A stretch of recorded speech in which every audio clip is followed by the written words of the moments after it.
We're on day 4. Finally, we're probably gonna have to, go to the tea shop. Been putting that off for a while now. Um, yeah. We did a lot of cool stuff yesterday, like fight some things. We got cool new mimic cloak, some new items. We got like an amulet of annihilation. Very spooky, but very cool. And yeah, we just did a lot of stuff. Actually, I wonder. I have a sending pebble. Can I talk to anyone new? Send a message to Snout. Explain where you are. Can you meet up with me? The message you received sounds like a long, drawn-out sigh. This counts as one word. After a few minutes of waiting, he just shows up. Oh. Hey, man. Huh? You hold up the pebble. Please don't bother anyone with that. Send a message to Ulces. Hey, Ulces. Got any cool riddles that fit into 30 words or less? Are you sending me, Cleric? I'm not sure how to feel about that. But a riddle? Sure. How about this? Feed me, I live. Water me, I die. What am? The message ends. Her 30-word limit cut out right at the end. And the answer is...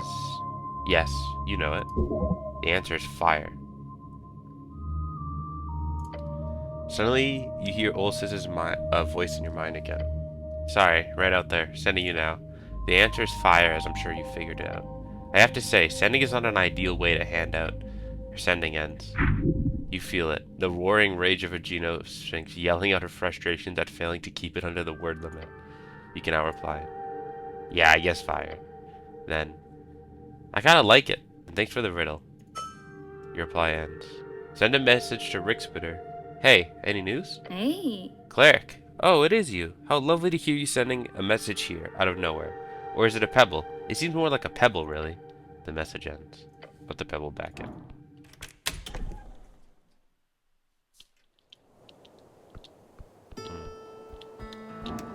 So, Snell. Huh? Where's your companions? Get on with it. Only 2 days until the election. Yeah, we've got today and tomorrow to finish this up. So, what should we focus on today?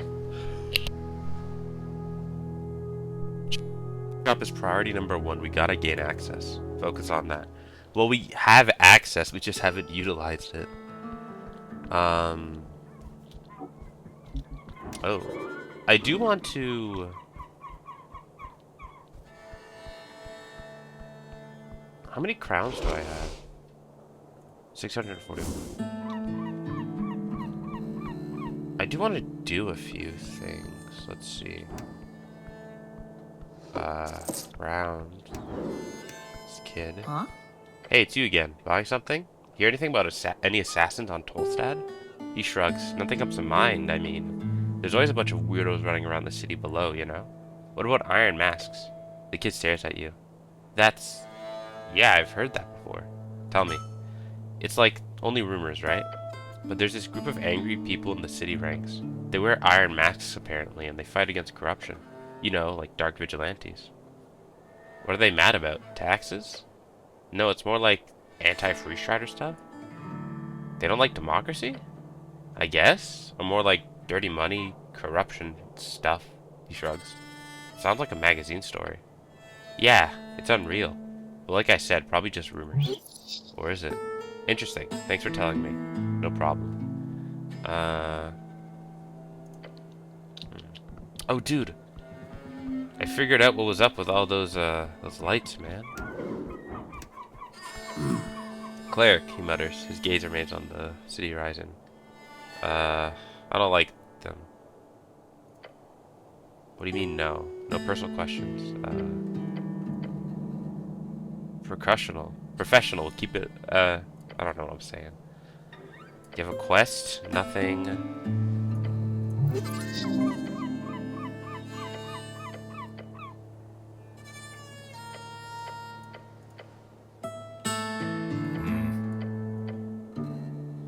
I thought we already did something with that. I guess not. What a shame.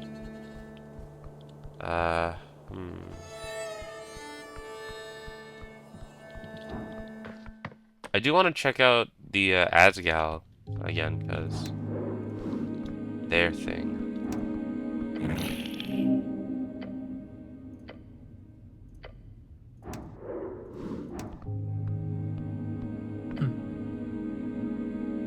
I can't just tell them I'm suspicious of it. God damn it! It's annoying as hell. I'm trying to speak and then not a word, whatever. I can't just tell him I'm suspicious of him and his helpers. What should I do? Spy on them, alone. I should spy on them? Perhaps. Or perhaps you'll simply have a good chat. Return here at midnight without your companion. That will reveal all. Sounds like that could backfire. Perhaps. You'll find out soon. I found this mimic in the city below. Show him your scarf. A mimic, he repeats. Oh, the creature peeks out of his folds. Scary thing. Master beware around this one. How very, very quaint. You pick up familiars at an alarming rate, cleric. I'm certain you will handle that monstrosity well. I hope you're not implying I'm also familiar. The pale man does not respond to the goblin's comment. Is there anything else in here? I don't think so.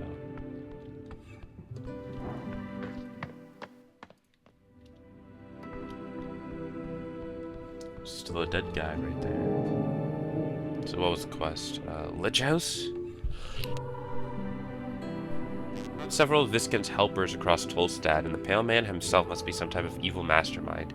You must investigate further, and you've been given a hint. Visit the Lich House after midnight alone. It might end up rough, so make sure to prepare. Oh no. Well, I usually I have 18 HP at level 5. So I don't know if my preparations will be good. Wisdom. Oh, I'm gonna become so wise. The wisest cleric in Tolstad. That's what I'm gonna be. Let's see. How wise can I truly get? None of these give me wisdom. This gives me some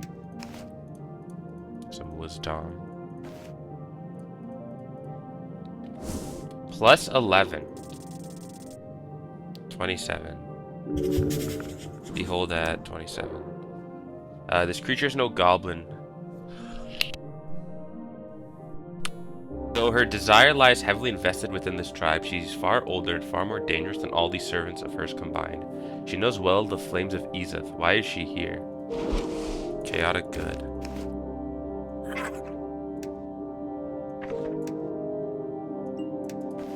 I'll put my regular stuff back on. What are you, really? Whatever do you mean, cleric? You know what I mean. Her eyes light up. Leave us. The goblins surrounding her throne all pause and look at her. Leave us, now! My lady, you too, Snell. The lady but not the lady, this is Snell. The goblin looks confused at the both of you. Then he bows his head. Yes, my lady. Well then, what is it you see so well, cleric? An inane observation, perhaps? You're a dragon. That is my nickname, yes, but I can see you mean something else. You're very easy to read, you see. Unlike me, which makes me all the more impressed. So you are a dragon. Of course, cleric. If you tell anyone, I kill you. If you act annoying, I kill you. Master, danger is very big danger. She smirks. I hope you enjoy sharing this little secret with me. The dragon laughs to herself. She finds it exhilarating to have someone that actually knows. How awesome. A dragon, the natural enemy of man. No wonder she's got such a pompous way about her. It is actually very interesting to speak with a real dragon. They're considered very rare these days, especially one powerful enough to polymorph like this. Careful now, you only get one shot at this. Her secrets can die with her. This foul lizard does not deserve your interest. Men like yourself look over from these beasts long ago. Do not trust a word from her lizard's tongue. Why a goblin? I came to the city a long time ago, cleric. My reasons are my own. What's your true name? You wouldn't be able to pronounce it. Try me. No? Why would I share such deep secrets? You've already found out enough. Why did you come to Norvik? Isn't it obvious? Good kingdoms are hard to come by these days, especially loyal ones. She cackles a bit. Fakery. There's something else she is hiding. Enhance ability. I got it. Oh, man. So I have basically a what? Plus 10? Why does she sit upon this throne? Let's go. Oh, and I'm speaking to a feminine character, so I got more proficiency. Just watching her, it becomes clear to you. Her many actions, her way of life. The years she spent here building a life among these goblins. If it was for power, that desire is long gone. She is here for nothing but... You love them, don't you? She pretends not to hear you. You love them all, each and every one. Her draconic eyes focus in on you. Out of every lie you tell and every facade you hold up, it's clear as day that there's nothing you want more than to protect this herd of sheep you've picked up. She frowns more and more as you speak. They are truly your children, and you will do anything for them. Lady Miska Sageleaf smiles at you. You are correct, cleric. What an eye you do have. It did not start as such, I swear. I wanted slaves. These goblins, ripped out of their homes to be re-educated by humans, They were perfect. Yet after years of working my way into their hearts and into this position of power I hold within your dear city, yes, I grew fond of them. If you so much as ever hurt any of them, I will personally break this illusion of mine just to get the chance to flay you with my fangs. No threat is needed, I just wanted to understand you. She cackles. To think the last daughter of Tisrel Danor would end up in such a seat. To be spied upon by some filthy cleric with the eyes of a hawk. She smirks. Once you finish this mess, bring Snell to me. He has served well for many years. I want him to know as well. After a quick call-out, the goblins fled back into the chamber. Good talk, cleric. Now shoo.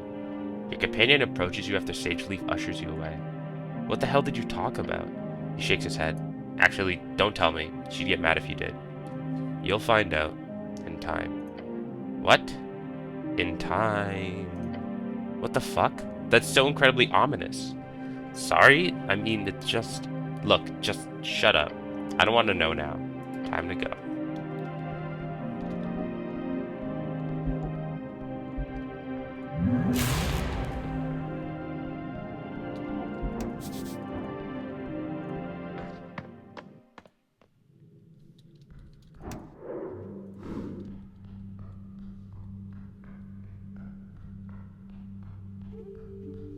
So can I tell them that the city just has like a bunch of info on them? Mr. Cleric? Nope.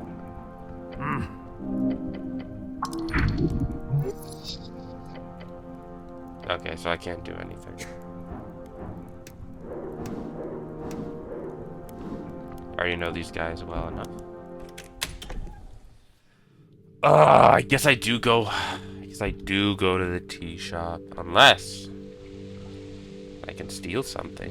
Finally steal that sword, maybe? It's ethical. The free striders suck. They suck so bad. Like, so incredibly bad. Actually, wasn't there a guy over here? Yeah, there he is. Who is this? A Vecnus dock worker, Constitution. Oh, this guy's nuts.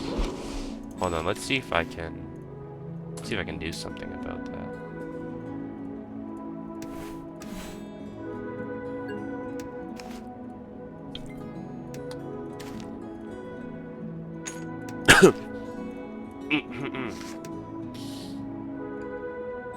Oh my god, it looks so goofy. 24. He is the working class, a good-as-Gallus foot soldier, a loyal worker. A loyal worker. This is the type of man who deserves a raise so his salary meets his level of productivity. Dude, he's wise as hell. He needs neutral good. Damn. Guy's popping off in the stat department.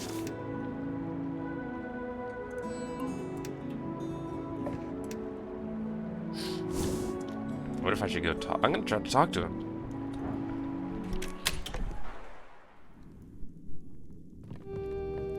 Do I have any Newton dialogue options with you? I have a mimic.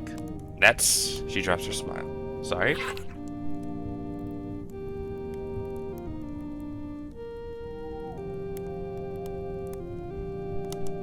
Oh, meek? Ahoy hoy. Her jaw drops. Then her fists go up. Raise your fist too. I would die to protect this smile. Meek serve master. Master is great. She shakes her head as if dazed by the visuals. I see. I've not heard of a tame mimic before. She lowers her fists slowly. He's very tame. Docile, even. Meek is nice. Tell that to the Pest Control Guild. Well, Cleric, you're full of surprises. But please keep that thing, hidden around here. Just in case we get any guests.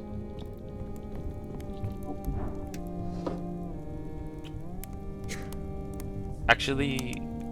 Well, I'm pretty sure I got a lockpick, right? Yeah, so... Hold on, do I have enough, like, dexterity tools? Or no?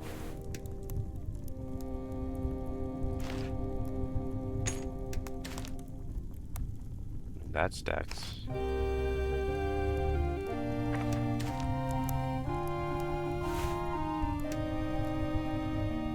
It's not terrible.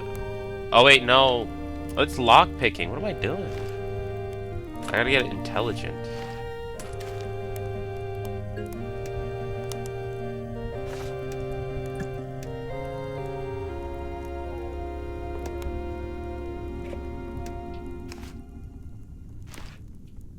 There's some relevance. Does none of these increase my intelligence? Really? What a shame.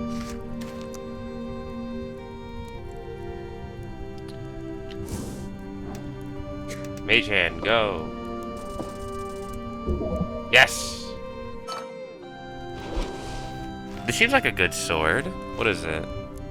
A sentient vorpal sword with obvious performance anxiety. As you hold it in your hand, you hear a faint whisper. Those are some good stat increases. I wonder if I could build around that, maybe.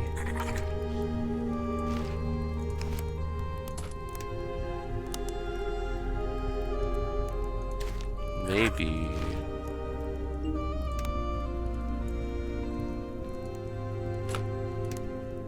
Do I have anything else that gives me Constitution? This.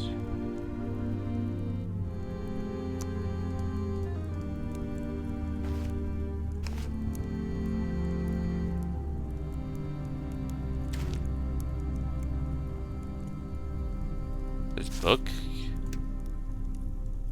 I'm good with these stats. Examine. As you hold it in your hand, you hear a faint whisper. You hold the curled up Zweihander in your hands. A magnificent blade. Sharp, deadly. Rolled up like a damn scroll. It never stops being funny. Maybe I should just leave it for now. You could, but something tells you the sword is worth the effort. Try to understand why it keeps curling up like this. Ooh, exactly. Let's go. You understand. The sword is actually sentient, with all the baggage that comes with such a state. Wait, so it's... Yes. It appears this blade has a complex. Specifically, you believe this blade has been used for horrible things in the past. Thus, the one thing you must do is allow yourself to be tested, to prove you can be trusted. Speak to the blade. I can be trusted. I'm not like those other people. The curling stops. Then slowly, the blade unfurls. Just a bit, then a voice. Old, formal. Thou speakest true? Thy word holds weight? It's speaking. The sword is actually speaking. Your goblin nods along as the sword begins to speak. Huh, you really can get anyone talking. Yes, I can be trusted.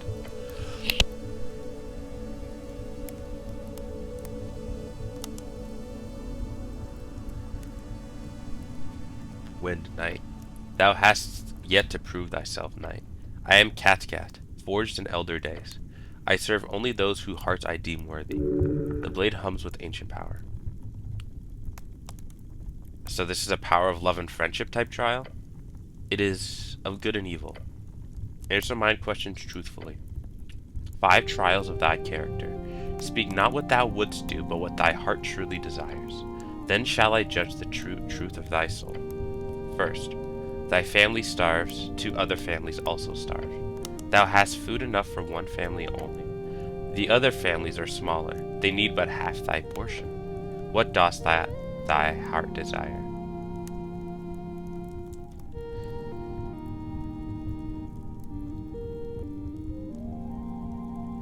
I feed the other families, more lives saved.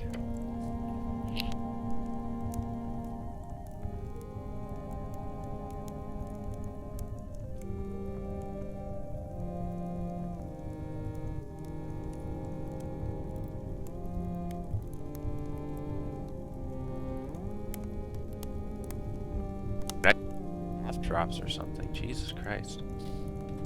Utilitarian. Yet dost thou truly feel for them? Yes, their suffering pains me. Selfless heart. Second. Thou find'st a purse of gold. No witness observes thee. What dost thy heart desire in this moment? I want to keep it, but I'd feel guilty, so I'd seek the owner. Yeah. Selfish desire, yet conscience guides thee. Third. An innocent is condemned for thy crime. Jesus, I did not mean to turn that on. Thou canst save them by confession, losing thy freedom. What dost thy heart yearn for? I want to confess, but I'm terrified. I do it anyway. Fear, yet conscience prevails. Fourth. A dying stranger begs for water. Thou hast but one flask. The journey ahead is long and perilous. What dost thy heart feel towards this stranger? Compassion. I give the water freely. Selfless empathy. Fifth and final. Thou hast witnessed great suffering in thy travels. How doth thy heart respond to the pain of others? It haunts me. I lose sleep over those I couldn't help. Thy suffering for others' pain reveals the selfless soul. Thy answers are heard. Now comes judgment. The blade hums. Processing. Thou art exceptional. A heart that bleeds for others. A soul that suffers for the world's pain. I have not witnessed such selflessness in centuries. The blade shines brightly. Thy goodness, it changes me. The blade hums with new purpose. I feel thy empathy, thy suffering for others, and I understand now. The blade begins to shift. I lost it! I cannot serve violence without conscience, but I can serve as thy moral compass. The sword unfurls fully, moralizing catgut. Against the wicked I shall grant thee clarity. Thy righteous heart shall find advantage against those of evil intent. Use me wisely, knight. Put the sword away. A sentient vorpal sword refusing to spill blood. It tested you and found you to be a good person for whatever that's worth. Sick.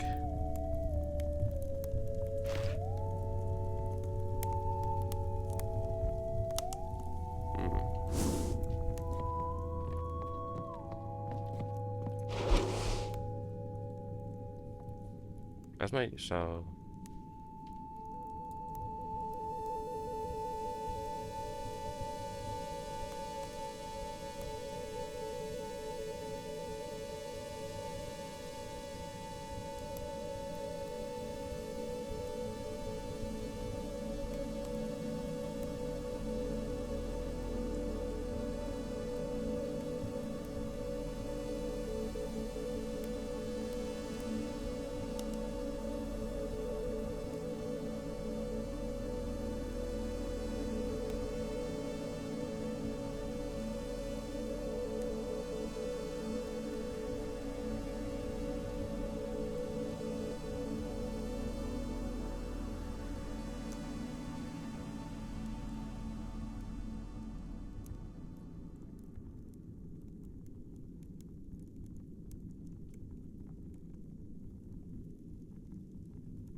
I'm back, gang. Sorry about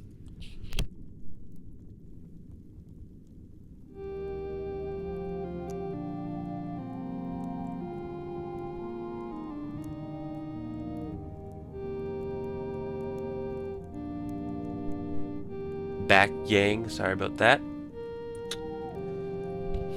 Let's see. So I get advantage against evil creatures. That's good. And then all these extra perks. Sweet. Let's see if we can talk to this guy. What does he have on him? Money. Can I have that? Thanks, man. Hey, man. Among the docks, you see a bustling of humans and dwarves, cargo moving about among hard, salty waves hitting the pier. The grand port of Waterland. You see only a glimpse of the dockyard from here. This is where the business happens. Though this is the quiet side, looking across the span, you see most ships are docked on the West Walk, or Water Lane West, or whatever they call it these days.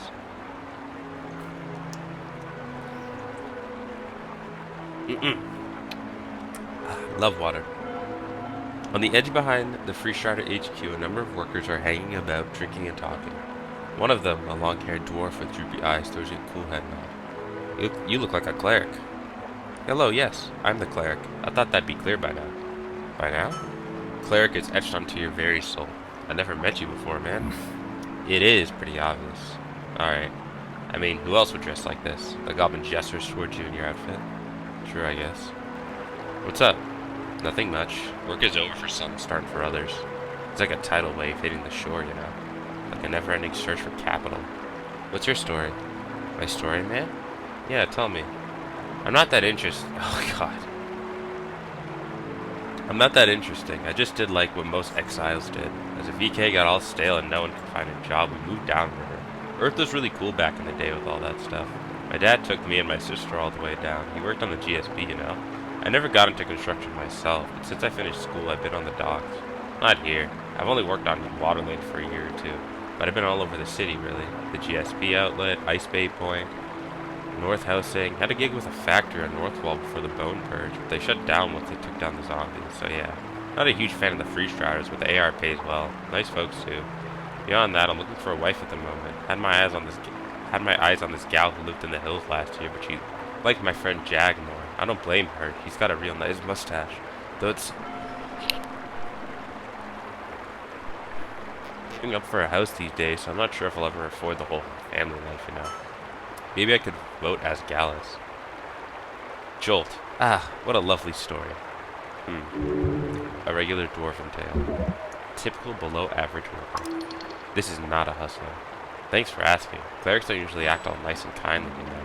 He goes in for a fist bump. You have been chosen. Do it. Bump his fist. Hells yeah. You hear Snell audibly yawn behind you. Hey, do you know what a deck of many things is? Sure, man. Anyone would. What about it? Your painting looks very nervous all of a sudden. Which card should I draw? Show him. Not the top one. That one. He points at one of the middle. As he does, the cards instantly and esoterically flip faces. Whoa. Freaky. This man just changed fate itself. Worship him. Do not. That would be pissantingly. Hold it out. Here, draw a card. Sure. Sure, man. What? No. The dwarf immediately grabs a hold of the vellum paper sticking out of the container and he flips it. Instantly, a puff of smoke appears around the dwarf.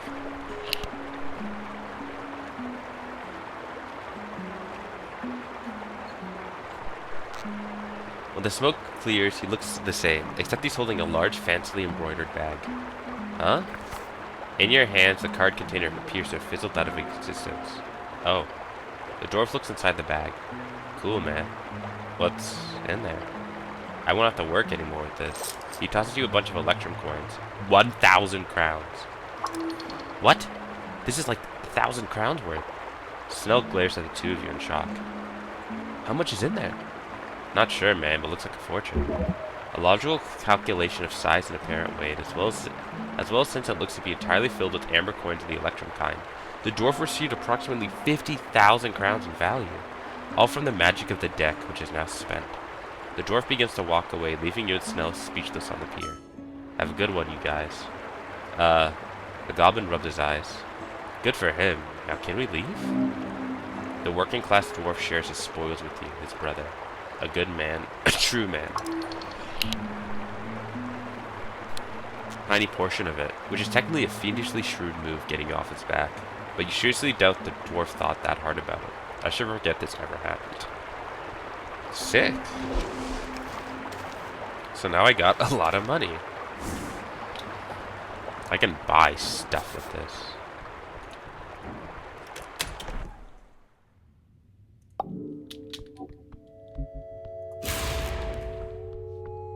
I can buy items.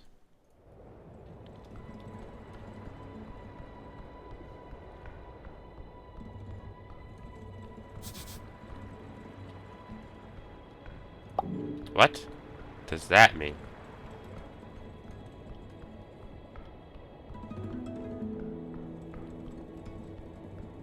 Can I ask something about that? Can I? Hells dang. Give me all these.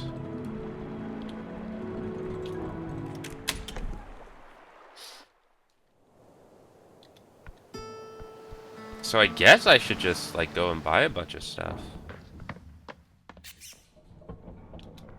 Oh, I could also donate to Nearly. Hey guys, what's up? Nothing. Nothing new. Coughing for like so long.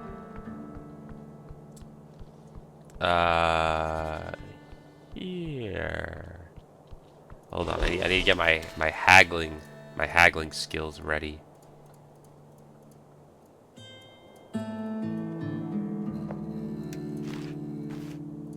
Do any of these increase my charisma?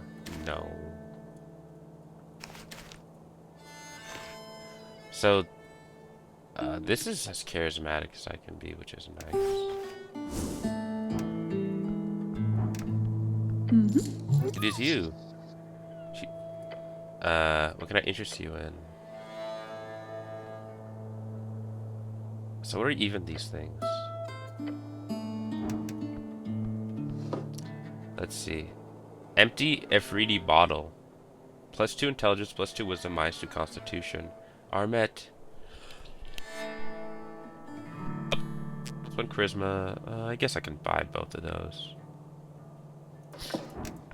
But there's a ring of spent wishes. Hold on. 20% off? That'll be like what? 400 crowns?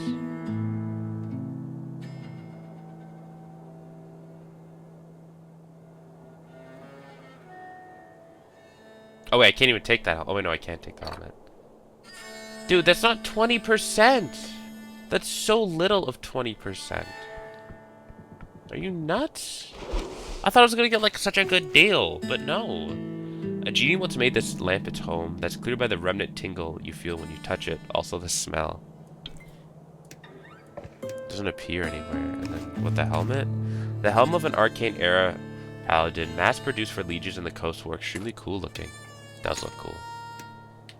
Not gonna make me haggle better though, so. Huh?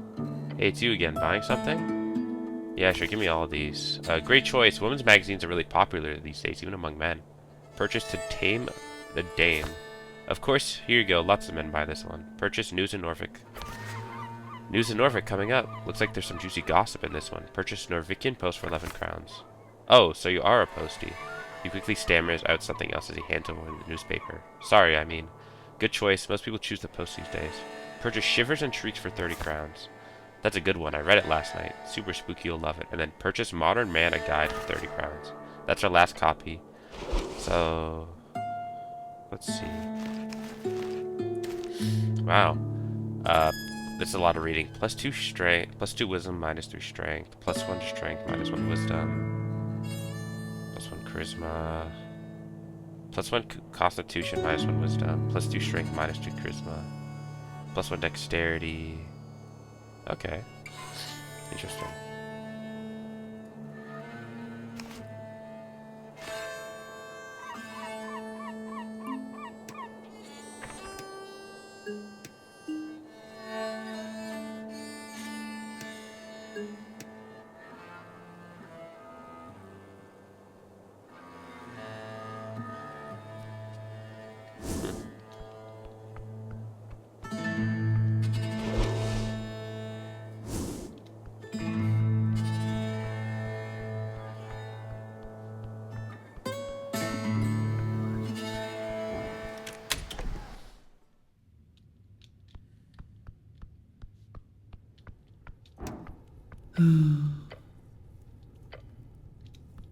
I'll use the deck.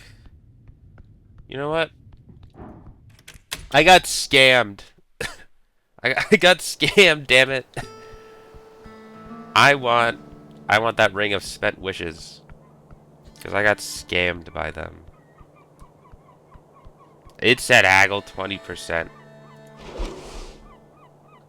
I lost. I did not get 20%. I lost a lot from that encounter. And I demand what is owed to me.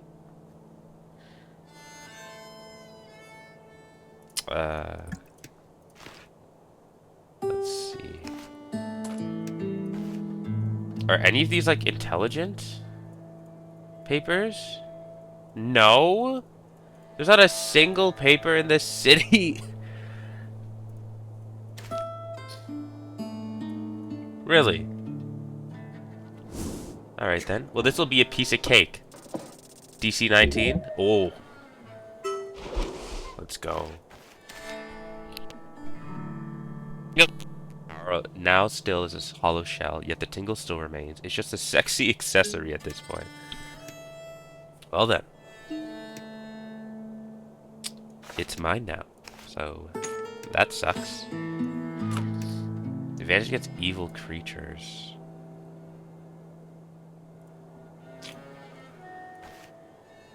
I don't think I need to be that intelligent. I will put my obsidian amulet back, honestly. Alright. We'll finally do our job and go into this tea shop. The mid-scorched marks and cracked masonry approach a doorway. There are several planks blocking the passage.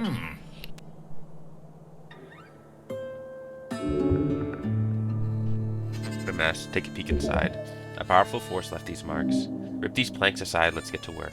Fastened with several nails, you also see a paper.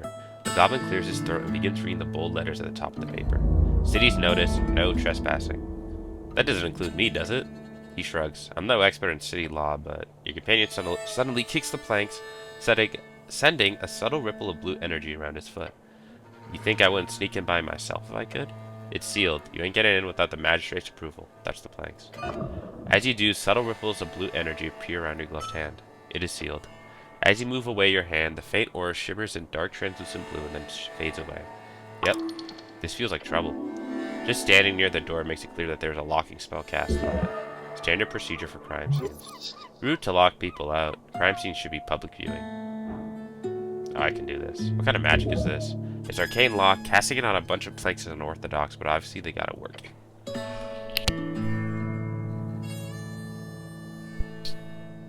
It is used all over the tower as you need a passphrase to unseal it. Nothing that can't be solved with testosterone. Trying to force an arcane lock open is idiotic. We've already done it. Don't. Can I bypass the effect with magic? Of course, knock would do the trick. Dispel magic could also work. However, you do remember it being quite difficult to get a hold of even within the tower. Do not expect to find it here. Can I guess the passphrase? Guess? Guess? Without knowing who placed this seal personally and their preferences. Even assuming the person who placed it is an idiot who would use something of their own preference. There are millions of sentences. There's no chance in hell you can simply guess. I go figure something else out. As long as this blue asshole is in the way, no. You'll need another way in. But I can still break it down, right? You can certainly try. Believe in yourself. You're a man. Men can do anything. The line between bravery and foolishness is as thin as a hamster's hair. Gah, you sound like mother. Is that such a bad thing? Yes, maybe. Shut up. Do you think I could break it open still? I'd love to see you try. Go for it, cleric. I believe in you. The goblin's heart is on your side. He's half mocking you. Take another look. Look beyond the planks. You catch glances of still shadows beyond. A counter, fallen wooden beams. A larger interior space covered in soot and burnt furniture.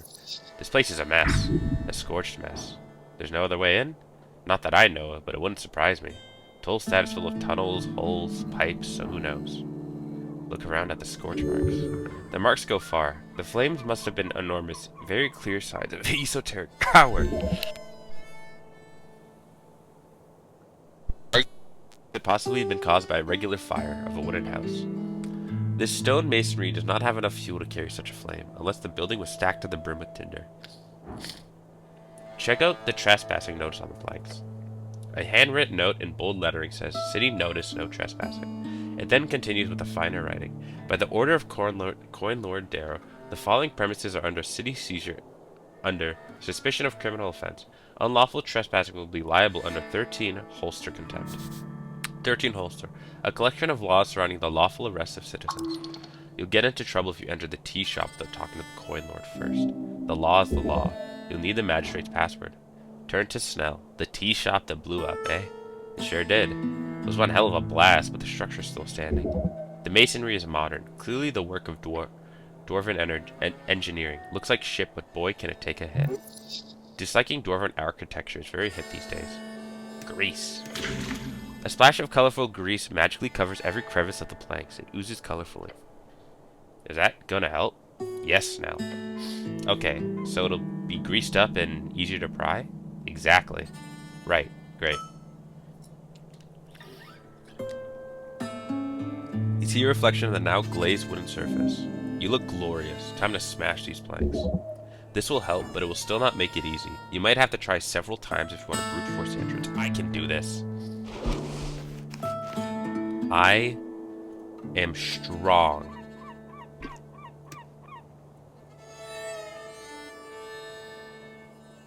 Do I have any other strength? Strength ones, perhaps? Oh, yeah. Oh, yeah, we're getting ripped. Getting yoked. Attempt to break it down. No!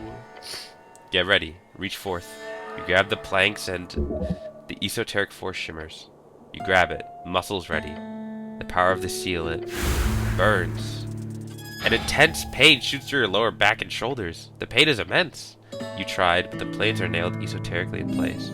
You must try harder to break them, again and again and again. The magic cannot be forced through, obviously. You need to find another way.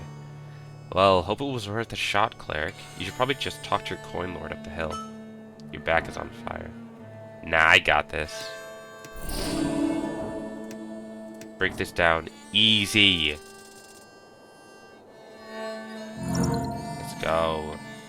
With incredible strength, you begin ripping the planks off the masonry. The blue energy fights your grip, and intense force keeps them in place. This weak magic stands no chance against my strength. Push even further beyond. You pull and pull, pressing your feet against the rough wood surface. Your gloved hands putting an immense pressure on the esoteric seal. Push yourself to the limit. A snap, like a small bolt of lightning, shoots from the base of the planks. The energy field around your gloves evaporates, stinging your flesh. The magic is broken. Now rip the wood apart. Rip the planks. One after another, the planks fall to the ground, defeated, humiliated, dead like doornails, etc. The door is open. Gods be damned. Snell gives you an actual applause. You just cracked apart a spell with your bare hands. Easy. Shake off the wood grain from your gloves. Right. Easy.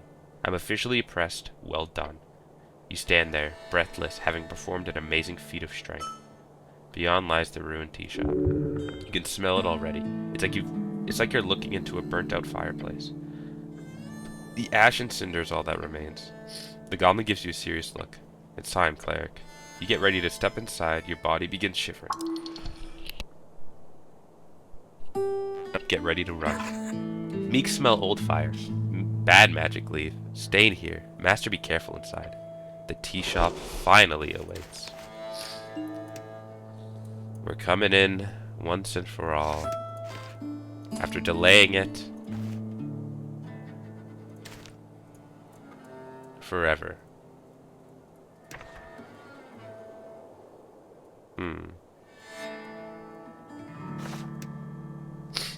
Sure.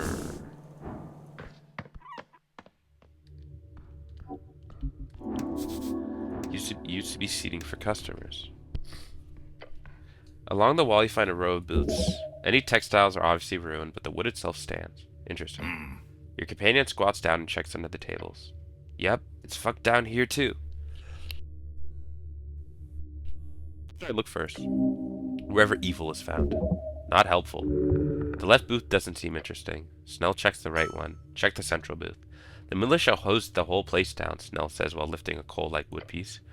Especially here in the front. It's all sludge. Gonna be hard finding any signs of anything. Bad guys always leave big signs. We'll find something. Wouldn't that be neat? He says and drops the piece. Yell if you find something. You focus on this particular booth, or what used to be one. The textiles once draped over the seating have been turned to ash and charred along with the expensive wood. Along with the water damage, the elemental forces here are intense. The stone tables remain standing for now, scorched like the dwarven architecture. Yeah, no, I'm not finding anything here. I'll check the other booth. He lifts his head and sniffs. Keep looking for now, but let's not waste too much time here. He's ordering you around. He can't do that. The goblin is simply making conversation. Don't read into it. The row of booths are still there, still burnt to a crisp. Interesting. Focus on the charred remains of the table. Glancing over the scorched wood, you find it simply burned like everything else, barely existing. But it is wood. Intact wood, relatively speaking. The malicious attempt to stop the fire splashed everything with water as well, so all this soot is just a sludge. It is still quite strong, wedged along the stone bench. Look at the ruined wood intensely. Yep, that's a table. If you don't have anything to add, don't say anything at all. Come on, it's hard being quiet for this long. Go talk to someone. You might as well just check how sturdy it is post-explosion. Put pressure on the broken piece. You lean on it. The weight of your bulging muscles and overwhelming masculinity strains the thick timber. You can hear the wood fire twitching. It snaps. You hold the piece of wood in your hand, burnt breaking. Your companion gives you a confounded look. What, it wasn't ruined enough for you? Yeah, just taking out some rage. He shrugs. Not like I'm gonna stop you. Looking at the piece of wood has been infused with fiery energies. Looking inside the burnt wood, you see a sliver of a live break-in. The thickness of the survived and burnt wood suggests a certain level of heat and firepower. If this was caused by a fireball, a regular third level wouldn't do this kind of damage to break-in. Interesting. So it's a DC of -1. Okay. Look over the debris carefully. Lifting some of the wreckage, you spend 10 minutes searching around the crevice behind the booth, until something catches your eye. Something not burnt. You reach out and grab it. It's a tiny metal leaf. It fits in the palm of your gloved hand, melted Ilum brooch. As you wipe off the soot, you find it in a strange condition. Its intricate design shows both value and style, but you feel a tingle down your arm. The tiny leaf fits in the palm of your gloved hand. A magic item?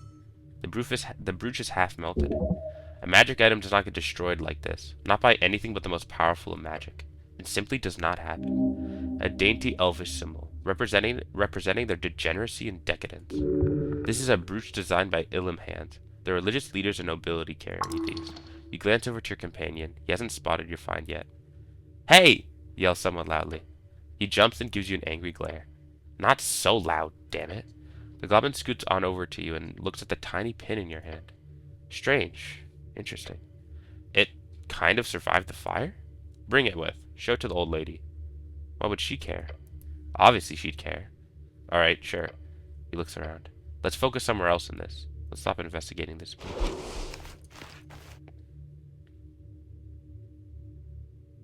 Where is it? A symbol of Ilum, carried only by those affiliated with their goddess. It has a minor magical aura around it, yet it is also half melted. Magic items do not so easily break. Interesting. Advantage against elves. Laughter and debate once filled these seats. A flipped table. Looks heavy. The only not disintegrated thing in the central chamber is the stone slab. It's just very, very cooked.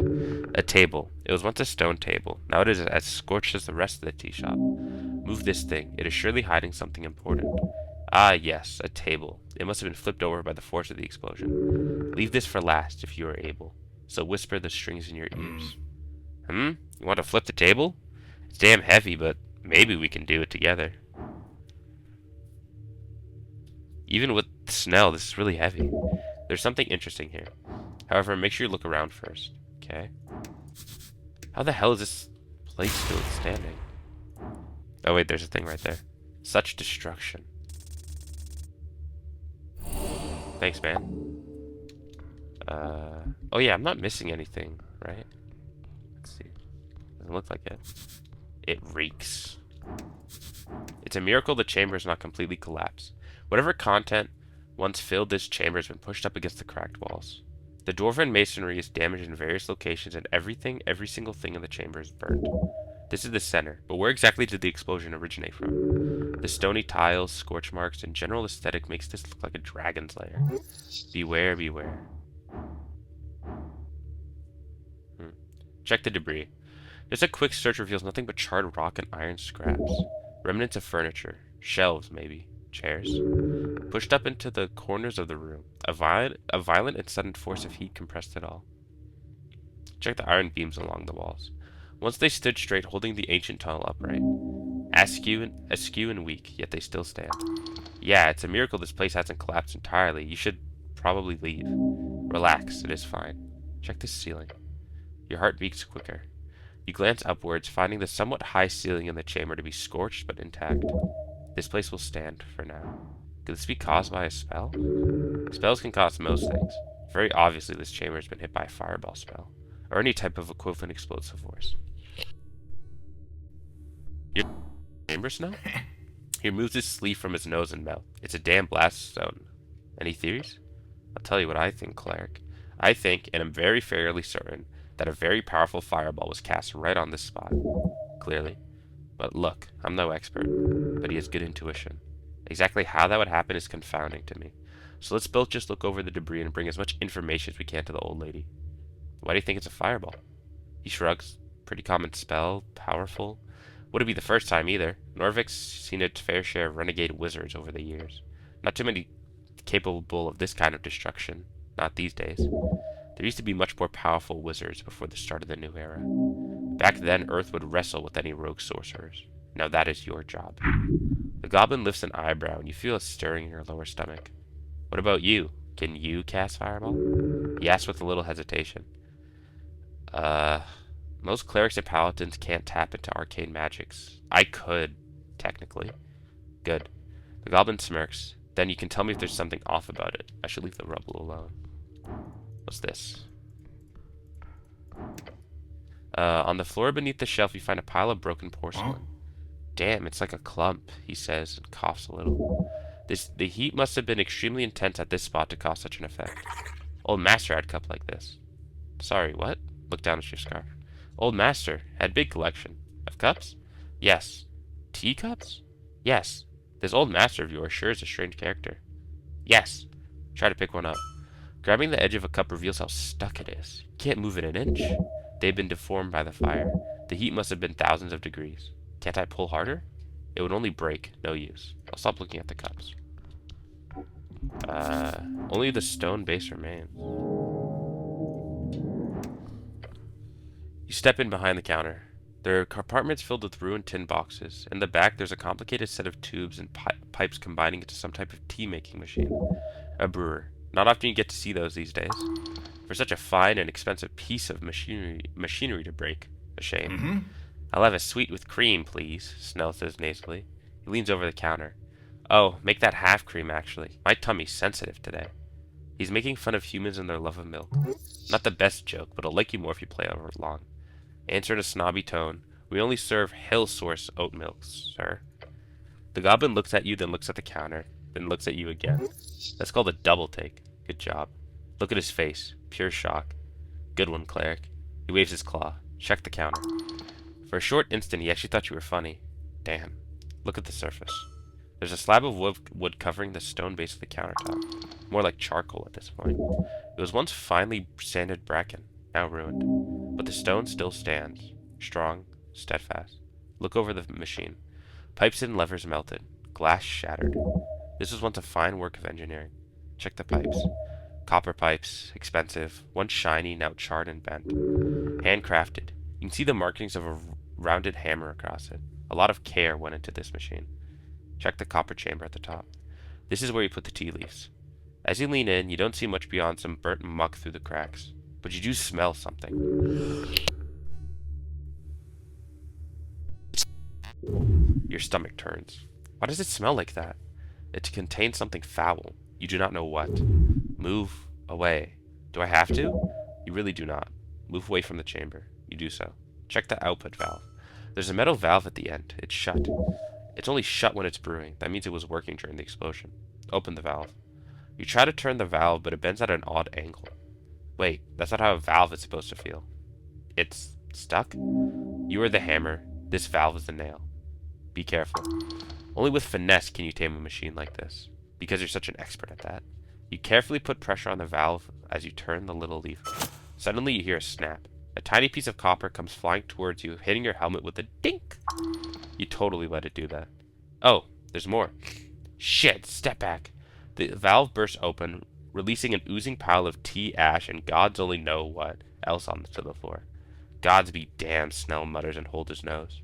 The scent is particularly awful. Avoid. Avoid. Try to survive? What?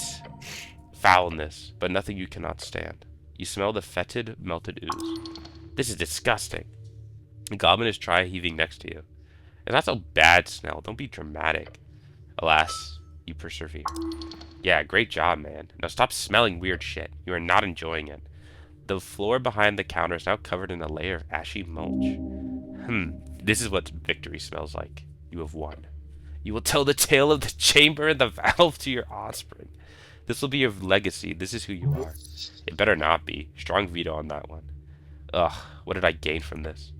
A loud ding comes out of the machine as the last dribble of ooze exits the canister. It's still operational? What the hell? Operational, more like leaking innards. A death knell. After the bell, a box opens up at the top of the machine. Inside you see dry tea leaves. It's the steam leaves. They're supposed to add extra flavor. And that scent, they are uckle leaves from Kargamesh. Wait, this thing was ready to go. Doesn't that mean it was being used during the explosion? Possibly. Truly a possibility. Alright. Well, that means those tea leaves are evidence. The goblin is correct for once. Evidence, huh? Snell stares at you. Yeah, pick up the leaves, cleric. What? He does not speak to you that way. You don't tell me what to do. I think I just did. He sighs and takes a step back. Fine, whatever you do, don't take the leaves, cleric. Reverse psychology? What does he think you're Thank you, grab the leaves. Damn it. You carefully place the dried leaves in your pouch. Uckle leaves. The goblin gives you a nod. Now can you please not hang around this goop? Look into the charred boxes. Tin boxes full of tea leaves. Or they're supposed to be. The heat from the explosion has melted both the tin and its contents. It's just ash now. Damn. Was hoping at least one of these would be intact. Selling tea is a legit side hustle. The margins are bonkers. So I want to smell something. I want to smell something from this. Can I get some constitution, maybe? From something.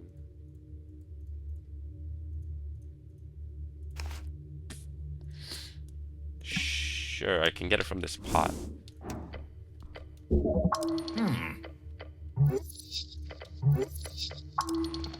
Look into the machine. Check the pipes. Ah, nothing else? Damn. Alright, I guess I get this damn pot off my head. Oh yeah, let me look at those things I picked up. Burnt bracken, a thick wood corner piece. It's bracken, the sturdiest timber around the coast, grown only in Ashken. And uckle leaves, tea leaves from the tea shop machine, was the last thing brewed before the explosion. It smells awful. -4 charisma. Why would you ever have that on you? What are these? Paper is apparently weak to fire. Thank you for the shards of yore. Once there were shelves here filled with magazines. You've seen this type of construction before in other tea shops. Images of loud dwarves arguing over articles flash in your mind. The main draw of tea shops is the available outlet of magazines. Pay for an expensive cup and get access to the latest stories. Win-win. You like reading, Snell? Sure, but not this garbage.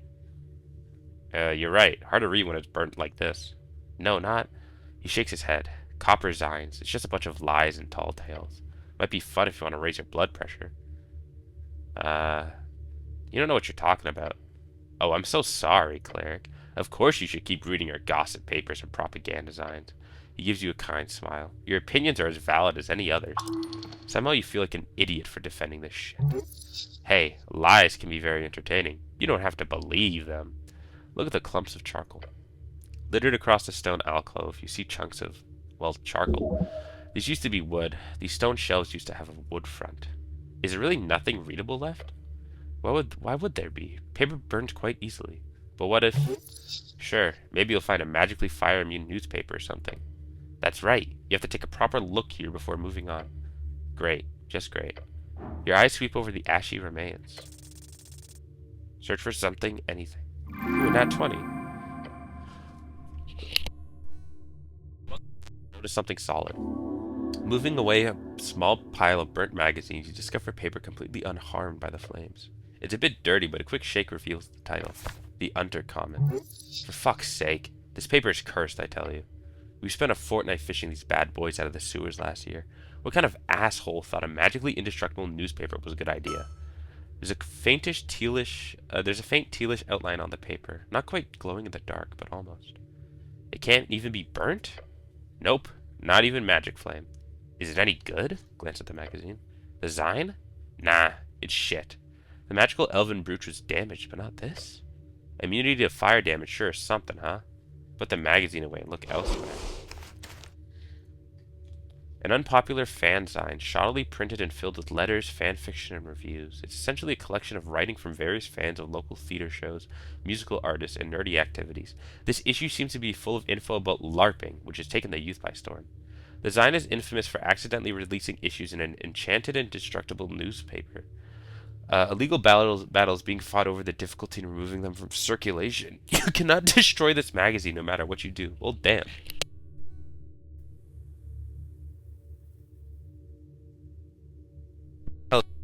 Oh. So many clues. You see an iron door under rubble and soot.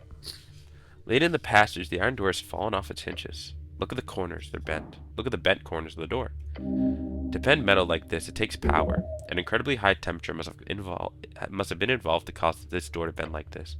And it is bent outwards, so clearly the origin point of the explosion was in the back. Look at the hinges. The hinges are connected to the wall via thick iron nails. Typically dwarvish design. They use a metal known as hardstone on doors like this. Hardstone, a metal commonly used by dwarven engineers in the construction of Norfolk.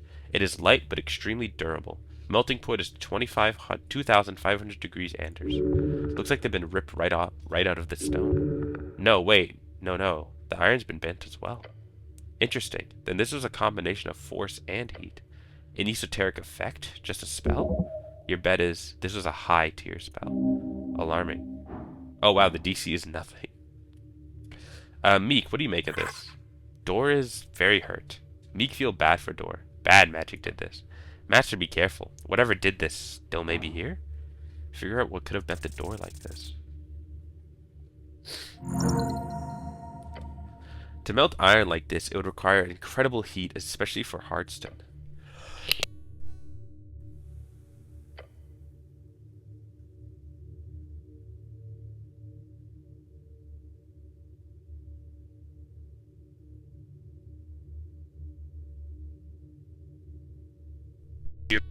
That is the art of the fireball spell. An awesome power. It was often used to horrific efficiency in the Coast War to eliminate entire legions. But to reach degrees hot enough to soften this iron, it would have to be of 7th level or higher. More realistically, considering how the flames have forcefully escaped from the back rooms by bending the door this way. 8th or 9th level. Oh, that's not good. What's this? A broken table or shelf. Sweet. A frame without a painting. A frame for a painting. The actual picture was obviously burnt away in the blast. It is iron. It remains. What sort of painting do you think it was, Snell? Drummer does strike me as the type of guy to hang a giant picture of himself. What do you think? Self-portrait sounds about right. These no. Maybe his wife and kids. Yeah, negative on that one. I don't know him personally or anything, but that bird's flying solo. They don't have to be real. What? It could be an imaginary wife and kids. He's contemplating your words, then dismisses them. Maybe we should keep looking for actual clues. Are you saying this burnt painting is not a clue? Fuck it. Sure, it's a clue. He lets out a big sigh. Why not? I don't like paintings. That's a strange thing to think. Paintings are great opportunities to show off your visual aesthetic. Sad to see it ruined like this. Yes, it is a tragedy. All art is sacred. You have no way of knowing if it was even beautiful. It could have been some horrific abomination of a painting. There is beauty in all art. Drivel. Such anti-canonical thought is exactly why art has lost its meaning. It was most likely just an LR. Who pays for actual art these days? LR. Common shortening of light reflection, referring to the image capturing method of using the mirror cantrip and light cantrip simultaneously in order to brand a surface with the perfect visual representation of whatever the mirror is reflecting. It's a popular and cheap alternative for paintings. LR, magic paintings, look super realistic, very popular these days. Suckers, that's who. Look closer at the frame. Iron, melted to hell, but still somewhat intact. Not as affected by the fire as some pipes you saw in the central tea shop chamber. Strange, you feel a slight breeze. Very suspiciously slight. Look for the source of the breeze. Your eyes glance upwards. The wall. The wall is not a wall. Look at the wall. Oh? You run your fingers across the surface of the wall. A crack? No, a gap. It follows the tiles, and one of the tiles feels almost loose. Push the tile. It goes in just a bit. Then you hear a click. Another one of these. It was indeed a secret passage. Now we're talking. Get ready. This could lead to a dungeon. Oh, shoot. Okay.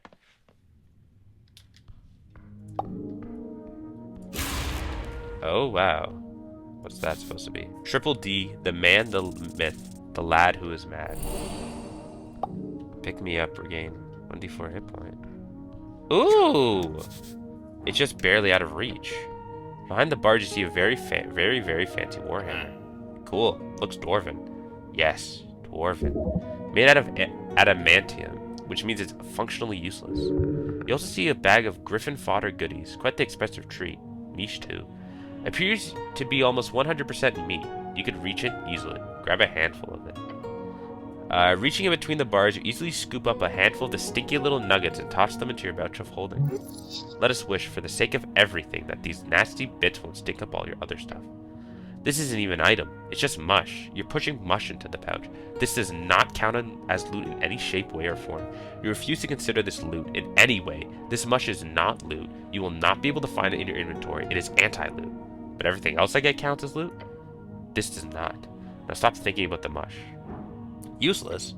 Adamantium is extremely light as a crafting material. Making a warhammer out of it is idiotic. Whoever made it did it either as a testament to their wealth or their foolishness. Well, I would like to see if I can get it without mage hand, because I feel like I could. Yeah, stick your hand between the bars to reach it. Yes, you know you can do this. Get that loot. Breathe in and you get the dwarven warhammer. Great job. Got yourself a fancy hammer. As you hold it up, you get it confirmed. It is indeed adamantium. Weigh it in your hands. It is extremely light. Ah, the material. It is not great for a bludgeoning weapon. What? Try to hit Snell. You swing it at his head. What are you... The hammer bounces off him with a loud pang. The goblin steps back, a shocked expression on his face. The fuck? Wait, is that... a warhammer that is completely useless? Yep, adamantium. Ah, I've heard about that. It's like a status symbol, right? Oh well, might intimidate someone at least? I like it. Makes you feel dwarven. Great. A good feeling. Enjoy it. It looks cool.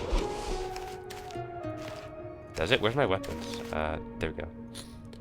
An amazing piece of dwarven craftsmanship, made in an extremely expensive and terrifyingly tough metal. This warhammer feels light as a feather in your hands. That might be a problem, actually. Hitting anything with this just causes the hammer to bounce back. Why would anyone make a hammer out of this material? Damn. What's this? A stash of holy scripture. Turn undead?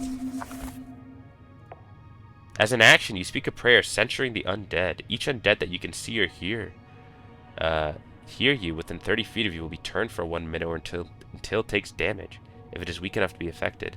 A scribble on the spell notes, the spell has waned in power lately. Prayers no longer seem to affect undead since the fading.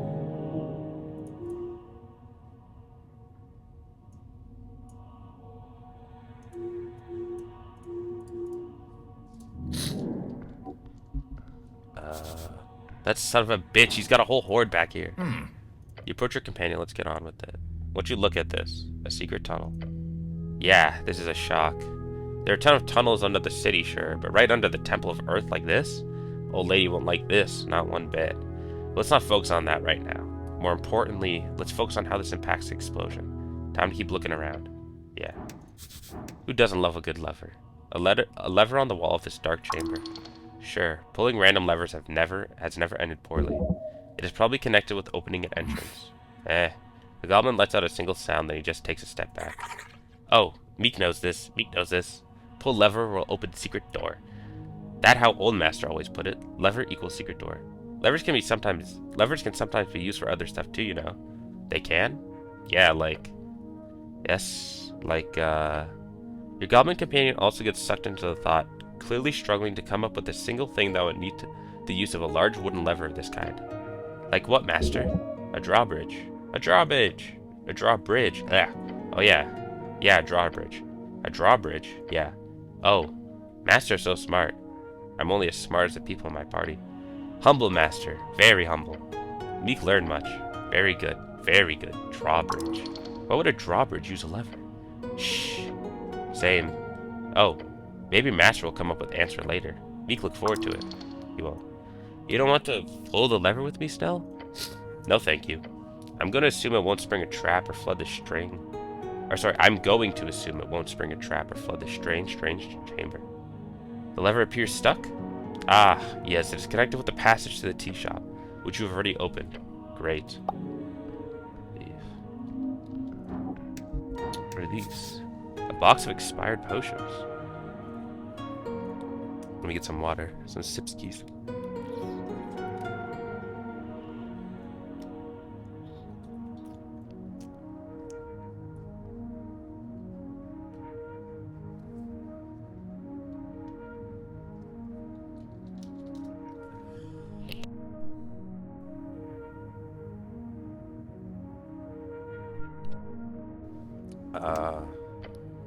You check inside the crate.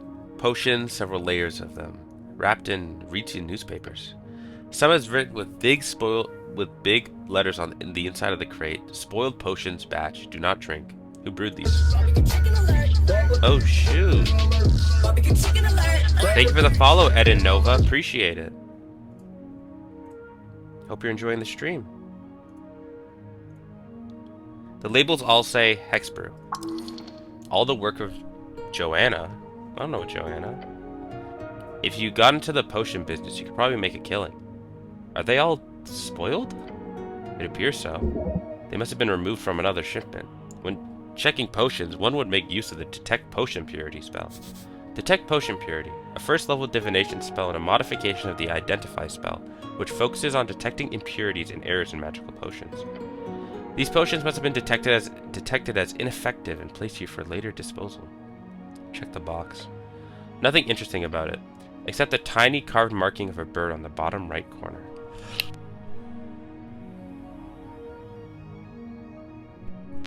What are you on, with a bunch of eternally fizzling red flakes floating around in it? These fucking things. Popular with the upper class. Really bad for you, though. Really? How come? Are they cursed? No, it's not like they don't work. They work fine. He shows you the label. It says, potion of low body fat. It's what's it called? The transmutation. People use them to stay fit and healthy. But unlike a customized polymorph potion, these just shift around your nutritional intake. Ends up killing you slowly, if you drink too many. That's why they're not legal to import or sell here. You know a lot about this now. I might have read an article about it at some point. But whatever. Let these rich folk do whatever they want to themselves, alright? Except what happens is that this shit quickly gets passed along to the lower class. What happens is that he stops himself and groans. Whatever. What else is in this box? He started showing just how much he cares for the people in this city. Then he pulled back. Folk need a strong guiding hand. That is why the state disallowed these substances. Regulation is important. The poor folk have a responsibility to take care of themselves as well. Why shouldn't they have the right to ruin their own bodies if that's what they want? I'm down in it. I'm down in it. Drink it.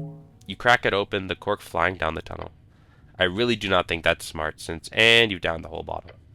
You downed the whole bottle. It tastes like burnt cinnamon. The goblin stares at you. He's waiting for you to explode or something. I don't feel anything. Too bad. You stare at the potion box. Okay. Check the one that glows faintly yellow at the bottom half and faintly purple at the top half. The bottle is long and slender, and it weighs quite a bit in your hands. The label says, Potion of Masculinity slash Femininity. Blah, I'm tongue-tied. Ah, a gender swapper. Those sure are popular these days. Also known as the Mirror Gender Potion. It polymorphs the user into a creature on the opposite position on yours masculinity slash femininity spectrum, blah, using the user's base folk type and phenotype as a basis. You have heard of these. They are not interesting to you. If this was actually functional, you could have sold it for a couple of 100 crowns. Expensive stuff. Oh yes, these are capital P. Popular. Do I want to drink this? You've thought about what it would be like to be a woman, though it's not something you have ever actively sought out. It might help you understand them better, to sympathize instead of empathize with the plight of womanhood. You are confident in your bodily structure. While you have always been intrigued by woman herself, you do not wish to partake in their struggle. You are a man, you will die a man. Who would want to drink this? Oh, lots of people. It's all the rage, you know. For some it's just a thrill. It's a stable, permanent, and painless switch. It's gotten mass-produced after the war. Still pretty expensive, though. So it just switches all this stuff? Yeah, from what I've heard at least. I don't partake myself exactly. They talked about banning it a while back, but they ended up just making it a requirement to register the switch if it goes beyond a few days. Too many people were just using it as a quick and easy way to avoid jail time. With the regular polymorphers, you've at least caught the cost barrier. I'll drink it! I'll drink it! You pop the screw-on lid off and chug it in a single sweep. Gods be good. The colorful liquid goes down smooth. It tastes like sand and vinegar. Oh, that's not nice. You hate it. The goblin glares at you. Like, I'm hoping for your sake it's actually spoiled, because I don't know the legal ramifications of city clerics turning female. He scratches his chin. They didn't change that, did they? It's still male only? Focus, no. I am turning into a woman.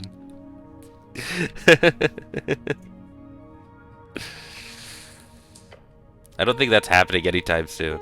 The goblin looks you up and down. After a few seconds, you hear a sound. Your stomach. It squirms. Beyond that, nothing changes. Yeah, it was spoiled.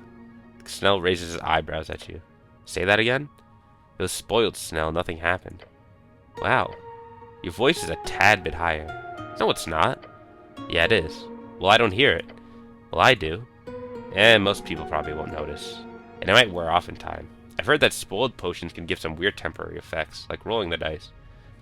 This should put me in touch with my feminine side. Sure, Mr. Pipsqueak. Anyhow, I'll stop mentioning it. This is a disgrace. This isn't so bad. I love the dichotomy of my stats. Check the clear liquid bottle with a tiny label and several clear white eyeballs inside. You lift it up and hold it in your left hand. The empty bottle is light and the cork is in your right. What? You okay, cleric? You idiot. What? Look at the empty bottle in your hand. The bottle is fully emptied. The label says Potion of Amnesia.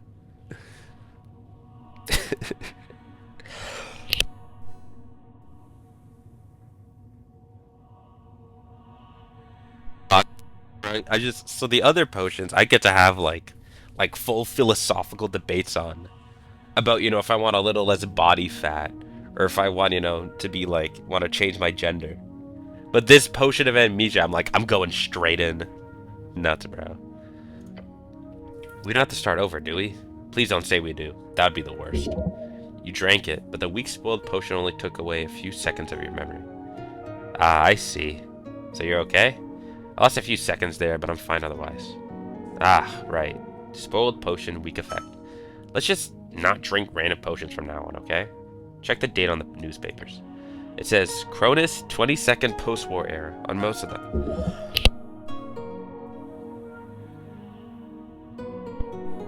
Here. Some of these are from your birthday last year. Okay then. Something's in this crate. Who would have thought?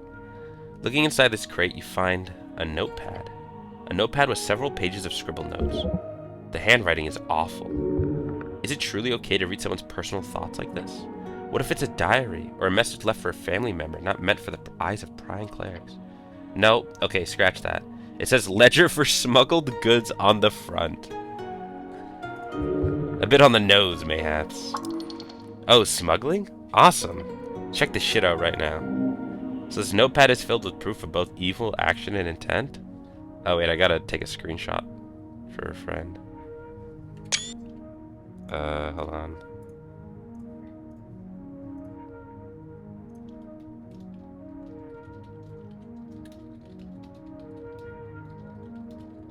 There we go. Great. It's time to break this smuggler lawfully. Look at the list labeled export/import. Many terms you've never heard of before. And some you have, mostly importing. Pocket bikes, a large quantity marked as not yet arrived and then terrible state. A number of rare potions with various draconic names. Some you understand, but many are simply draconic terms from Divine Era alchemists. Then you spot a final mention of something called Quillwell cartridges, although it appears to have not left the warehouse. Hey, that's the one Modisa was looking for. Oops. The Asgal's vendor is clearly this tea shop owner. Check out the smuggling guide page. One of the early pages, you find a section labeled Smuggling Guide. That's nuts, dude. How to smuggle. On like, what was it, like Wikidot? No. Wait, is Wikidot the right thing? No, not Wikidot. WikiHow, that's it.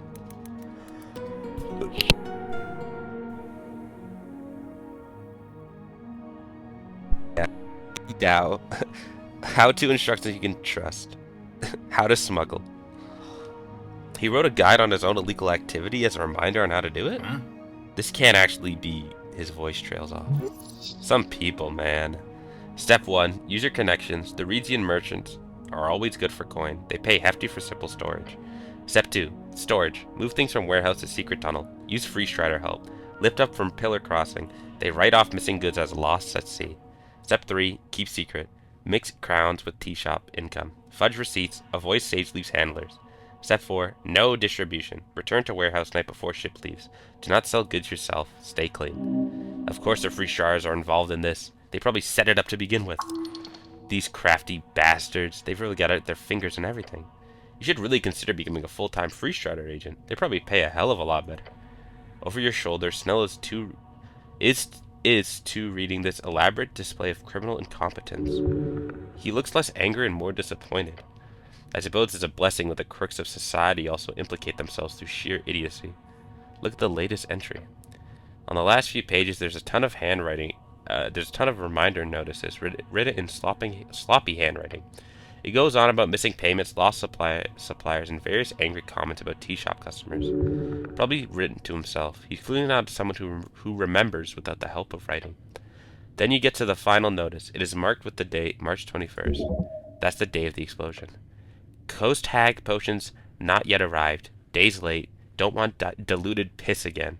Elf will arrive from temple. Then I leave. Don't like tea shop being used for meetings. If they break anything, they pay. Elf? Huh. A meeting in the tea shop. An elf. The smuggler left after letting the elf in through the secret tunnel. Interesting. Let me write this down. Take the notepad. As you start to remove it from the crate, it suddenly starts to evaporate in front of you. What? Turning to magical dust in your hand slowly. What's happening? An esoteric effect. Could be a precaution. Put it back. Stops evaporating. Take it out again. It begins to slowly turn to dust once more. Put it back again. It stops. Take it out again. Still stops your hand. We get it. We? Everyone in the entire world.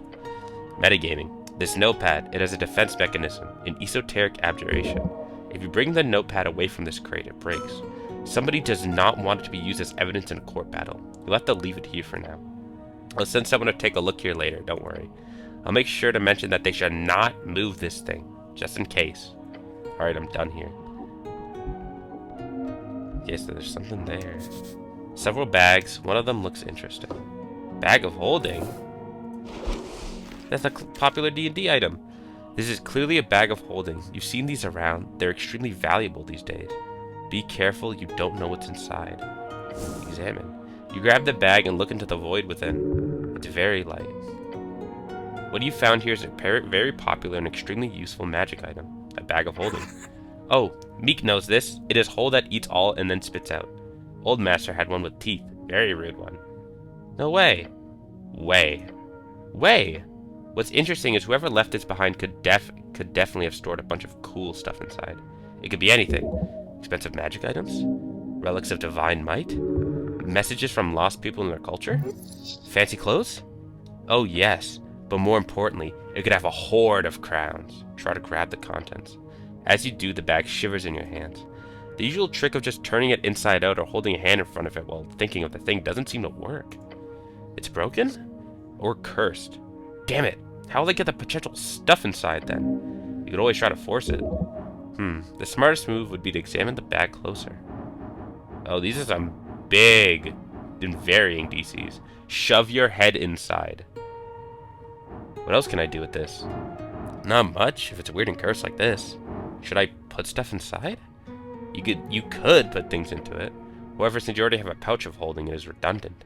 And fun. Try to put a random pebble inside. You toss it into the void. Try to get it out.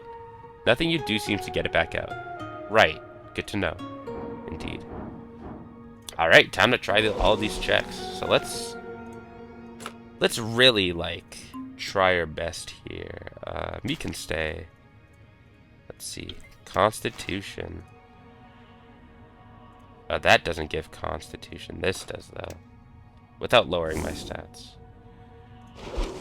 Okay, where's this bag? Let's stuff my head into this thing. That's smart. I mean, I do have a pot on my head, so I should be protected. The last thing you hear is Snell saying something about health and safety. Then you shove your head into the bag. And inside, you see darkness. Close your eyes and feel.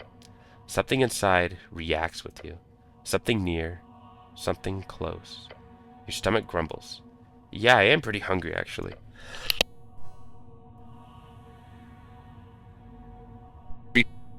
Thing. One thing. Apple. As you speak the word, your vision becomes clouded in pure red. A wave of apples smash against your face in the void. Plop your head out from the bag. As you do, oh my goodness.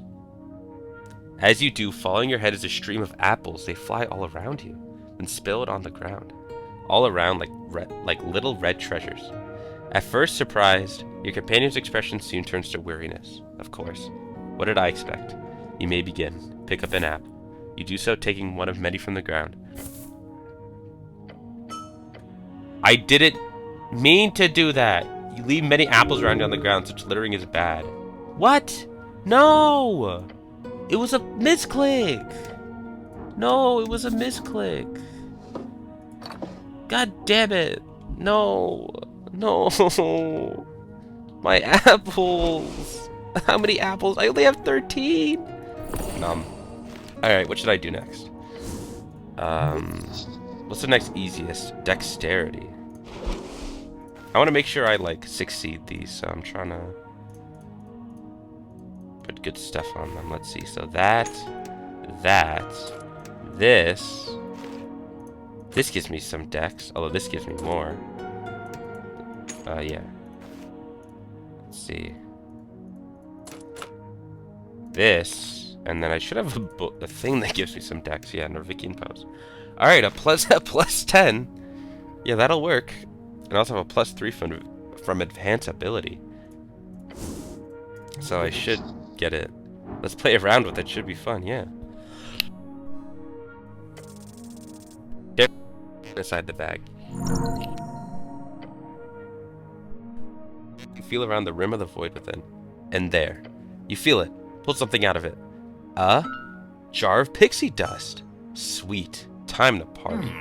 Your companion shrugs. I suppose it doesn't really count as a drug if the effect is entirely esoteric. Give me the dex. Alright, what's next? Strength. Shove your arm around. Shove your arm in and move it around. Okay. Let's see. So we got this, this,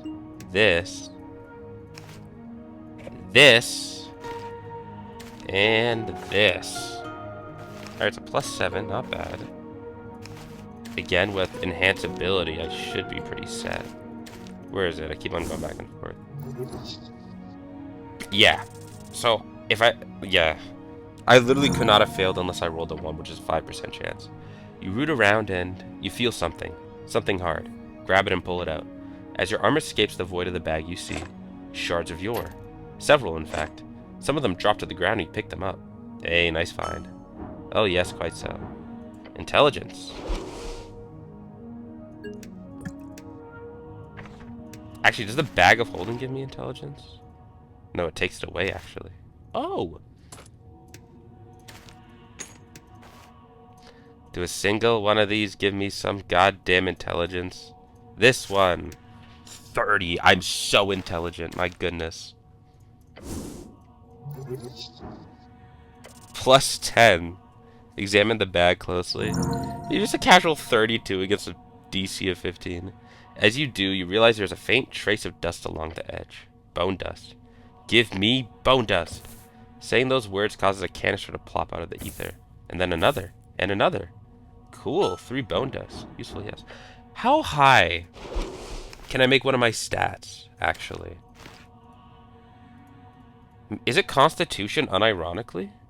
Maybe. It might actually be. Damn. Well, if I didn't have such low starting. Alright, next one was Wisdom, I believe. I love being wise. My favorite thing. Wisdom. Wisdom. Oh, it floats around me. How nice. Do any of these grant me wisdom? No. How nice. This is current. Well, this grants me wisdom currently. And then that.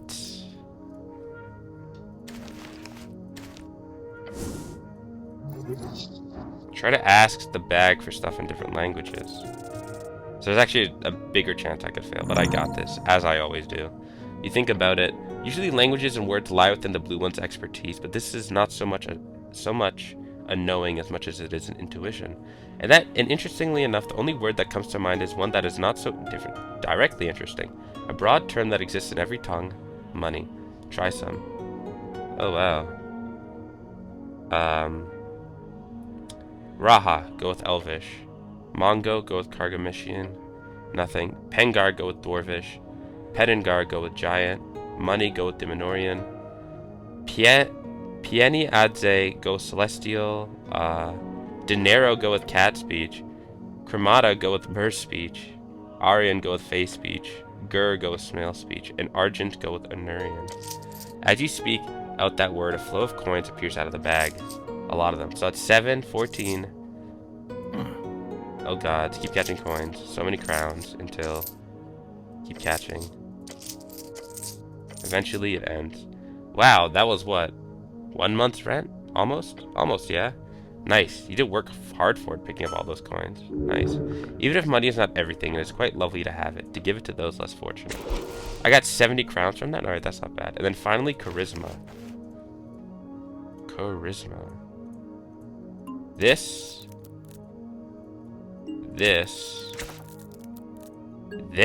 definitely. Let's see. Do any of these give me charisma? This one gives me some. This. Okay. And then actually, yeah, that's good. That's good enough. Although I might actually have to retry several times, because this is a DC of 25. Ask it nicely for something.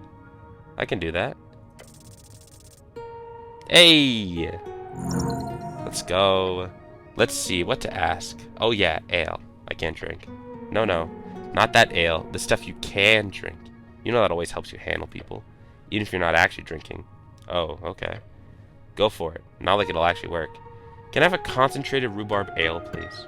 A bottle pops up out of the bag in an instant. Damn! Must have been your polite tone. Nice. Oh yes. Now go drink it right away. I got everything. Sweet. Alright. Time to go back to my normal setup.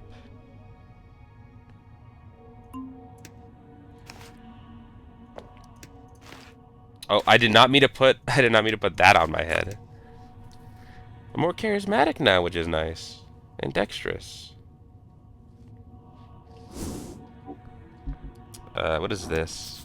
Just barely too far away to reach. Mate hand. Visca ginger drink. What is this? This is constitution increase. Let's go. Alright, what else can I mess around with here? More potions. Potions of healing. Peek inside this lockbox reveals, oh shit. Gauntlets of +4 strength?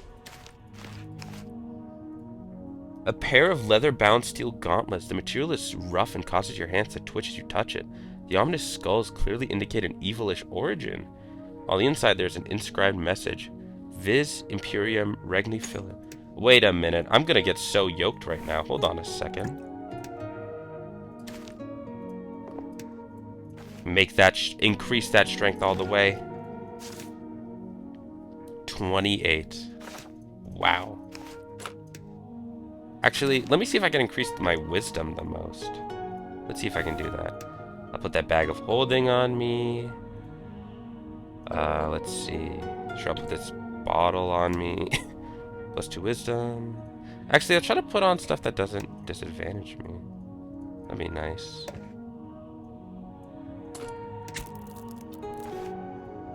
None of these give me wisdom, which sucks. That's good. +1. Isn't there something that gives me +2? 34 wisdom. My goodness. The wisest cleric in all of Norvik. Maybe I could do like a video on that. Maxing out stats could be fun. Probably will do that, as a matter of fact. It says Johanna CEO, Major Quam Ulis Rex. The Drake Slayer, such an artwork. What is this? A button.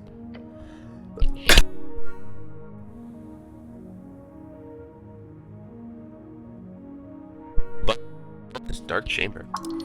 Sure, pressing random buttons have never ended poorly. It is probably connected with these stairs leading to nothing. We already had this. Buttons can be sometimes used for other stuff, like an elevator. Elevator, it's like it goes up and down. Press a button to make it move.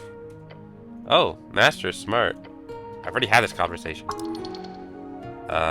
You don't want to press the button, Snell? No, thank you. Press a button with a single finger. You do so, putting a fair bit of force onto it.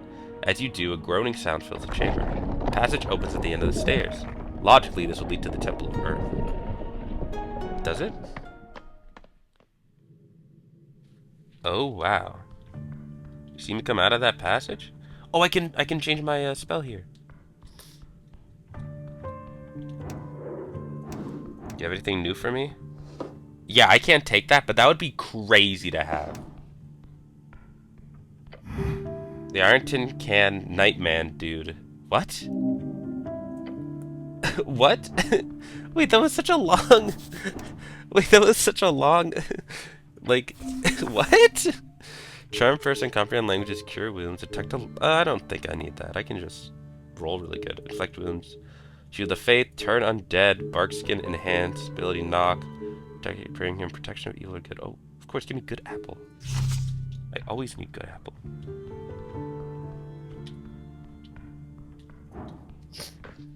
I still have to get detect secret from that pickaxe.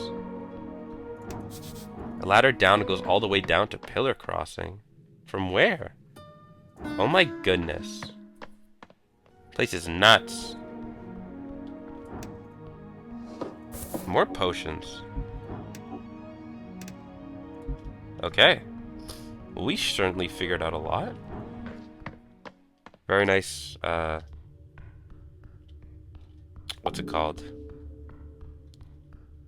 Very nice, yield we got from that. Localize a spell. Okay, yeah, I got this. Nat 20, let's go.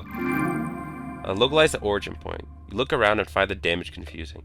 While centered in the chamber, the damage appears uneven as if the force of the explosion was struggling with itself. With that thought, you receive a vision. Replaying the event in your mind, an explosion in the chamber. Conflagration spreading. It just doesn't work. However, you experiment in your head with the idea of multiple explosions. Suddenly it clicks. The floor. It has several marks. You start counting. 1, 2, 3. It's not enough. Looking around the chamber, you see several points from which the fire clearly spread. The explosion is... no. Explosions. Explosions. Multiple. Your companion lifts his head from whatever scraps he was looking over. What did you say? You keep counting. 4, 5, 6. Even that is not enough. Fires. The immense force. 7. 8. You point at the last spot on the floor you can see near the west wall where you're standing. 9. 9? 9 of them. The goblin's gaze dances around the chamber. You see his face contort as it dawns on him. More than one, he mutters. You're about to blow his little mind, aren't you? Hold up 7 fingers.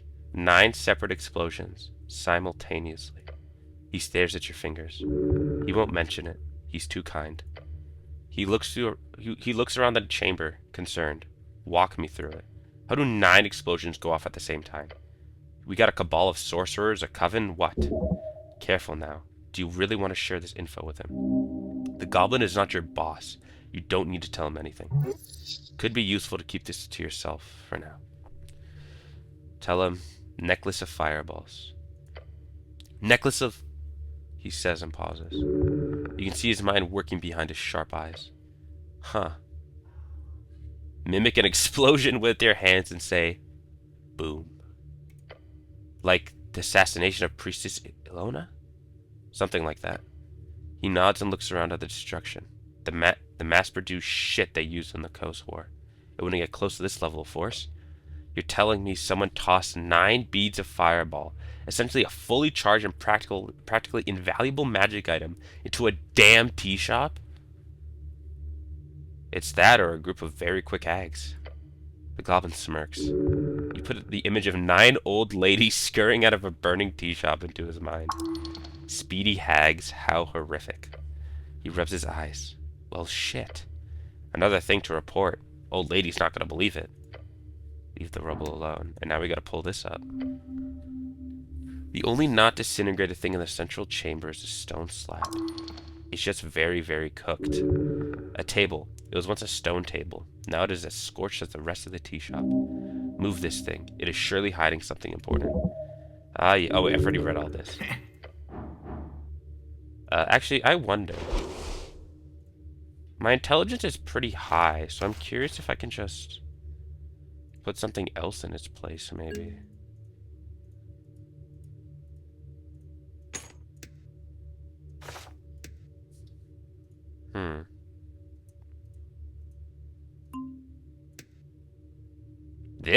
That's nice, actually. I messed with that. I messed with this setup. Yeah, I messed with this setup. Alright.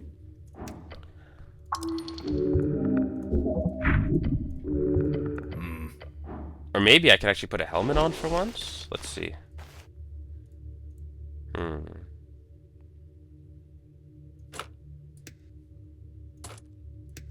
Don't know if that's worth it. Yeah, I can lift this easy. I like my new change. My constitution's high, which is nice. Beneath, everything is horrific underneath. Huh? Oh, wow. No, yeah, I got this in the bag. Who is pinging me?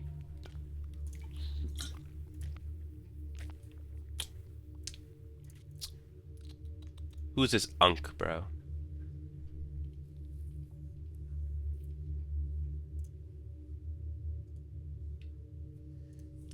You grab the thick table with your gloved hands, gripping it firmly, strongly. Snell copies your movements. On 3. 1, 2, 3. Flip the table.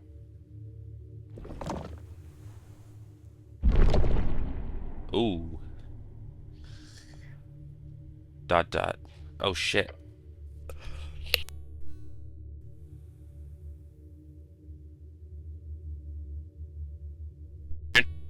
The tea shop. Amidst soot and broken tiles, you see a corpse.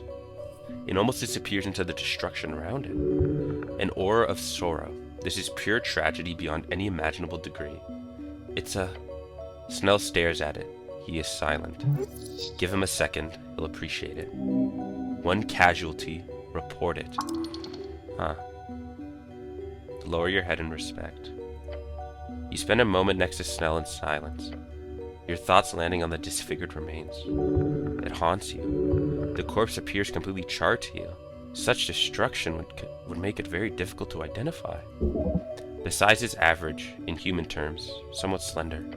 Hard to make out anything other than a silhouette. She did not deserve this end. The goblin steels himself. How much experience do you have with corpses, cleric? Your thoughts land on anatomy books, basic medicine training, nothing practical. Death. You know it, you fear it. You are far too young. Clear your throat. The goblin breaks his intense stare down at the corpse and turns to you. He's afraid the corpse will awaken. Not an unreasonable concern. Cleric. Experience with... I can handle it. Good to hear. We should do a preliminary checkup just to scope out the scene. Then we'll get a transport to the Lich House, I guess. We should have Viskin examine it. Uh-huh. He's barely listening to you.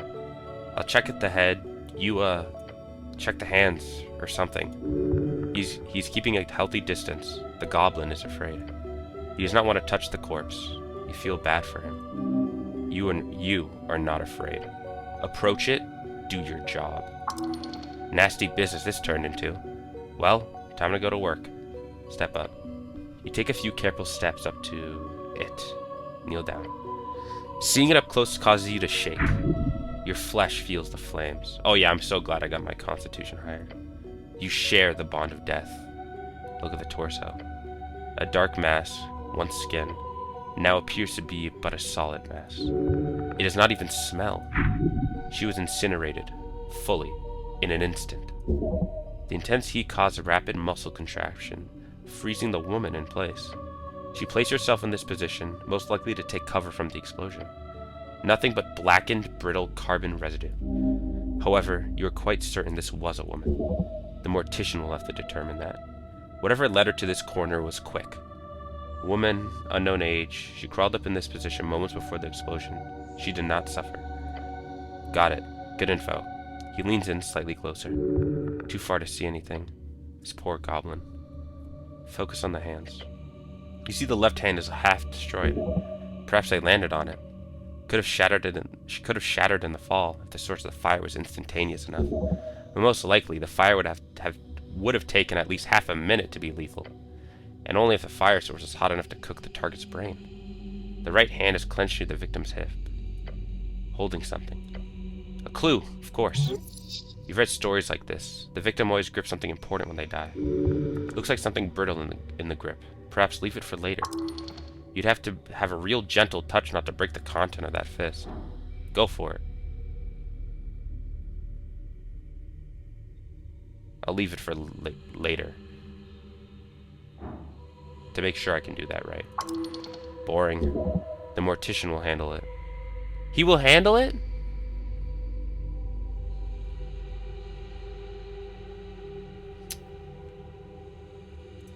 I'll do it now. Pry the hand open carefully. No! Damn. You attempt to pry and dig, but clearly you're not doing it very well, because soon enough the charred hand crackles and the corpse said, "Oh God, save us all." Your everything shivers. There's corpse stuff all over your hands! I don't like this, I don't like this, I don't like this. In your panic, the hand disintegrated further, creating a pile of dust and chunks on the scorched floor. You take a deep breath. It's horrific to be so close to death. A person stops being a person when their soul leaves. It's okay. As the terror wears off and the soot comes off, you find something in the mess you've made. Glimmering. A chain. A thin gold chain or parts of it. However, the second after you see it, you watch it begin to glow. An esoteric glow. Then it starts to break apart in front of your eyes. The gold chain within seconds turns into another pile of dust. The fuck? That was magic, right? A cursed necklace? A defense mechanism. Nothing you can deal with now. Check out the head. Not much to see. Fire's burned off everything. No pain. This was an instant destruction of mind and soul. You sense it by looking at this twisted husk of a person. It was a quick death, gods be good. While charred beyond recognition, the skull itself is fairly intact. The mouth is intact. Good. And why is that good exactly? So you can have someone to talk to, of course. Of course. I said of course. How fitting. Who is pinging me? Why am I in this server? Leave that later. Speak with dead. It requires an intact mouth on the corpse to successfully mimic speech. Even in this condition, the corpse should be a valid target. Do I notice anything else? A good question. Give me that back. Looking for distinguishing features, you do notice something interesting. The ears. Ears? Ears? I've seen ears before. Look at the ears, Snell. He squints. Barely there. What about them? Is the shape off to you? Well, yeah, because of the fire. Unless you mean... He tilts his head. Oh. Oh. Wait. Despite barely keeping a recognizable form, what remains of the ears have a peculiar shape. They're sharp, pointy. Oh. Pointy ears. He looks around. There's only one humanoid creature on the coast with this body size and pointy ears. Not an orc, not a gnome, muttered yourself, and not a human. The goblin takes a step back. No chance. Denial for both of you. It's unbelievable, but just the concept of such a rare creature being found in this second-rate tea shop. There's no doubt. Oh no. Your companion glares at the corpse. His head then slowly turns towards you.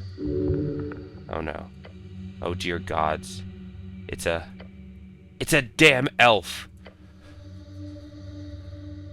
Oh no. That's not good.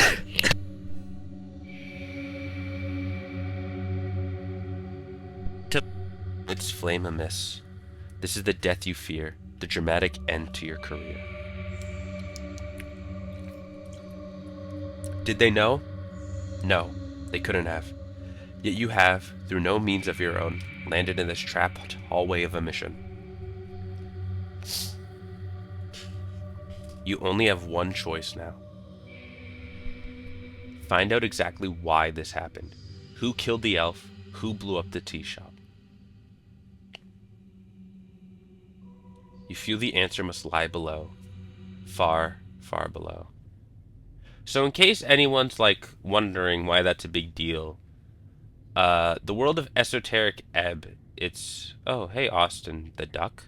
The world of Esoteric Ebb, it's obviously based off of D&D or the Forgotten Realms, whatever you want to call them. But elves are essentially, they're very rare, but also usually very powerful and very high-ranking individuals in the like societies or like stuff that they're in. At least some of them, at least one of them. But regardless, it's very bad. So yeah. Your eyes follow the towering dark knight as he walks past, heading down the stairs. The body is secured.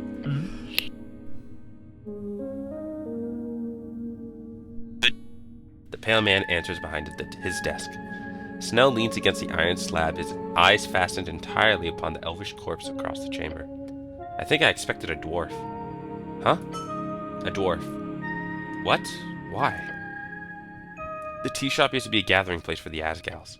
My first thought was of infighting, or political assassination. But an elf? There's like 3 of them, in the entire city. What should I say? Discuss the quest, of course. Just share your feelings. Ask him about it, like how fucked you both are. How bad is this? The Ilum are powerful, even in Norvik. If one of their own got offed. Yeah, could spell trouble for sure. Should be easy to identify an elf, right? You think that. I'm guessing it'll be impossible. I don't like Viskin. We shouldn't have brought the elf here. Whisper, so the pale man doesn't overhear. Look, I'll say it again, he's a weirdo. But the old lady has to deal with him. So for better or worse, he's our guy. The connection here is interesting. They're both strange entities here in this strange city. This is above my rank. But I don't see anyone jumping at the chance, so you're still serving the old lady for now. He's ordering you around again, but perhaps this is not the time to complain. So what now? He takes a deep breath. The goblin does not look forward to reporting all of this. Gather any remaining clues in the tea shop, then we report to Lady Sageleaf. He snaps his fingers. ASAP! You hear the pale man clear his throat across the circular chamber. Cleric, I'm finished with my report. I'm not gonna give him a thumbs up. Gotta be a little serious here. I want to check out the corpse again. Ah, yeah. You obviously also want to do the thing. The thing?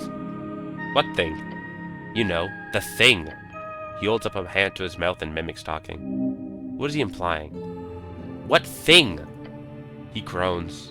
You know, the thing you clerics do with the corpses. What's it called? When you speak with the dead? You never had a chance to cast Speak with Dead before coming here. The spell? Speak with Dead? Oh, it's just called that? Right, that's the one. I never did any corpse stuff at the towers. However, I believe it's time to do so. Great. And don't call it corpse stuff. It doesn't sound good. Agreed. But you get 5 questions from that spell, right? With that, you should easily be able to figure out who, what, why, when, and so on. Perhaps Viskin can tell you something about that spell. Let's talk to Viskin. Here's report. Yeah, sure. Lead the way. Let's get going. What's this down here? A note to these says, magic items belonging to the deceased. Braces of Thievery, +3 dexterity, lowers the DC of trifling checks by your proficiency. Yoink!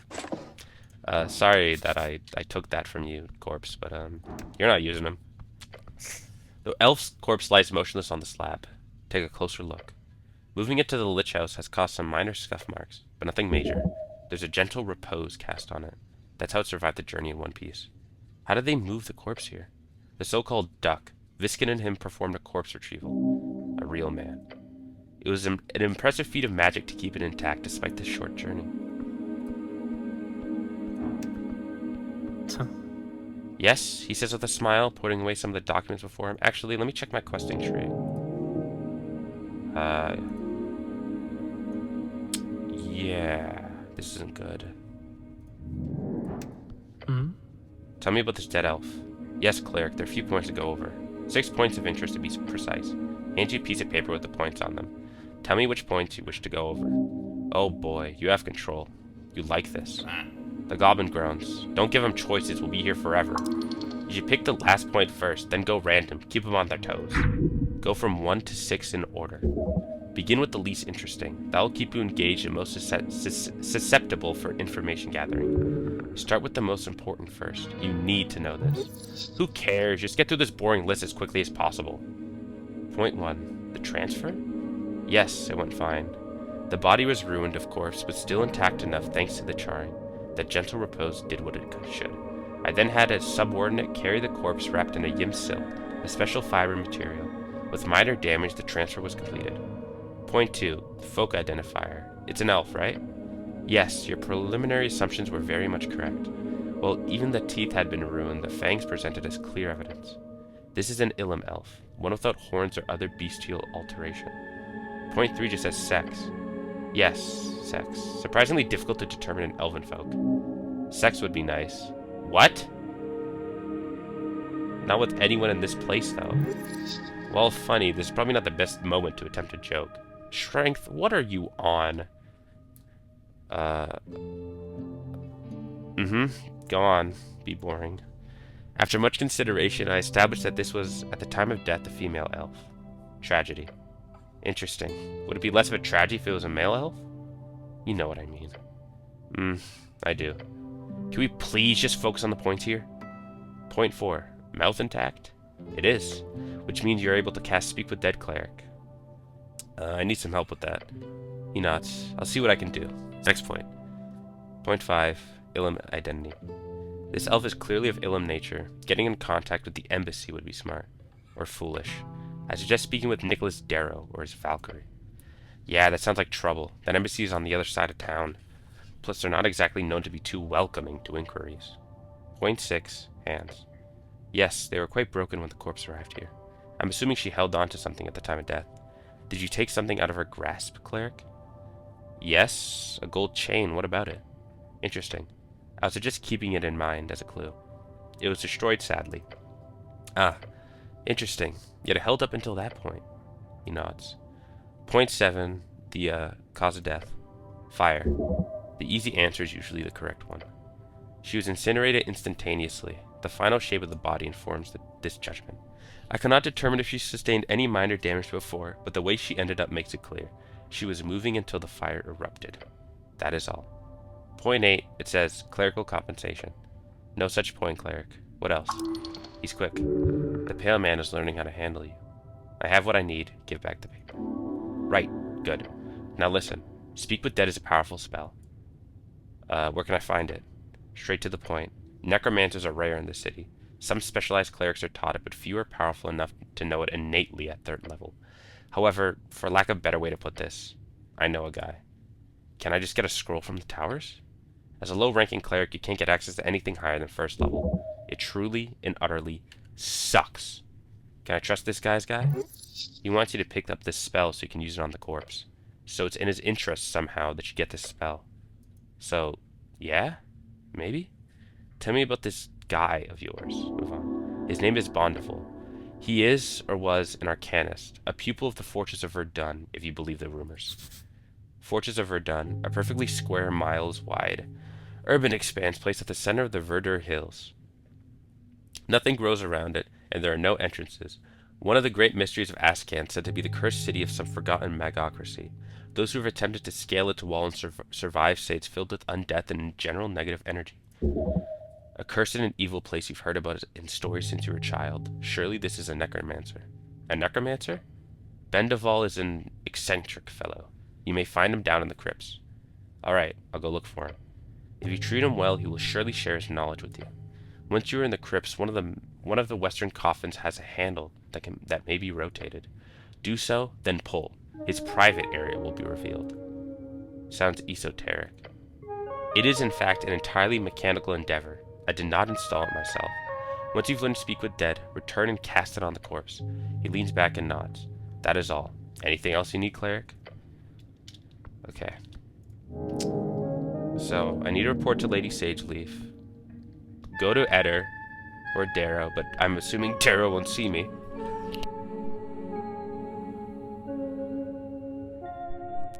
Go to the crypt. Okay.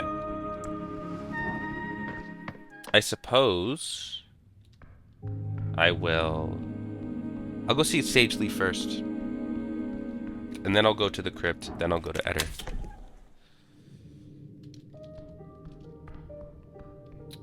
Actually, does Nessun have something to say about some druid plant stuff I found recently?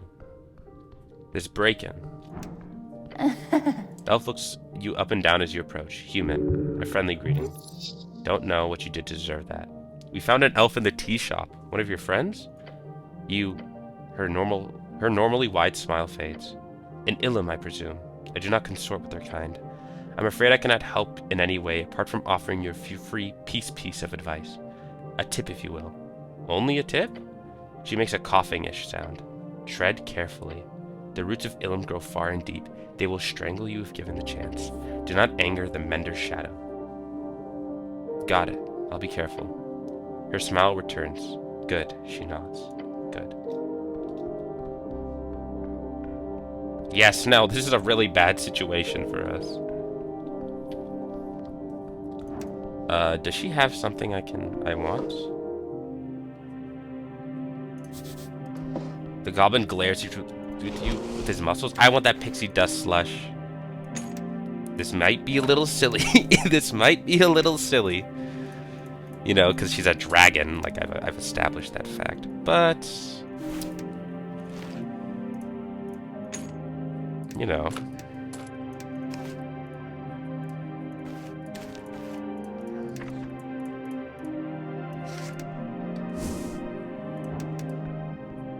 anything for the stuff. Nice! Holy moly! Let me consume that. She has apples on her too. I want that. This is a really high DC though. Constitution, +2 Constitution slowly regenerates HP over time. That's nice.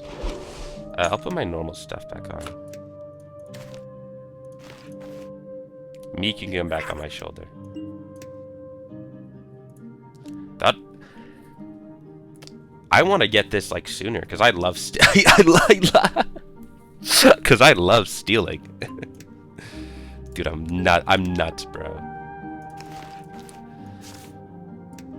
So, what am I getting my extra intelligence from?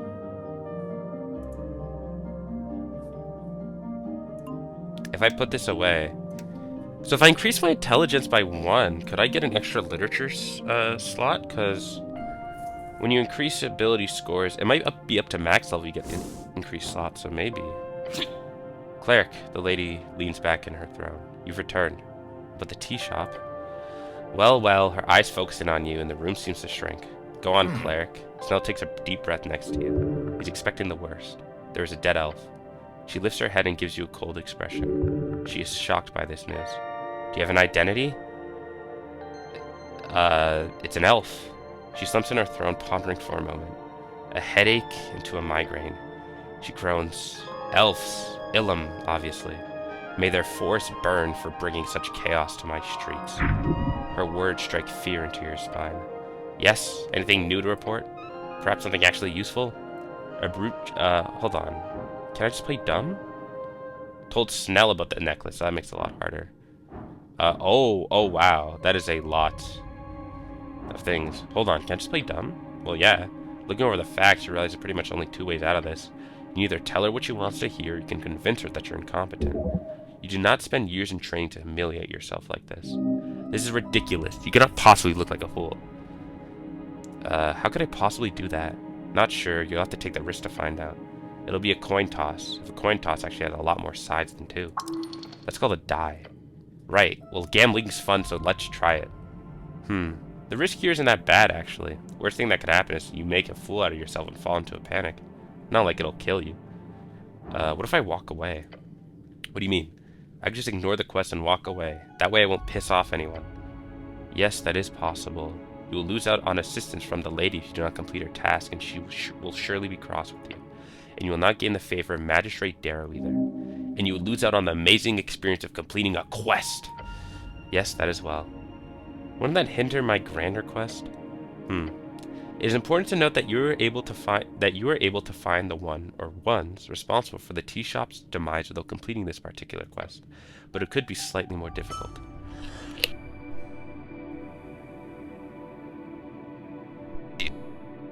I don't see a reason why I shouldn't tell her stuff.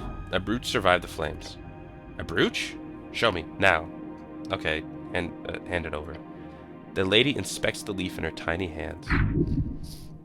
She senses its esoteric nature. Tacky, typical elven, and magical. Her eyes lift, landing on you. Yet also ruined. What do you think?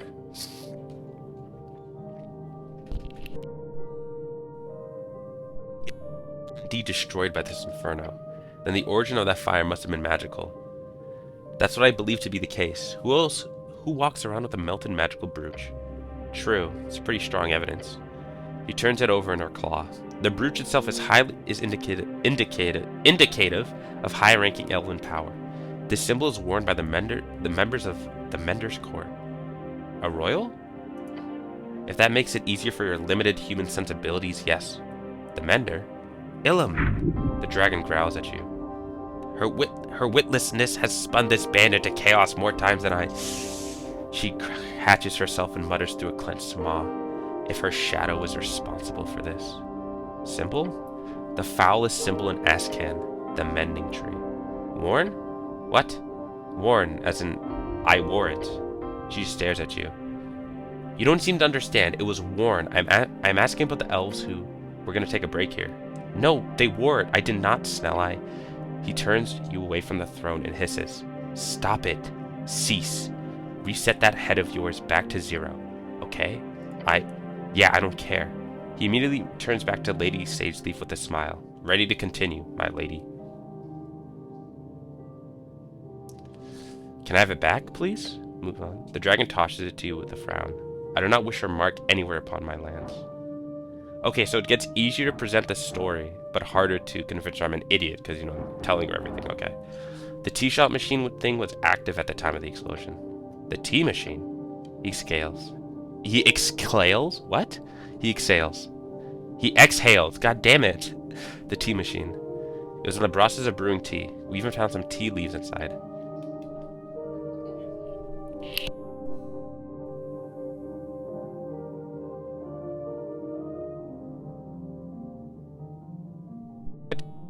A little break to go eat something. Just a little snack, gang. We'll be back though. No, I should probably like mute my OBS.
Back, gang. Sorry for the long wait, kind of. I don't know if that was long. I don't know. It felt a little long to me.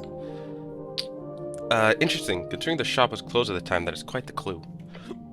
Perhaps this elf was making tea. Perhaps this elf expected company. That would make sense.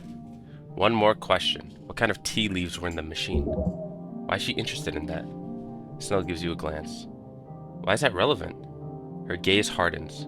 Show me the leaves. Show her the leaves. She takes one sniff at the dry leaves and frowns. A Cargameshian plant.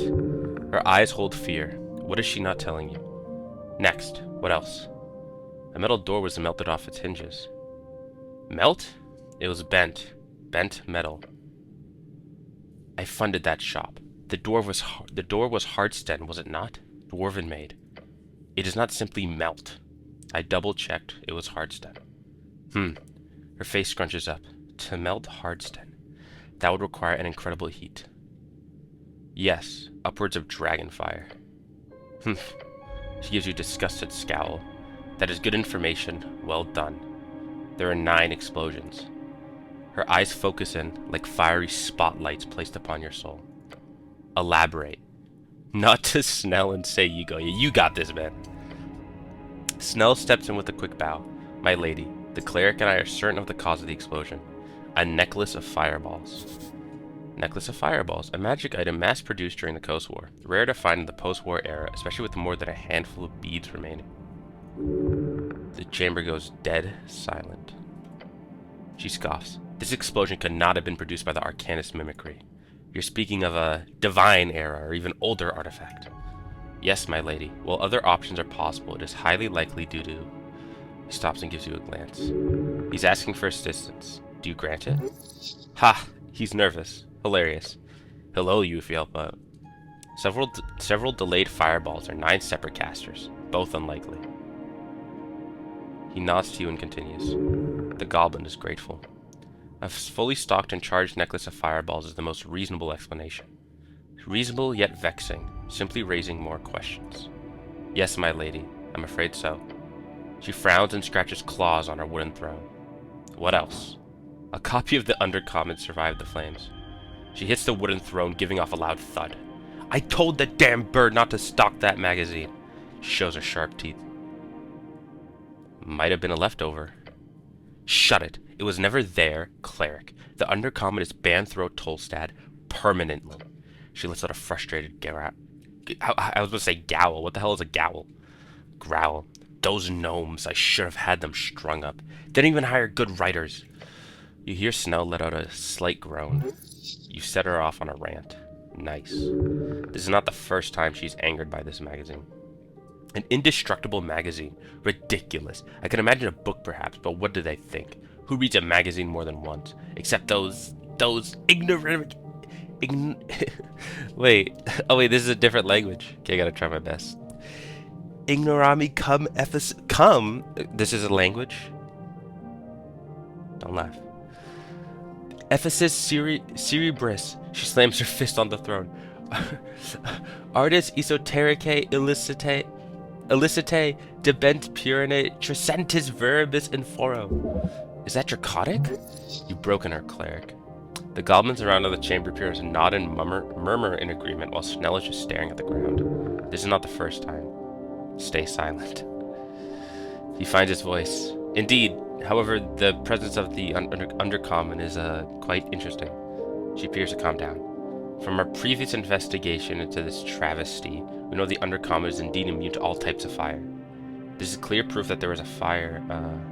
Should I mention the magazine looks pretty interesting? Would be funny, but don't. No. This is clear proof that there was a fire in the tea shop. Yes, okay. She takes a deep breath. What else? Yeah, that's a lot of things. Present the full story to Lady Sageleaf.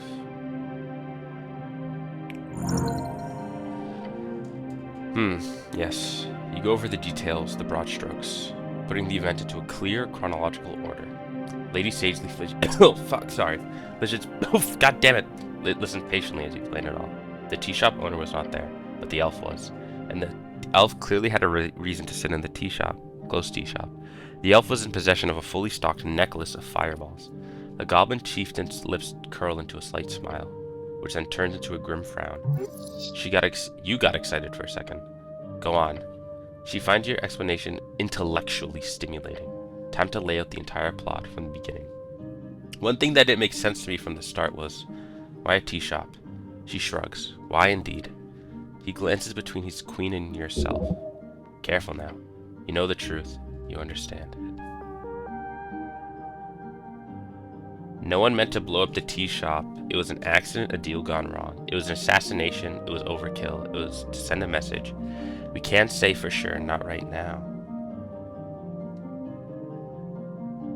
I personally think in this moment, I would guess it was an accident.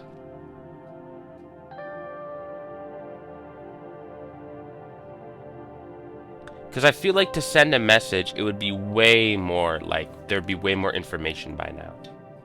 But this was just, like, a whole, like, mystery, like, open and shut. It wouldn't make sense to, like, have it be a message and then, like, have nothing be known about it. Like, we looked through the entire place, we still don't know what happened, really. So I'm gonna say it was an accident. A deal gone wrong. She contemplates your words for a few seconds. A deal, you say? Because it makes sense, because there's Smuggler's Tunnel behind. It had a bunch of magic items. We got gauntlets of, like, ogre strength. +4 to my strength.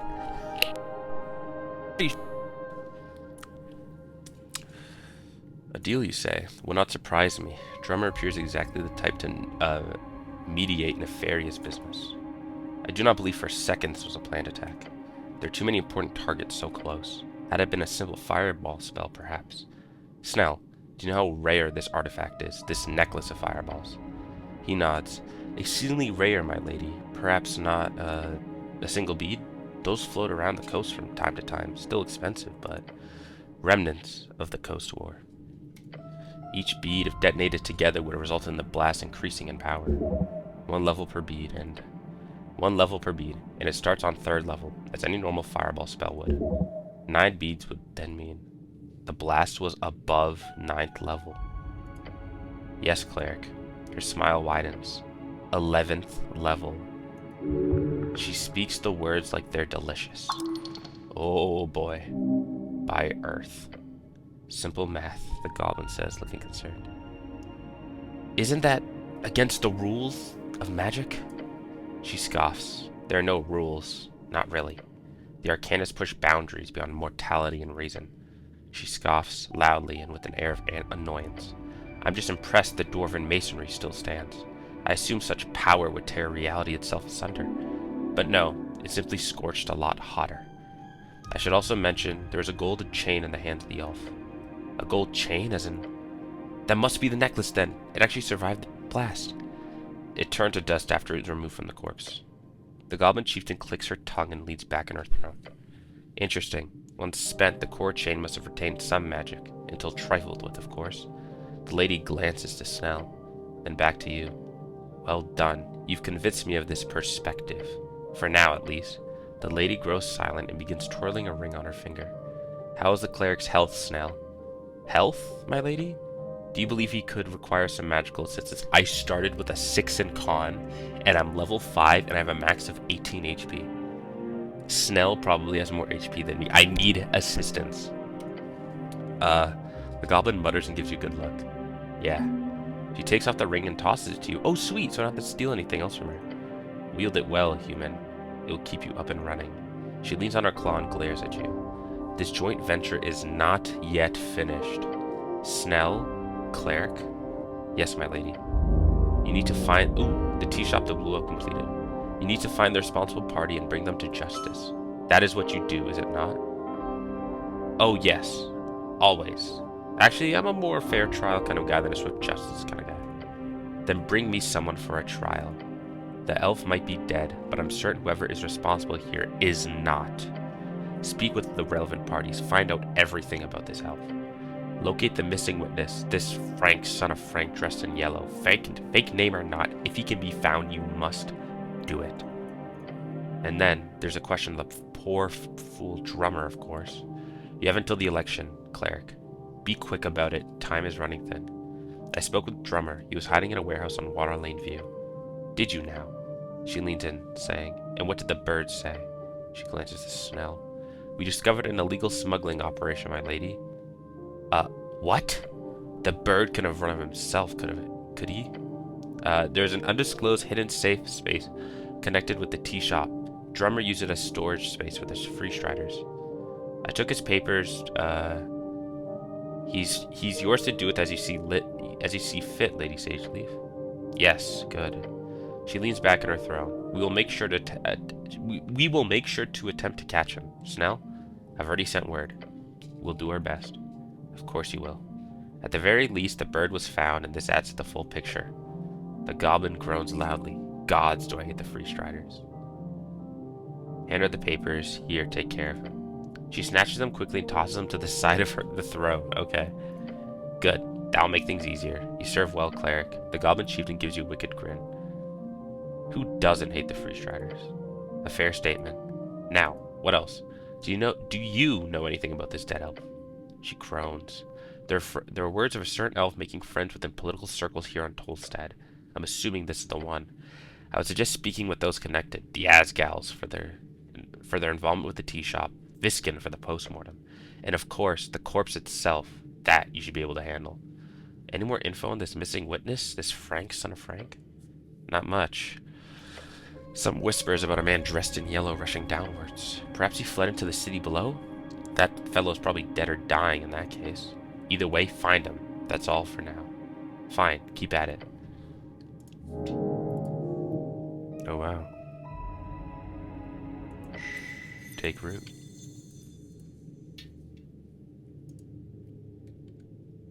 What is loneliness? Excuse me? What is it?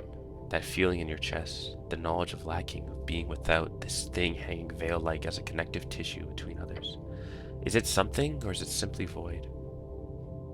Is nothing something? Sounds like a mathematical thought for the blue one. So, you come here to solve a mystery. Yet, what you find is everything working against you. Yeah, that's been pretty annoying. It has been difficult, yes. Political forces working against each other's. Not in direct competition, but indirectly. A selection looms over all folk. A coin lord who wishes nothing to brought to light under his reign. What?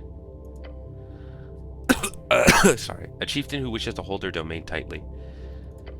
Caught between a poor woman and a tea shop. And what's this got to do with loneliness? For you, despite these tribulations, it has proven a revitalization, a return to form.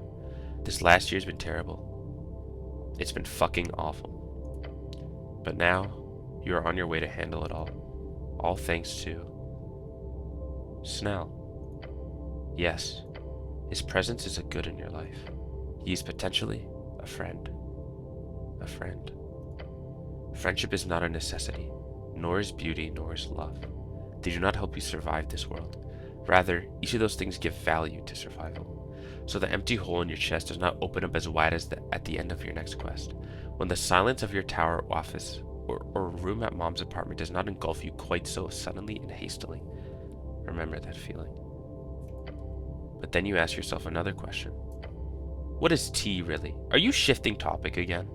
A warm liquid filtered through leaves of various distinguished plants, only to be served to free-spirited youthful folk of common cloth. A drink of the post-war era.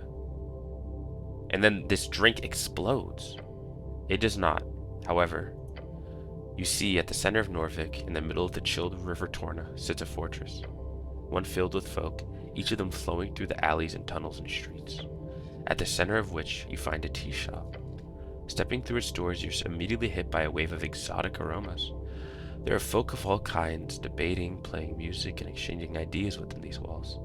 Stacks of newspapers thrown about the tables. Behind the counter, you see a dark feathered creature serving freshly brewed cups. This is a tea shop. There are many like it in Norvik. There's nothing special about this one, apart from the fact that this one blew up. That doesn't sound very lonely. No, it is not. It was the best years of your life. It was the closest you ever came to having real friends. Most of it spent drinking halfling tea and Dvargby with people. Oh, shut up. They used you. Aren't you the one always going on about exploited labor? Well, that's you. A lonely kid tricked into pushing dwarf propaganda. That's all. It is not so simple. There are also kids. Myron, she was trying to... You don't need them.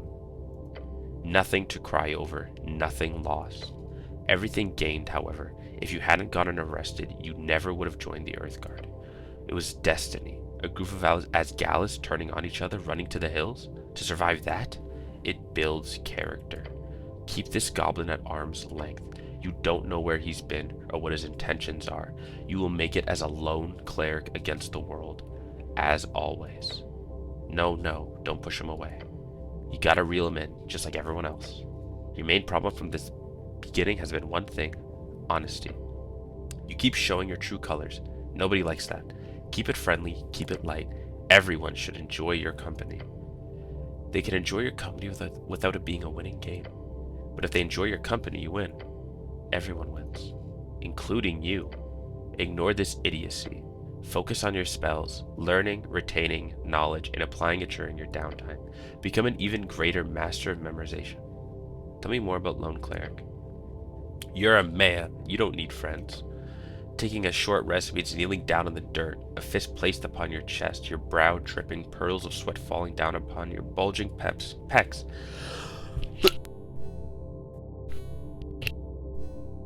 Then by yourself, flying solo. You don't need friends. You're a man.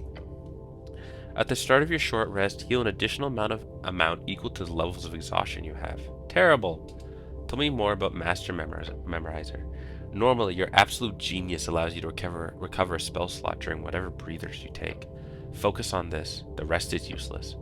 During your short rest, you restore 2 random spell slots instead of 1. Okay. Tell me more about Friendly Company. Snell is a good person. You enjoy his company. Just his presence during a breather is enough to make you feel good at heart. This feeling is somewhat mutual. Who cares what he thinks? You usually need to learn how to make friends, for real. That includes manipulating them into actually sticking around. Friendly Company. During short rests, always hit die with advantage. Snell also gains an extra proficiency in his initiative rolls. Nice! So is this a wise or charismatic thing to choose? It's a mix, really. Like with alignment, it is all about intention. Do you view socialization as a zero-sum game? I don't know. Then it does not matter. A relationship is what you make it. If you assume it to be a cold calculation, then that is what you get. Sweet. Good deal. Okay, I'm ready to make a choice. Go with your heart. It lives in your sleeve. Pick Friendly Company. You'll be a great friend. A true friend. And so you shall remain. Stop thinking. I think... What do I think?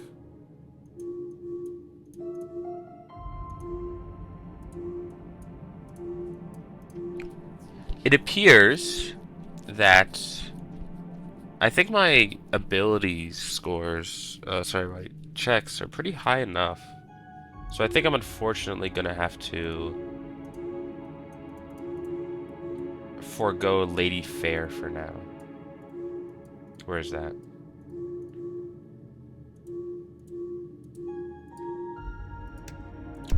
And in place, I will pick Friendly Company. Alright. I guess I can go to Viskin real... Can I ask something to Viskin real quick or no? Let's go find out.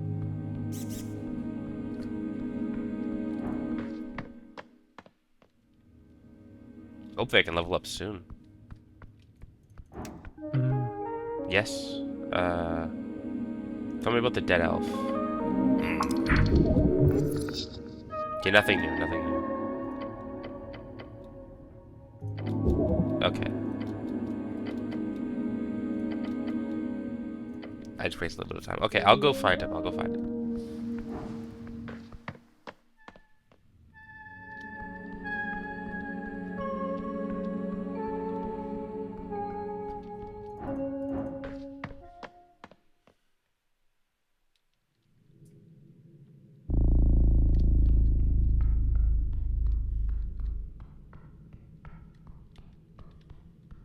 Supposed to be in the crypt.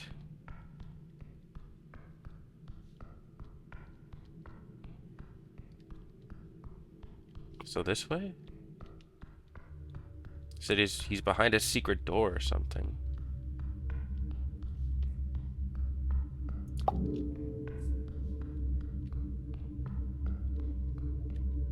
Oh. A stone coffin rests against the wall, of classical dwarven design, used for early earth folk tombs. The lid is sealed tight, almost built into the wall itself. Ornate carvings cover the surface. Symbols of death and rebirth, all dwarven in origin, forge and hammer. Standard crypt work. Crypt work. Examine the coffin. You run your hand along the stone. Cold, smooth.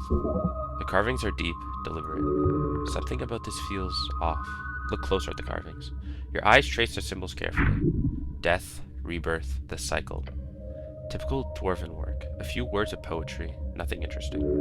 It is beautiful. It says, Gadar Gar, folk door, Inget nit under Solon, along with many other proverbs, each one personalized for the fallen.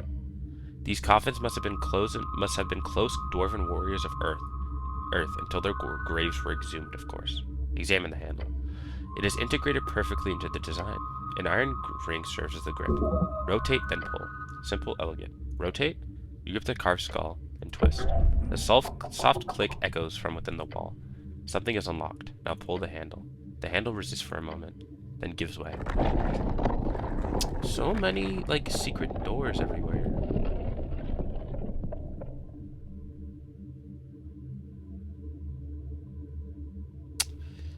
Tis nuts. Tis nuts. Revealing a narrow staircase descending into darkness. Cold air rushes up. It's ancient, stale. The smell of old magic. Oh boy. Even deeper, huh? Doom! You scared? I'm not feeble-minded, if that's what you're asking.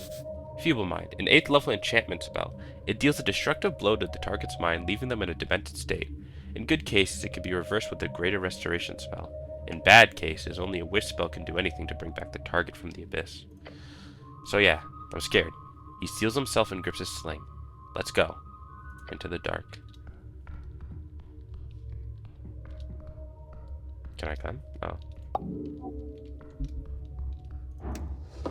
Shard of yours, sweet. Wooden coffin, it's rotting. Dream passion. Oh, how nice.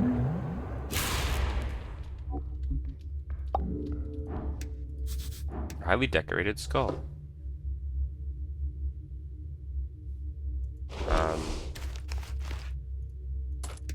Alright, I'll pickpocket that, I guess. Yeah.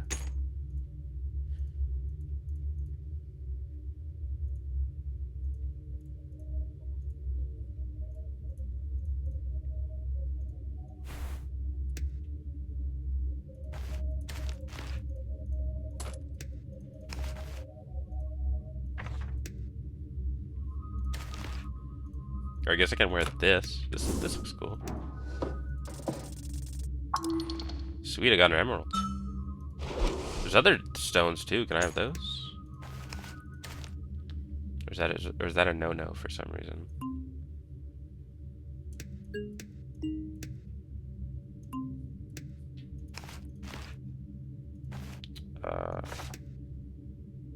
Yeah, this seems about right for my stats, I think. Yeah. Stepping into the hidden tomb, you see a colorful display of twinkling light through the gloomy and dusty air. An eerie altar, placed on top, a skull and several colorful gems. Valuable, too. Like, extremely valuable. But probably horrendously cursed, sadly. Ah! That's why I can't take those. The skull is a sign of death. Don't touch anything. Well, I just took an emerald. Shit. Whatever esoteric effect is in place here, do not disturb it. Just look around. The shrine is quiet. The colorful gems cover its altar as well as the eye sockets of the central skull. To think this sacrilegious and quite frankly ominous corner would be stashed away in such a holy place. This is Earth's original crypt, for God's sake. Is there no depth of depravity these cultists and undeath enthusiasts can't stoop to? This skull looks a bit deformed, doesn't it? The goblin squints. A bit? Depends on what type of skull it is, I suppose. Look at the jaw. It's all wonky. And the eyes? He sighs. I don't like ripping on a dead guy, but yeah, that's one wacky skull. A wacky skull? You goddamn phrenologists! As if lifted by some invisible force, the bejeweled skull rises from the altar. Its gleaming eyes twinkling in the light, its jaw chattering. The noise causes you to recoil. Death. No. No way. An unending wave of dread falls upon your essence. Its esoteric force. It is entering your mind. Earth, protect me. Protect you? The goblin tries to grab you, but he freezes and groans. What the hell? He falls to his knees. You barely stand. I can't move. The dread is overbearing. Oh, wow. The skull's jaw stops chattering. As the noise disappears, you feel in control once more. Slightly. You wake me up for some trifling bullshit? You a trifler, huh? It clicks his teeth together. I'm the cleric. Try not to puke. Cleric, eh? You stand as a paragon of what it means to be a cleric. A cleric of a dead god. Holy hells, this thing is terrible. Just being close to it ruins your posture. The body cannot contain this undeath. The skull lets out howling laughter as it shudders about in the air. I am Necrolord Bondoval. Wahaha. Punch the skull. Necrolord, that is the title of Old Diminor. You've been...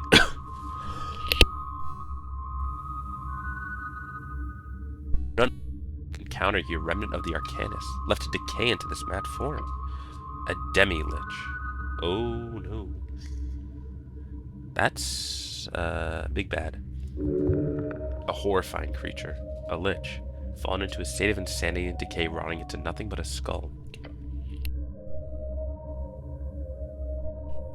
Is the dangerous variant, for its madness is as unpredictable as it is dangerous.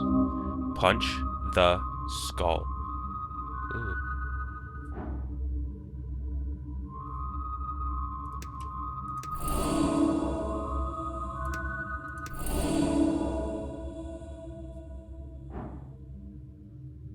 This isn't a good idea.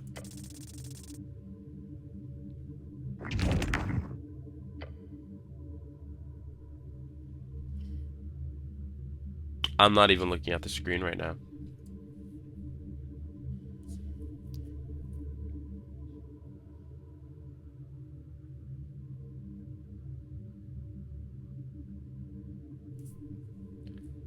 I am beyond. You wind up your fist. Then you attempt to lock eyes with the gems. You try to send your shaking arms forward. Come on, come on. That was a terrible miss. Huh? You attempt to strike at me? The skull lets out a mocking laughter as you recover from your missed attack. I like you. What? Such gusto. You remind me of my old lieutenant. That boy always swung on his superiors. I raised him 12 times over the course of the war. Hell, I think the skull likes me. I think so too. Play along now. If you keep this up, you might be worthy enough to be raised as a servant one day. He rattles a laugh slowly spinning in the air. Viscan let me know all about your little situation. Oh, you did? Demi-Lich clicks once. You're not very necromantically entangled, are you? I never managed to master that school at the towers. Master it? No one masters it, not even after centuries of scholarship. You see, I'm not just some horny wizard. The skull drops down and flips around on the table. I'm a goddamn mage. You hear the goblin groaning. This lich is surprisingly not a threat. For whatever reason, his intentions are far more sinister. He intends to teach you something. Trained in the arts by Hagendim legends, sent to fight on behalf of the greatest empire in the history of yours, Arsprint. Necrolord is not just some title. Ugh, excuse me. It's a calling. A dream. A dream of undead supremacy. One day it will be reached. You're the lucky one here, for I will help guide you to a string attunement. A necromantic attunement. You'll do that for me? Of course. I owe it to Viscan for one. And for second, I just love spreading the joy of death magic. As any sane man would. This skull is not sane nor a man. Agreed. This skull is not going to kill you, but you do not have the strength to vanquish a demi-lich like this, so... Later. Do it later. Can I behold it? Guess not. The skull floats in front of you with a permanent smirk and jeweled eyes. Cleric. So loud. Yeah, advantage against evil, nice. So, what are you exactly? Ah, you never asked, did you? I'm a terrifying lich, of course. He does not consider himself decayed. A sign of madness. Got it. You'd have to be pretty stupid not to. How did you end up like that? Like what? So handsome? Don't kiss ass, cleric. Nobody likes that.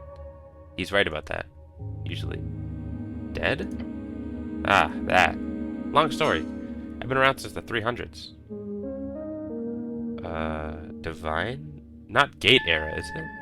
You think I'm a damn Anticipalian? The Gate era began over 4,000 years ago. Do you realize how few relics, let alone creatures, still exist from that time? I should You'll what me? Terrible phrasing. Just absolutely awful. The Demi-Lich is referring to Finger of Death. Nothing else. Finger of Death, the 7th level necromancy spell. It causes a single target to be overwhelmed by negative energies. It can causes any normal man to immediately falter, decay, and turn into an undead abomination. Fate era? By the strings, no, are you insane? I wouldn't be talking with you if I was a lich of the fucking Fate era. Come on, it'd be over a millennium and a half. Divine era? No, I'm not that old. Come on. Arcane era? Of course, what else? Well, I did ask you everything else. The skull pauses its rotating and focuses on you. I'll talk your skin off, cleric. Please, no. He clearly loves to talk. Any question you ask, he will answer. Where'd you grow up? In a small village called Kriev, a city in eastern Reeds. One of the few placed untouched by the later stages of the Coast War, and thus the stronghold of early Free Straterism. Today is the 4th largest free city.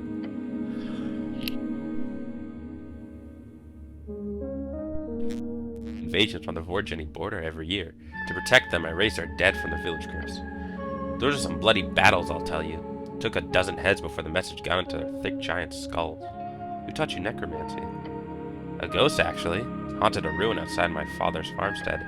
Led me to my first spell book. Told me how to pull strings and fast-track my spell slot accumulation. Her name was Uliana Prax, a wonderful, crazy harlot. No need for such foul language. And those are her words. Uili the crazy harlot. Don't be so sensitive. The skull does a spin. She was captured by a high-ranking exorcist after I built my first squadron. Last I heard, she was part of some Free Strata trade purchase personal collection. Kept her in a bottle. Like she's a genie or something. I would have gone with a fancy box myself. Or an urn. Your innards churn by having to listen to his strange tales. What is your greatest accomplishment? Oh, it's a bit embarrassing, but it has nothing to do with necromancy. Back in the war, I was to receive a commendation at Thazen. Big event, big deal. Well, that evening during the reception, I managed to seduce and charm a beautiful young lady. Turns out she was the daughter of a Hagendim arcanist. Can you imagine? So obviously I married her straight away. My father-in-law made sure I got promoted to hell and back over the next decade. Got me deep into the arcanist circle. Till the incident, of course. You married up and that's your greatest accomplishment? Arcanist politics is won in the bedroom, not on the battlefield. Don't worry, there was true love between Akala and I. She was a great scribe of the era, that glorious woman. We didn't divorce until after a century of lichdom. Do you understand how rare that is? That was love, it was. How morbidly romantic. That is strangely impressive, yes. Could you imagine 100 years of marriage? Horrific. Last I heard, she was heading a mercantile faction in Feltire. He clicks his non-existent tongue. Gods be damned, I miss that lady. Her body, yes, but her mind. Strangely idealistic for an arcanist lich. He was touched by feminine corruption. No wonder he felt a demi-lichdom. So, what did you do to earn that commendation? Ah, murder mostly. Once I mastered 9th level spell slots, I managed to create my own custom raised dead spell. allowed me to direct 100 zombies at once. And most importantly, they all had basic motor functions left. They could use tools, rifles, wands, basic magic items. It took a toll, but I alone had the line on Gormasol for 3 days straight. Corpses as far as the eyes could see. Those were the days. He sounds wistful. He is obviously evil or insane. What's your greatest necromancy accomplishment then? Oh, easy. I led the animation of a Dracolich. Dracolich, a dragon who goes through the act of achieving lichdom. They are known to be the most terrifying creatures along the coast for at least 2 reasons. None are known to be alive today, publicly. That's radical. Sure is, even back in the day. Oh my goodness, what? Yichimilian Ravad, a child of Izeth. Not what you'd read about in history books, but she had spirit, that dragon. I wasn't a regular in the dragon cultist community, but my expertise as a lich led them to hiring me. I would have done it for free, honestly. Blitz had a sinister chuckle. In the end, we succeeded. That was my greatest accomplishment, cleric. Creating one of the most fearsome creatures to ever walk the coast. What happened to the dragon? I obviously won't divulge the secret of Draco Lichdom, but rest assured that Yichmilian went through hell to achieve her new form. It was a tragedy what those genie Templars did to her and her army. Otherwise, she could have easily ruled a city or 2 by now. Genie Templars? Some crazy warriors of Kargamesh. Was a big thing 100 years ago. I am fond of dragons, you know. Mortals look up to us. Gods look down on us. Dragons treat us as equals. At least the wise ones. Tell me about that accident of yours. This lich is talking all night long, it seems. Fuck, I am. It's really not worth talking too much about. After myself and my dear wife have both achieved lichdom, I made some misplays in the politicking. Stepped on the wrong foot, so to speak. Got my entire Splinter House exiled from the Hag and Dim Coalition. One thing led to another, yada yada. I ended up in Ascani. The Lord of the Fortress invited me to stay for a while. Did some freelancing, you know, newly divorced dad shit. Once Earth arrived, I ended up working with some of his paladins. Never met the fellow, but I quite liked the cut of his jib. The Lord of the Fortress? The Fortress of Verdun. You know, the esoterically shadowy miles-wide castle? Oh yes, that one. Never been. Can't recommend it. The Lord reached out, was looking for necromancers to add some new tricks. Who is this Lord? No clue, but he paid well and let me research the crazy stuff going on there. Still have no idea what the fortress actually is. My professional guess would be that it's an esoteric pocket gone wild, like a slice of pure negative energy that's landed right in Ascani and can't escape its bubble. Just one of the many weird wonders of the coast. The Fortress of Verdun is a popular dungeoneering location. Lots of treasure to be found, whenever a hole opens up. When the fortress opens up, there's always a trove of merchants setting up camp outside the entrance. Many great beasts to encounter and vanquish in that legendary evil dungeon. You should go there someday. You have any kids? A dozen or so. Productive. Thank you. My wife, Akala, ex-wife, was a prominent member of the MRS, Magacrat Reproduction Society, a hag-centered organization in Old Dimonor focused on creating artificial population booms among the Arcanus. While successful, led to many feminist insurgencies during their reign. They were at the forefront of woman-first magics. You know, the kind of stuff that makes a whole childbirthing and or rearing business into a cakewalk. I never got along with those hags, but they did let me have 2 sons, so that's something. Are you implying that sons are better than daughters? Not really. There's an argument to be made that they're much less of an asshole. But the MRS hags definitely had an agenda, you know. More girls, more members. I'm not crazy. That sounds like feminism. I thought the Arcanus were old school patriarchs. Oh, absolutely. As long as the MRS were focused on providing population among the houses, they were fine. As soon as they began spreading birth control and ideas of female liberation, he cackles. Those hags were turned down hard towards the end. Their turn to the revolution was one of the main contributors to the fall of the empire. At least it seems that way to me. A woman scorned, etc., etc., etc. He turns and stares at you. Are you a feminist, cleric? Your goblin companion turns to look at you as well. There are no women around, so the answer doesn't really matter. Of course you are. Your race would be good to women. No. What do you mean, no, bro? That sounds really bad out of context. You do not align with these notions of feminine dominance. The female is powerful. Women's suffrage is important, duh. Just say yes. In all honesty, you never would have imagined, not for 1 second, that you'd ever be asked that question by a demi-lich. I'm on the fence? Women should have some rights, but not all of them? Crazy. Yes, I'm a male feminist. Is that a problem? Ah, you're also one. Good, Claire. You see, I, too, am a feminist myself. I always viewed women as a class of people perfectly capable of magocratic logic and reason. And I know it's controversial to say, but it should be illegal to keep them in chains. Never liked that, honestly. Chains? I know. Barbaric. Anyhow, you were asking about my kids. Good job, brother. Thank you.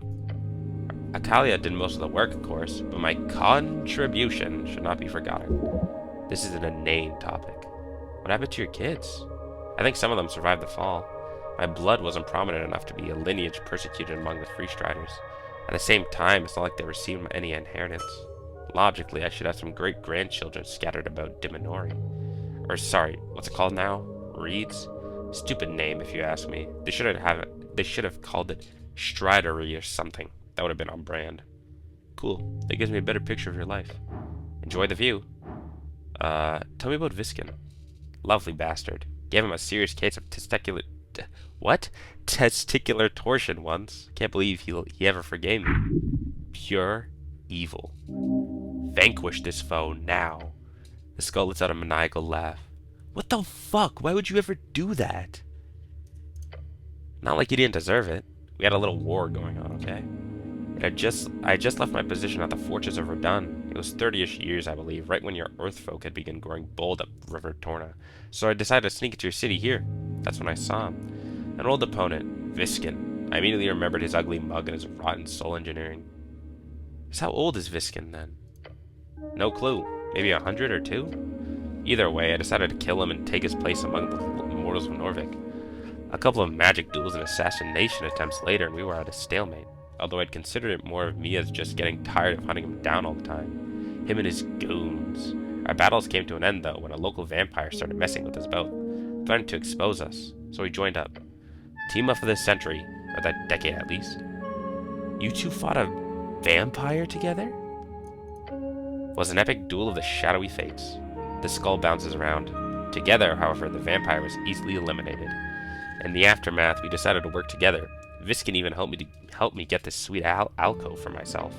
We share research from time to time and work together to figure out the mystery of... He stops. I'm getting ahead of myself. Let's talk about something else. Did you turn to a skull in that battle with the vampire? A skull? It makes a motion that can be interpreted as a shrug. I'm a bit bony, but a skull? Don't be preposterous. The demi-lich is clearly unaware of his own situation. He's either deluded or there's some esoterical effect placed upon his memories. A memory-altering spell by Viskin, perhaps. Who was the vampire? Thomas Darrow was his name, a nobleman, which made him much more dangerous. Thomas Darrow, uncle of Nicholas Darrow, disappeared 15 years ago, and his case was a widely speculated investigation. He's saying a Darrow was a vampire? Slander, surely. Hopefully. We cut him down without anyone suspecting a thing. Maybe I shouldn't say this out loud, but who cares? The mysterious death of Thomas Darrow was written about quite extensively in the magazines about 15 years ago, back when you were a kid. Thomas Darrow. So that's what happened to the lost uncle of the Darrow house. What's that about research? Nothing, that's nothing. He says nothing more. Alright, I have some other questions. Ask freely, cleric. Know anything about the tea shop thing? Nah. Nothing? Literally nothing about any tea shop? I get updates sometimes, I don't know. Fun that it exploded, though. I wouldn't say it was fun. Boring. It was probably a rogue wizard or some kind of magic item mishap. Whenever a necklace of fireballs was smuggled from the floating cities down to the peasants, they'd always find a way to blow themselves up in the most spectacular ways. Hilarious. That used to be common? Not every day a villager exploded in a fireball. Those necklaces were valuable. But sometimes someone smuggled the one away from the factory front lines, or off of a factory floor. I was never too into evocation magic for that reason. Too easy. He chuckles in a sinister way. What are you voting in the election? It goes against my ideological beliefs to vote. Democracy doesn't work. Never has, never will. Why do you say that? People are just too stupid. On average. Statistically. Megocracy or technocracy might work. Hell, even oligarchy has its uses. Just look at the Freestriders. But real democracy is foolish. It might help launch these other, more powerful forms of governance at speed. But real, permanent democracy? A shit show. Just you wait. Have you seen real democracy in action? Somewhat. Some pre-Arcana states had some pretty formal democratic conventions established. They are eaten and consumed by the power of the magocracy. They cannot handle the rapid changes and extreme strength of the more directly controlled governments. The only reason a magocratic power did not stand on top at the end of the Coast War is because of yours inebriating ebbing. Pretty annoying. Ebbing? What? Of course. You haven't heard of it? The Esoteric Ebb. Title drop. An esoteric term for the draining of high-tier magic from yours realm. The lack of high-tier magic is often taken for granted today due to the general hatred of Arcanists post-Coast War. The draining.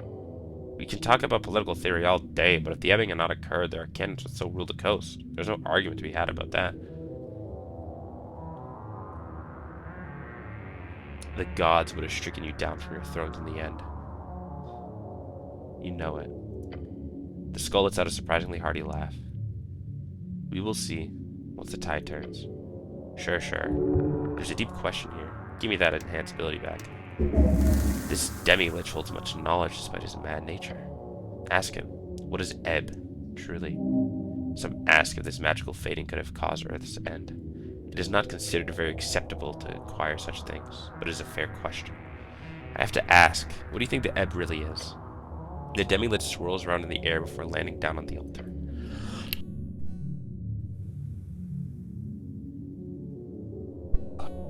For a second.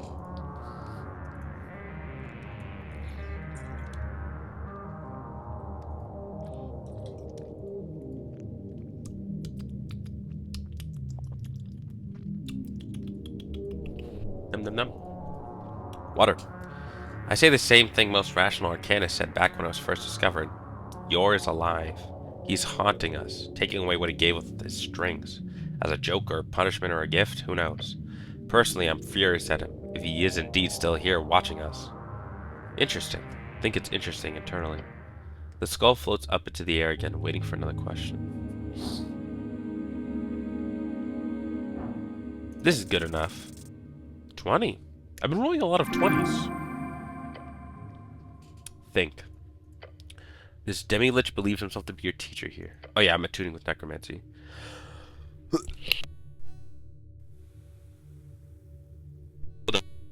Tell me as best as you can. The school of necromancy. How do I master it? Strings are strings. They are equal but different. You must have seen them a lot, since you have them running through your flesh in the masses. I do? He continues. A string in necromancy becomes that when it intersects with negative energy. Thus, it begins to look like flesh to me, for example. I have surely as many strings going through my existence as you do, except mine are necromantic. Yours are... The skull shakes a bit. Many others. How do you deal with strings usually? When I tune with strings, I twist them. Ah, so that is how you cast your organized spells then. Necromancy is special because of that negative energy. Twisting a necromantic string would hurt naturally if you're anything but not alive. A living necromancer learns to either manage the pain through mutilation, religious fervor, physical numbness, or they learn to cut the string. Cut? Everyone uses different terminology. You might have heard it called willing the string or mastering it. It's the step you ever... Fuck.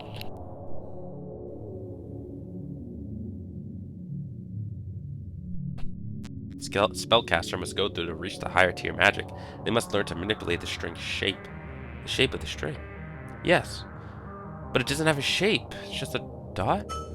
The skull laughs mockingly. Why do you think they call it a string then, dumbass? It measures change over time. You might have grabbed and twisted your strings in a moment, but cutting a string means grabbing it independently from all other parts, in the past and in the future. Don't just twist it. Separate it from itself. Of course. The talk about mastering strings, it all makes sense now. The string goes through time. Manipulating it more closely requires it to be twisted only in the now, without the other baggage. Stick out your hand. Yes. Locate a string near Bondoval. A pale string. Yes. Twist it. Ah, shit. Open your eyes. That hurts. What? You twisted the string into a cure wound, you idiot. It hurt like a... what do you say? Motherfucker. Cure wounds. A first level abjuration necromancy evocation spell. it heals the target. I failed? The skull laughs intensely. You did great, cleric, or should I say, necromancer. That was a cure wounds for sure, but a necromantic cure wounds. Instead of a cure wounds cast through sissy abjuration or hardcore flesh melding transmutation, you managed to simply remove the negative energy to reach the same conclusion: healing. Although, yes, it did hurt like all hell, since negative energy obviously is kind of my thing here as a glorious lich. Oh, so I mastered necromancy? An overstatement, perhaps, but you should be able to cast the one spell you're looking for, at least. Speak with dead. That's what I'm talking about. That's great. It'd be useful for the case, obviously. The skull nods. You want a spell scroll? What's the catch? The skull widens its jaw, then it coughs up a tiny scroll into the air. That's disgusting. What is? You had the scroll inside of yourself. No, I didn't. It was in my pocket, clearly. What are you, stupid? Take the damn scroll. He is not aware of his demi-lich form. How sad. Fascinating, more like. Just let him live his life. More like, unlive it. Grab it reluctantly. Terrible, but a spell is a spell. You've earned it, my evil apprentice. As long as you use it for selfless goals, there's no such evil in magic. Probably. Glorious. Another tier of magic unlocked. Even if it's just a third level spell, this will surely lead to greater things in the future. If you have any other questions, go ahead. Speak with dead, that's 5 questions, right? Yes, indeed. Plus, the spell does not allow the spirit to learn anything new. It just literally animates a simile of the creature. It's an extraction tool, not a way to learn information. So if a person is being targeted by Speak with Dead and then resurrects, that person will not remember the questions or answers it gives? Not one bit. Except, of course, yes? There have been recorded instances of it happening. Rare. Very rare. But only for creatures entangled so heavily in the strings of yore that their spirit itself grows tendrils, so to speak. Strings of your strings. Okay, buddy. Thanks for that, Charisma. I already knew that. If the spirit lives entirely within the strings, then it theoretically could listen in on the Speak with Dead conversation. But that's entirely based on conjecture, along with some instances I've encountered during my necromantic studies. Nothing to base a worldview on, wouldn't you say? Interesting. Indeed. Good job on this. I can see you have an extreme talent for handling strings beyond what I've seen in many youngsters. I would love to watch you burn out on a battlefield among hags and legionnaires. The skull lets out crazed laughter while spinning around in the air. Anything else you want? I'm going now. Bye. So I need to find a shrine. Okay. I guess I could just go back to the, go back up.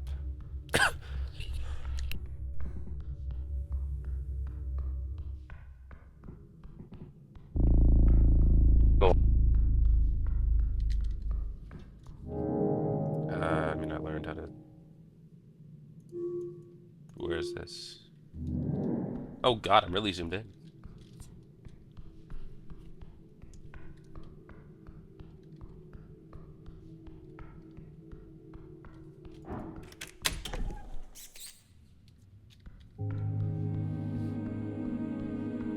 I wonder if I could speak with Dead on this corpse. Bulba the Last Titan.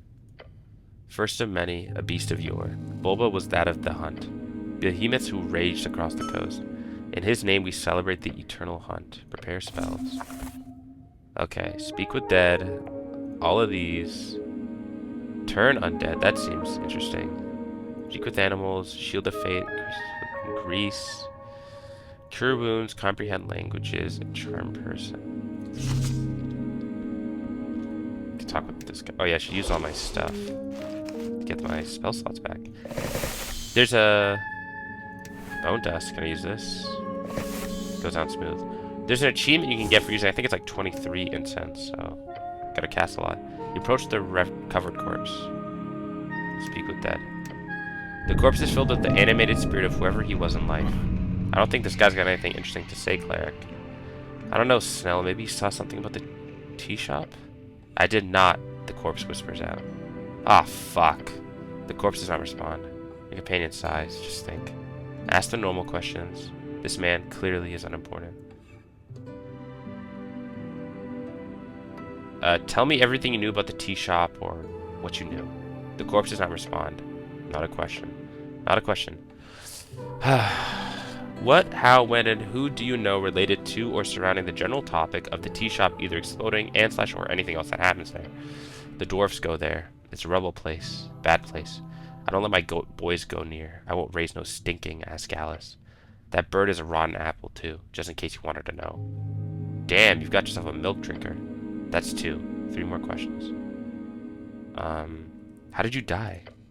I fell in the bathroom. Pretty common way to go, honestly.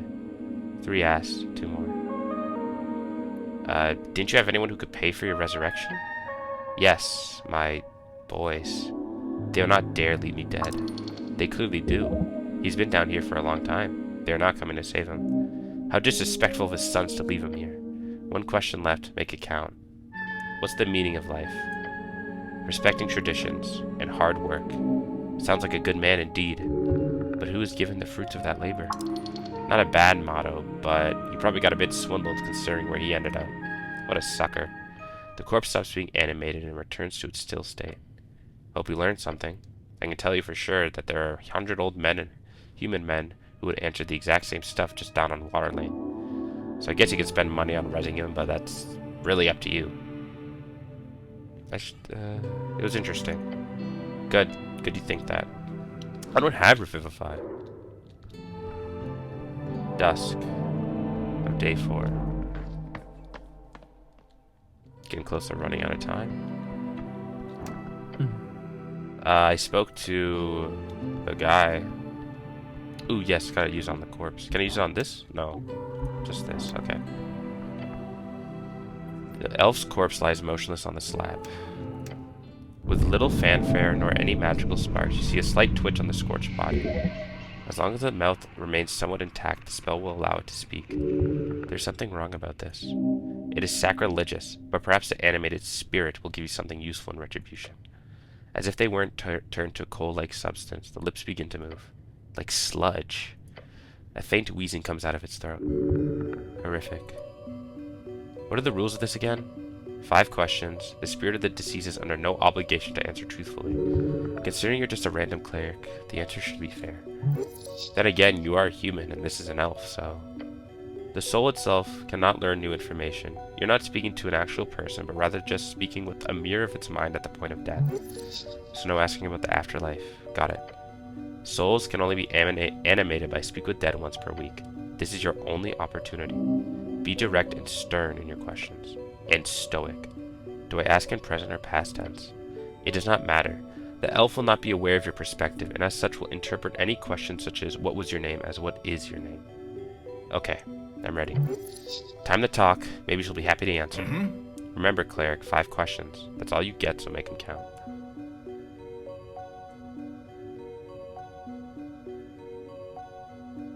Who killed you? Straight off the bat. I did. The goblin leans in. Pinja? Wasn't that the name? I swear that's the name of an elf we saw, like... way at the start, at the temple.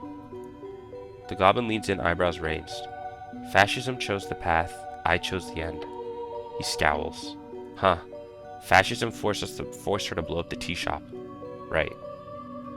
Hold on, Snell. That could be really deep and meaningful information. Yeah, well, find me someone in Asken who isn't bound by fascist ideals and I'll give you 1,000 crowns. The Ilum could be considered fascist, as could every effective government. That is reductive. A fascist state would not be described as such when its core does not uphold values of personal rights. Honestly, fascist is used by commoners to describe any authority these days. The common thought is important. If so many speak of fascism, perhaps one should learn to listen. If we listen to every commoner, we'll soon be charging right off a cliff. 4 questions remaining.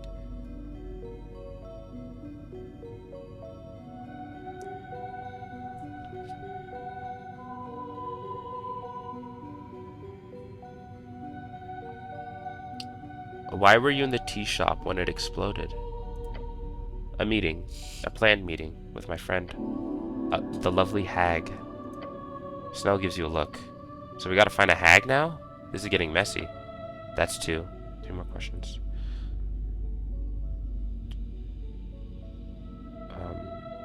What was this meeting you had planned in the tea shop?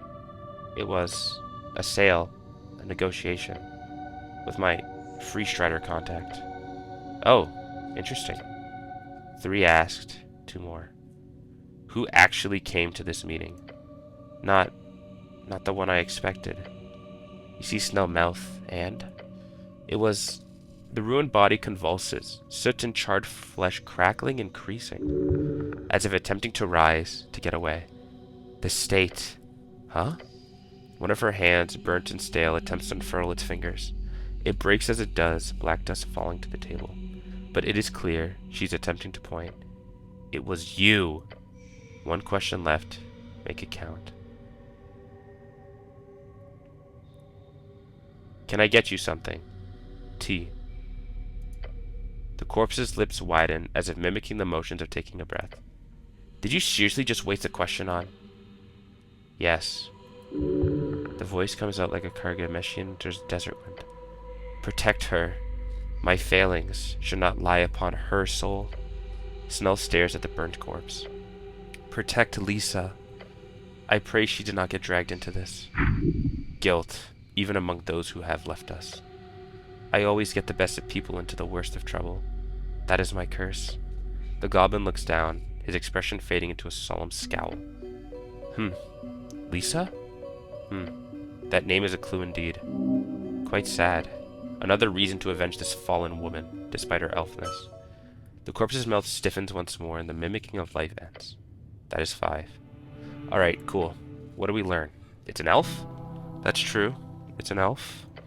But whoever showed up wasn't her friend. Instead, he gives you a solid stare. She said it was you. You don't suspect me, do you? Yeah? I was at the towers, and my patriarch can vouch for me, even if he really doesn't like me. I believe you. The elf must be mistaken. I was resurrected by your master. Yeah, true. We sent for you. You were clearly not on Tolstad at the time. And someone is obviously trying really hard to not let you investigate all this. Thanks for believing in me. No prob. My guess is it's another agent of the state responsible. What? The elf points at you, or tries to, and says you're the one who she saw at the tea shop? Yeah, no, she means a cleric, or an earth guard, or something like that. 100%. That makes a lot more sense than me having amnesia. Yeah, it's not like memory-changing spells don't exist, but it's too much. Gotta follow the simplest answer, and that's not you being a secret bad guy. So now, we look for more clues. Frank, son of Frank, the witness, we gotta find that fucker. Let's follow the leads. Some interesting stuff to think about. The goblin... The what? The goblin? What? The goblin nods and gives you a thumbs up. Nice job on the spell, cleric. Give him a thumbs up back and leave.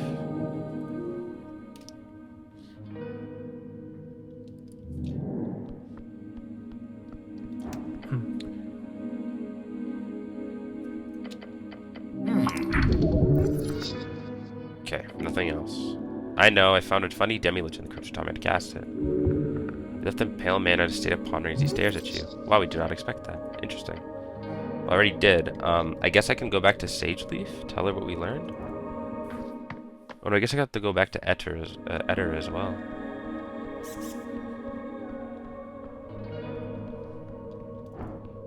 She should still be here, right, Sage Leaf?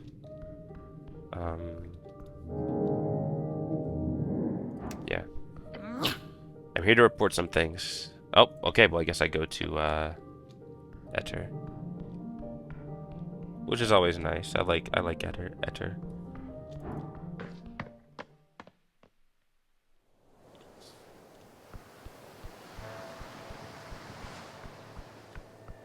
Oh wow, that's a big crab. Is there anything over here maybe?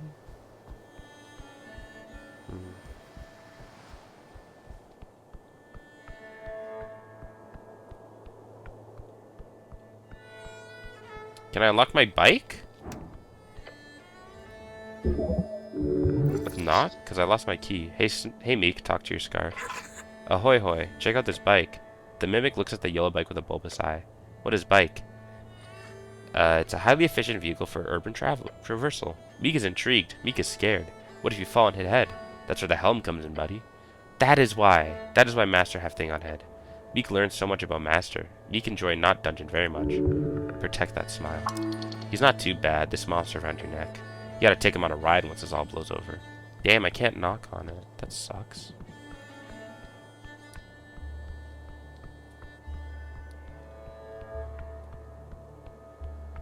Hey. It is you, it is. Beware of this one, she's gonna get it when she wants. Anything new? I'm good. Can I get anything else from her?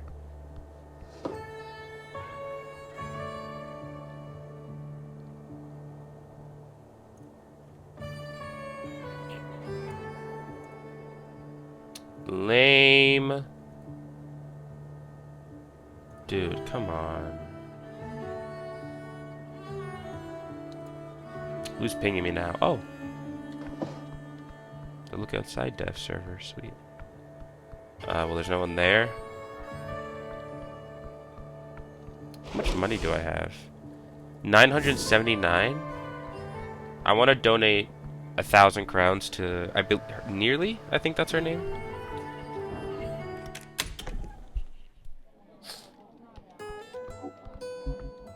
Oh, what's up, Snur? Just messing. He's just doing shit. Oh, Askel's here. Yeah, missed nearly.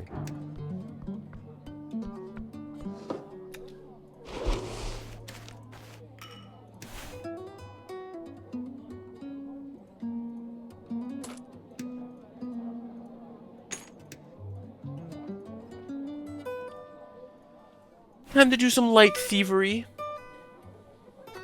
Light, light, very light. Extremely light. This. Just, don't mind me. Nice. 109 crowns.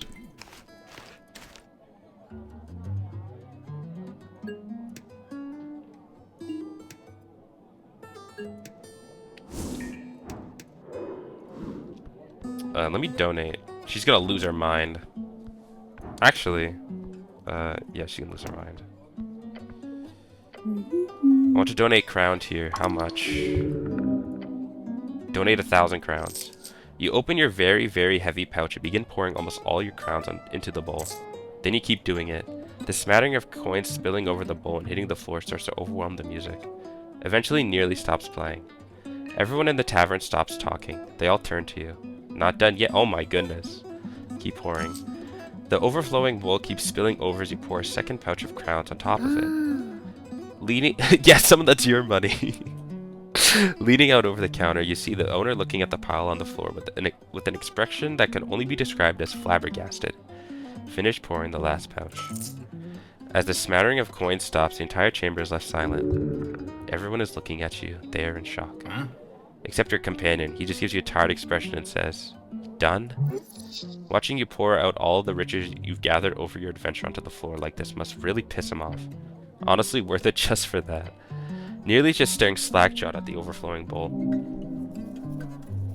The goblin is confused by your honorable generosity. Look at Nearly. This is what your art is worth. She nods her head and blinks a few times. Poor girl, she doesn't know how to react.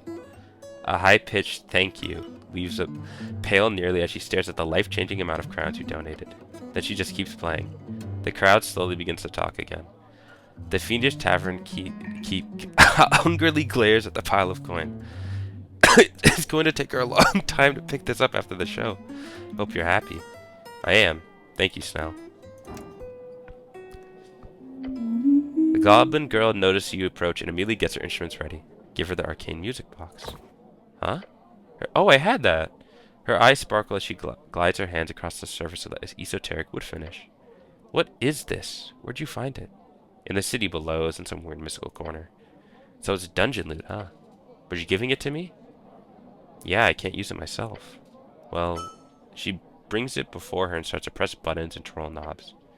Damn, this is amazing! Oh my god, it can even record samples! This is like a diskette studio, but small enough to carry. I know exactly what to play with this site. She glances up to you. Thanks. Just play something cool and I'll be happy. She's so deeply invested in her box that she that she appears barely aware that you're even standing there. Let her play. She takes a deep breath, preparing for the world. Okay, here we go. Leave and let her play. Hey. Cleric, lovely to see you again. Anything I can help you with? Do you know anything about an elf on Tolstad? An elf? On Tolstad?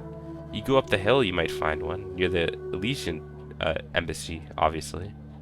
In the Palace District. But not here. Elves don't congregate with cattle. Don't get elves here often? In 3 years, we never had an elf in here. Like, actually none to my knowledge, at least. I found a dead elf in the tea shop. She stares at you. Don't just say that shit, it's sensitive information. What? You hear a groan coming from Snell. She looks around, her eyes wide open. She's making sure no one else heard. Firstly, someone actually died in the tea shop? And it was an elf? Come on, the cleric's tired, he says things. She tries to keep herself from talking too loudly, but it's clearly difficult. You can sense her fear. Forget you heard anything. Oh, of course. You see the gears turning behind her bright eyes. You've given her the most valuable asset on the coast, juicy info. This might bite you in the ass later. Oh, wonderful. Or she'll be very appreciative. Alright, another topic. Sure. You hear anything about masked assassins running around Tolstad? No? Sounds like a cult. Could it really be a cult? Wouldn't be the first, nor the last, probably. We had that death cult a couple years ago run amok. What was it called? Blorg something? She remembers the Bulgorn blood cult, remnant of a minor but powerful god that grew during the Coast War. They had an offshoot in Norvik when you were little. You heard about them a lot as the Earthguard fought day and night to eliminate them under the city. Bulgorn, they were horrifying. They were. Then there's elemental cultists popping up every now and then, but most of them are pretty tame, or at least they stay deep enough underground to not bother citizens too much. He laughs. And who do you think keeps them there? Oh, I know it's you. You give them one angry stare like that and they're running back to their burrows, eh? The goblin mutters something under his breath. They're trying to kill me. Oh no, that's not good. But I'm sure you'll be fine. The city is strong and eternal, right? They're actually quite bad assassins from what I could see. Oh, nothing to worry about then. Tell me everything you know about these cult assassins. Of course, so... She leans forward over the counter and stares at you. Your companion looks at her, then back to you. The fiend keeps staring. Wait. She gives you a serious expression and nods. She's making a joke. Wait. She claps her hands together. Okay, cleric, that's all I know. Thanks for asking, though. Great, now about something else. I'm looking for a hag. Her smile widens. A trigger. She knows something. Most folks steer clear of such creatures. But you just wade into danger, don't you, cleric? She's avoiding the topic. You know any hags on Tolstad? I know all kinds of beasts, but no hag, I'm afraid. She smiles just a bit too much. She avoided your question like a convo queen. The awkwardness, you feel your bones shivering. Best method, just give her some silence, she'll keep talking. Just stare at her. She fidgets and looks around. It takes approximately 3.5 seconds for her to confess. Okay, fine, I might know something. But I also might not, you know? She's playing games, time to play along. Oh wow. It's illegal to lie to city officials. Lie? I would never do that, she says and gives you a slight frown. I'm also fairly certain that's not an actual law, cleric. Please, she could be in danger. The fiendish woman furrows her brow. Then she gives you a quiet laugh. She can take care of herself, mostly. I need to question her. She's a suspect in the tea explosion. She shrugs. Understandable. If there's a rogue hag running around, I'd be suspicious too. What if I bribe you? I'm shocked. Do you really think I'm withholding information from the great city of Norfolk for some greedy scheme? She taps a tipping jar on the counter. But a tip is always appreciated. Toss 10 crowns into the tipping jar. Earth be blessed, cleric. What if I threaten you? Place your hand on your hips. Ha! Her maw opens in wild laughs. You're... Haha. Oh wow. You're such a cutie, you know that? That woman is your bane. Ouch. Your flesh and stomach. It hurts. Convince her to tell you about the hag. Yeah, I got this. Double sevens. Yep. We're talking about an emotional bond here. A deep bond. A what? She's protecting a friend, but she's also kind of tired of it. She won't sacrifice too much for it. So just go ahead and convince her that she'll help. That you'll clean up all this mess. Hey, fiend lady. Call me Rix. Rix, I'm here to help. Your friend is in big, big trouble. That's not good. She's also thinking, for me, how do I find her, Rix? She looks down behind the counter, biting her lower lip. She's contemplating the situation. Stay silent. This is a big decision. I promised her, but... Damn it. I'm delivering food to her, alright? Head down the well in the back. If you speak the words slow as a snail before jumping in, it'll cast Featherfall on you. Featherfall, a first level transmutation, puts a cap on the target's falling speed. Makes it safe to fall from any distance as long as the spell remains active. Thank you, Rix. No, I could say thank you after you fix this damn mess. She's not the type to hold up like that. And, don't tell her I let you into her secret cave, alright? She winks. Contain yourself, woman. That's all for now. Thank you, citizen.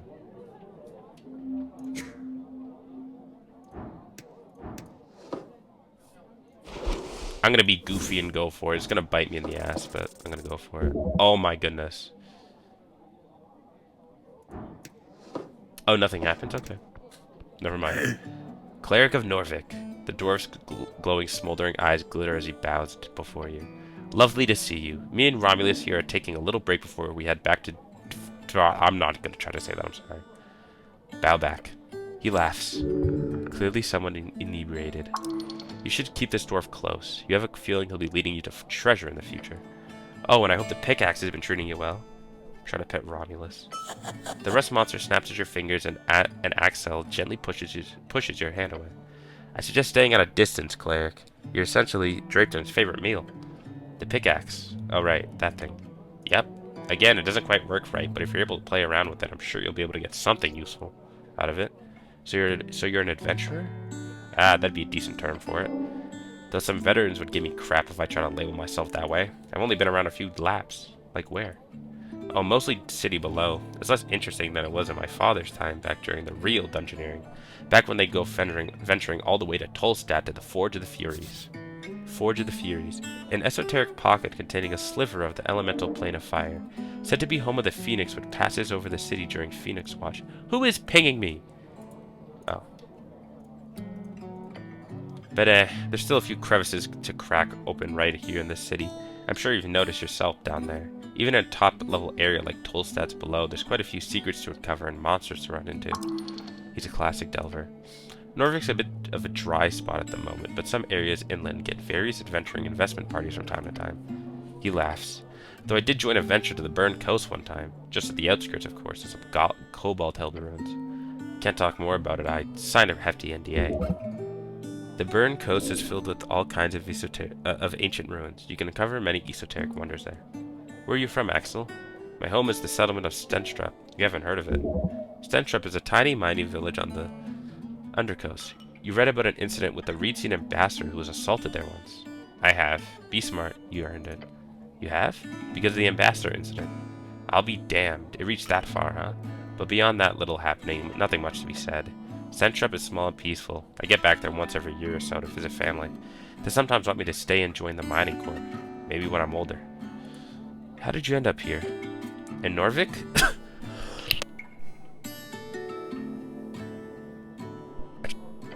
It was a business trip originally. I joined one of my uncles on a delve. That got me hooked. Ended up just sticking around on the third ship. So when are you leaving? He laughs. Depends on who wins the election. He shakes his head and mutters. But really, I'm a bit of a lost soul. At least until I find those lost mines. Then I'll be set up for life. Romulus lets out a screech. Yes, that's the spirit. You really like this guy. What kind of dwarf are you? I'm an underdwarf. That's where the glowing eyes come in. We're descendants from Azers, and distant cousins of the exiled Asgalis dwarfs here in Norvik. Don't call him a dark dwarf. Asgal is clearly one of the good ones, so use whatever words he's happy with. Him. It is interesting that you are all of a sudden so interested in getting on his good side because of his job. Gotta keep networking. Gotta keep those contacts fresh and lucrative. So don't call him a slur.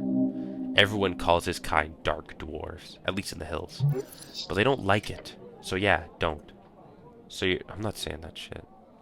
Is Strength just being an asshole for no reason? So you're different from the dwarfs here in Norvik? He straightens up and grins at you. When Asgal fell in his underground empire reverted into its original highborn shape. His followers were exiled to the surface. That's the dwarves here in Norvik, the exiles. Then we've got those fancy-pantsy dwarves who took over the fallen empire. The Empire Dwarves, as they call themselves. Then there's us. Some call us Dark Dwarves, but we prefer the term Underdwarf, even if our own term is Glodvarg, which means something more like Smoldering Dwarf, I believe. That's a better description of it. Sure is. What are you voting in the election? Bit of a sensitive subject. I try not to be too vocal about my thoughts. But I'm leaning Asgal. Might go free strider since I got one hell of a program planned for privatized adventuring and delving across Ascani. But then again, I don't exactly believe myself to be such a winner in a golden heart world. If you catch my drift. The rust monster makes a screeching noise. Romulus sure does. The Asgals will make sure the economic prosperity of adventuring parties is shared among the populace instead of going from an old horde to a new one. Yes, that's what I'm afraid of. But we'll see. You draft policies and make decisions like a seasoned Asgalist. There's still time until. Romulus and I have some thinking to do. The rust monster touches his hand with its sprouts. See you on election day, Axel. How many coins do I have left? 78. Okay. So I need some money.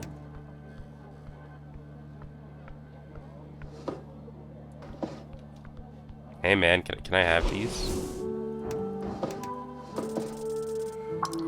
No. As your hand is just about to reach into his coat pocket, you suddenly feel cold steel pressed up against your chin underneath your helmet. Nuh-uh. Master, danger! Lean into his blade? Why did I do that? It pierces your skin, immediately sending droplets of blood to fall down onto the hooded goblin's hand. He glares at you. He's in disbelief. Cleric? Lean in harder, prove that you're immune to piercing damage. Ugh, the pain causes your muscles to shake. You see his eyes widen, yet he doesn't move the dagger 1 inch. The blood now pours down the blade and his entire arm. Oh my goodness. Hold on, let me just heal. Thank you. Lean in hard, don't give in. Oh, you can feel the dagger deep in your flesh. In an instant, the hooded goblin retracts his bloody dagger out of your head. You crazy fucking human. He quickly wipes off the worst of the blood. You want to die? Do it somewhere else. You've earned his respect, an insane type of respect, but respect nonetheless. This guy's a crazy killer and you've just intimidated him. Impressive. Your strength of will is commendable. Cease this behavior. You will not last long otherwise. He retracts his dagger, wiping off the worst of the blood. Fucking hells, cleric. You're actually mad, aren't you? Sometimes you need to prove a point, Snell. Lucky you're alive to make it. Yet on his lips, a shocked smile. Ha! This goblin. He can't help but grin like a fool. Can I talk to him? What is Prayer of Healing? 2d8 plus 8. Okay, that's a little overkill. Cool graphic, though. So I guess I want to go see Eder. And then after that, I'll just go jump into the well. Sure.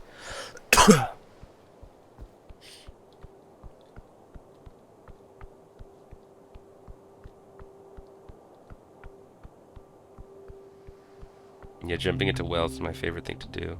I'm almost at 6 level, so yay, 3 more HP.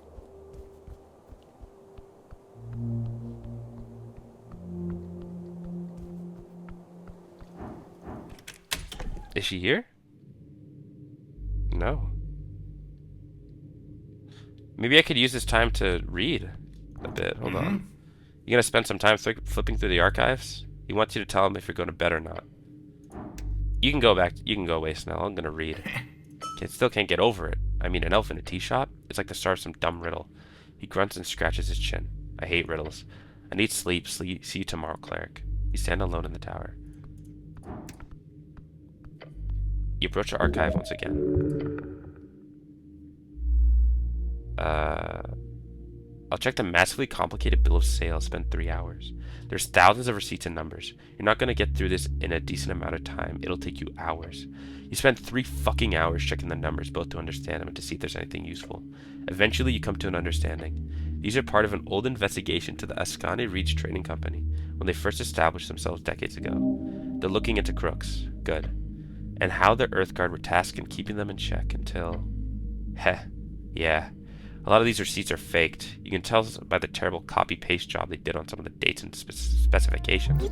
They're not even attempting to hide it. I smell bribes. Probably to hide some dirty goods or to move dirty coins into taxable capital.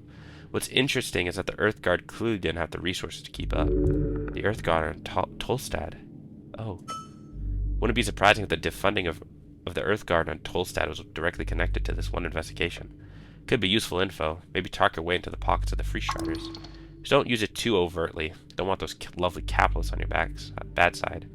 That's very good information, even if it's a bit of a stretch. Put the documents back. If the free striders are as corrupt as they seem, this could be exactly what you need to gain an advantage. I need to go to the Lich House now, right?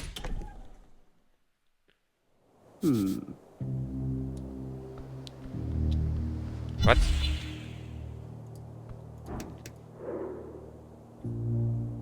Oh, this guy looks like an elf. Let's get constitutional in here. Is that even a word? 1d4 per hour? Sweet.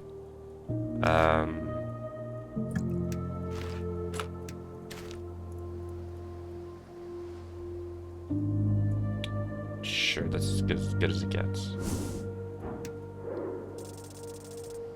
16. Elf Ilum, level 77 Warden. It is an elf. It is an elf of Ilum. His eyes are dark with the knowledge of your doing. This Ilum servant, this spy, this Warden of Outreach, he's but a tendril of his masters, but not so efficient nor successfully scheming as you might imagine. No, they are nowhere near the might of their peak. Ilum is dead. This is an avatar of her decaying corpse.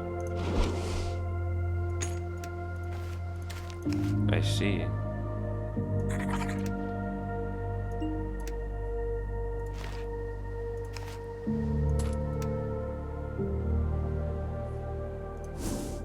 Hello.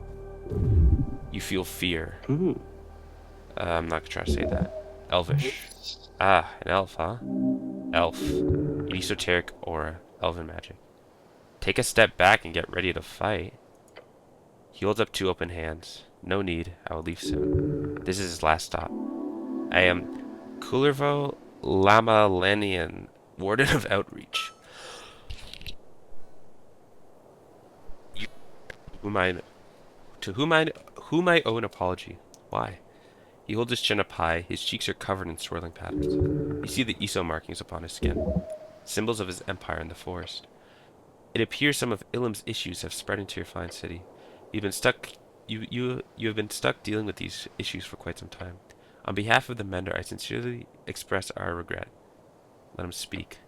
We had a renegade among our ranks. Let him speak. A certain member of the court who... I'm sorry, I can never quite seem to get that right. Is it who ended up betraying us, or whom ended up betraying us? Who is a subject, whom is an object. It isn't hard. Who? Good. Thank you. Who betrayed us? Her name was Pinja Athena. She surprised us all. I apologize on her behalf for causing this trouble. So you're saying this Pinja blew up the tea shop? Yes, I believe so. How? I've asked myself this very question, but sadly I do not have that information. So you're just assuming she did? When I heard of her passing inside the tea shop, yes. There's more to this. Are you some type of ambassador for Ilum? He gives you a smile. Ilum does not deploy ambassadors in foreign lands. It is beneath her legacy. As Outreach Warden, I perform diplomacy. Functionally the same then. Haughtiness for the sake of haughtiness. How could that not annoy you? The elves are too proud for their own good. The tendrils of Ilum reach far and wide. Why talk to me here, like this? I rushed here as soon as word reached me. An Ilum elf does not typically show up dead in a Norvikian tea shop after all. And I must leave soon, so do not assume to find me here in the future. What are you voting in the election? I'm not a citizen of Norvik. Eminen? Your democratic experiment is yours to handle on your own. I'm voting for the Asgalis, and perhaps with their victory there will be a way to extend brotherhood to the elves in time. You become a prominent figurehead for Asgalis thinkers. Very well, best of luck. He really does not care about you or the city. His face is real artificial in a sense. It's clear he really does not want to have this conversation. You didn't come here to apologize, did you? Oh yeah, well, let me enhance ability just in case. No. Primarily, I came all this way to give you a warning. To give your city a warning. What kind of warning? Pinja Athena was the head of an organization with one goal. Destabilizing Norvik and its populace. The scoundrels. The elf woman? If she was in the position of power, why did she blow up? An organization? A loose organization, yes. It's a shadowy organization, so I don't know much. except that she was planning on exacting a horrendous esoteric attack on election day. All of it to bring ruin to this wonderful city. Could you imagine if she had succeeded? How many lives would have been lost? Terrible, just terrible. He's claiming the explosion was not meant for the tea shop. It was meant for the secret tunnel underneath the temple, where the election is held on Tolstad, a threat to the city. I'm assuming the explosion occurred earlier than she anticipated, to our fortune. To all our fortunes. He's lying through his sharp teeth. This is a top-tier bullshitter right here. You know, because you're one too. He's pinning all of this on the she-elf. Why? Well, you can probably guess. Logically, this warden is most likely trying to cover up his own involvement here. Do not believe a word this filthy elf spits at you.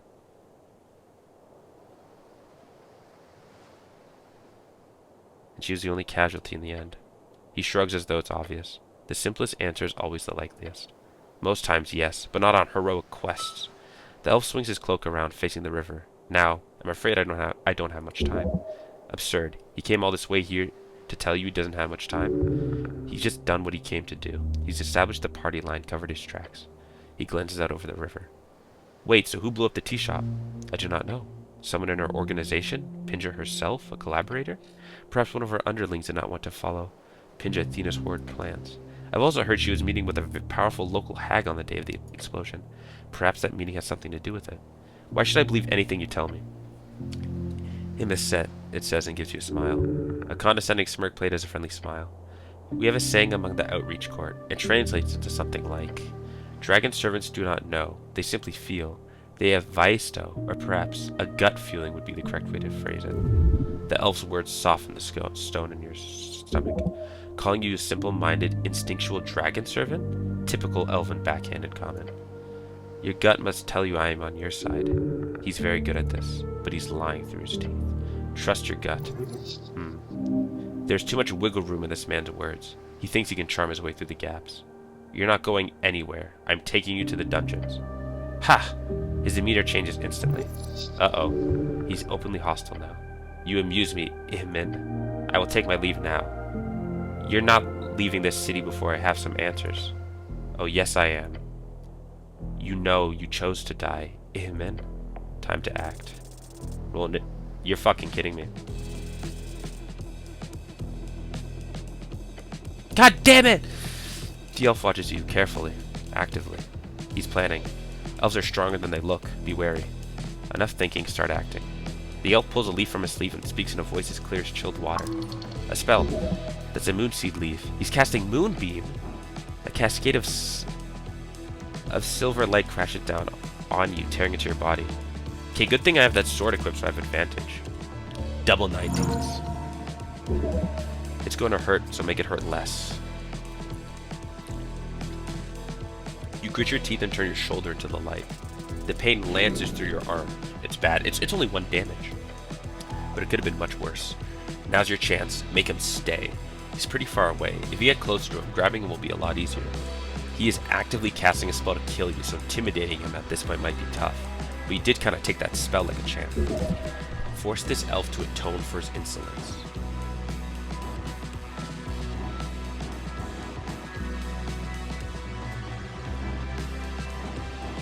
Intimidate him.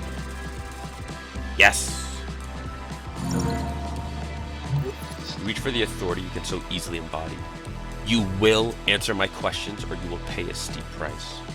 The elf's icy demeanor gets a bit hotter and more frantic.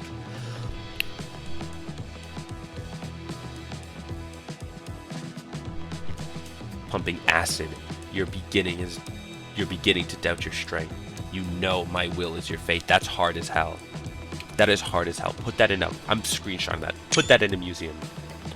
Okay, sick. Yes. A wild look flashes in the elf's eye and the beam of light disappears. You made a quartered animal out of him. He will fight hard, but he will also panic. This is a serious fight. Life or death. The elf looks shaken. Lay down and die! He reaches into his sleeve and hurls multiple throwing knives at you. They cut your... Oh my goodness! They cut your flesh, pricking away your life force. You damn insect. How are you still alive?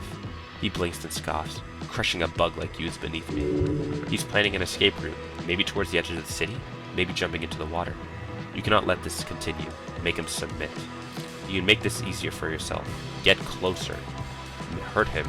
Make him suffer. grapple him. Yes! You leap the remaining distance between you and the elf in one bound and easily grab him by the throat, but he's able to squirm out of your grip. Oh no, you don't! Push him down. He starts to fall backward, but his foot hooks yours and you fall too. Good. End him.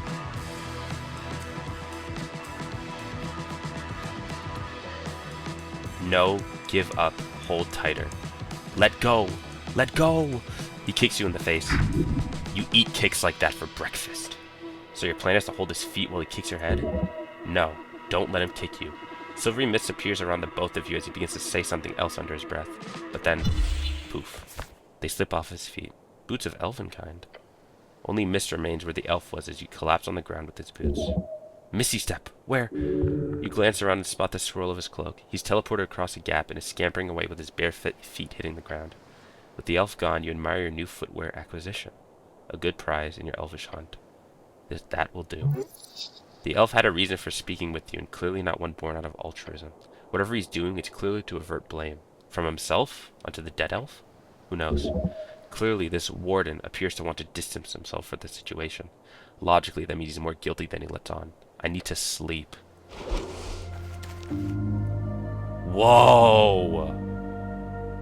These magical and esoterically laid boots feel like a second skin when you put them on. On the inner rim, there's stitched lettering which you do not understand. Increases my movement speed.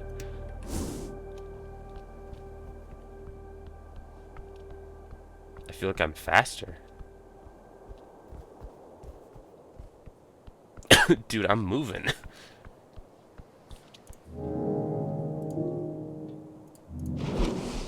Okay, let me eat some apples. There we go. Actually, I can consume a potion. Not a supreme healing. I have to go to Viskin now. Dude, that's good as hell, though. Hold on, I think I might keep those. Ooh, what could I put that in exchange for? Because I like Meek. Honestly, maybe I think this is way too good to pass up. That, so yeah. Alright, I gotta go meet with Viskin now. I almost died, but that was sick. Yeah, I definitely am moving faster.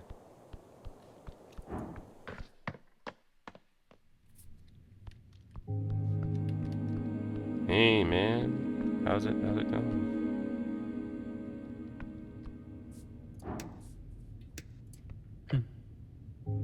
Where's the dead elf? Gone, I'm afraid. A door hug. Embarrassing, but unfortunately there's not much to be done. Door hug. A technique often used by magical thieves. It involves casting Dimension Door, a spell that teleports yourself and another target in any direction quite far. Many heists have been pulled off this way, especially back in the Arcane era. Dimension Door. A 4th level conjuration spell. It allows the caster to teleport themselves and one willing target up to 500 feet in any direction. Immensely powerful. Someone wanted that corpse, and they hadn't the resources to acquire it. Oh boy, they pulled an old trick. If they have access to 4th level spells, then this is no mere trifle. What do you mean, gone? The corpse was stolen. They pulled a door hug on you? Like I said, embarrassing. I should have set up more defenses, but if they could employ an agent with Dimension Door, they could surely cause even more trouble. So perhaps this was for the best. Why did this happen? They wanted the corpse, clearly. He's repeating obvious information. Is he trying to be funny? Elves are strange creatures. Who knows what strange activities they perform with their dead? They're removing evidence, clearly. Must be the elves. The Ilum's roots reach far, cleric. You see an unnaturally, characteristically wide smile spread across his pale face. Things are getting interesting. Fucking hell, this guy is creepy.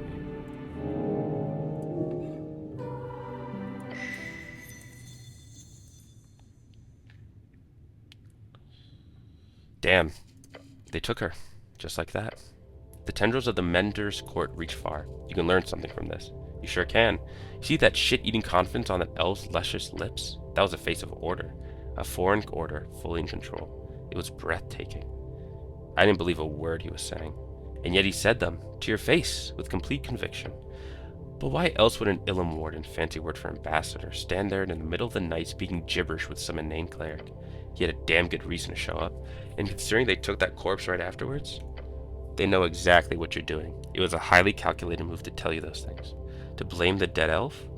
To clear themselves from any wrongdoing? To sneak away in the night with the biggest piece of evidence? Before anyone with real authority could get their claws on it? And most importantly, before the press could get in on the scoop. You need to learn something from this. Get yourself closer to that Twinkie elf's level. Why? Because the ladies will like it. Ladies don't like style, they like substance. Substance? Yeah, like deep personality. You'd be surprised. Illusions of grandeur can take a man far. People tend to get swept up alongside it like little winds trailing in the wake of the greater tempest. Alas, words are wind. They too fade as the storm turns to gale. Do not build your empire on words alone. Ilum did not. Remember the tale of the mender. It was told to every child. There have also been 3 adaptations running on Stage Street over the years. It's one of the classics. There is more historical preamble. You more or less memorized it. Go ahead, recall the history of Ilum. The Ilum Empire has always been an ominous presence in Ascani. She was one of the early walking gods, born as an early tidings of the Arcane Era. She reigned in isolation a very long time.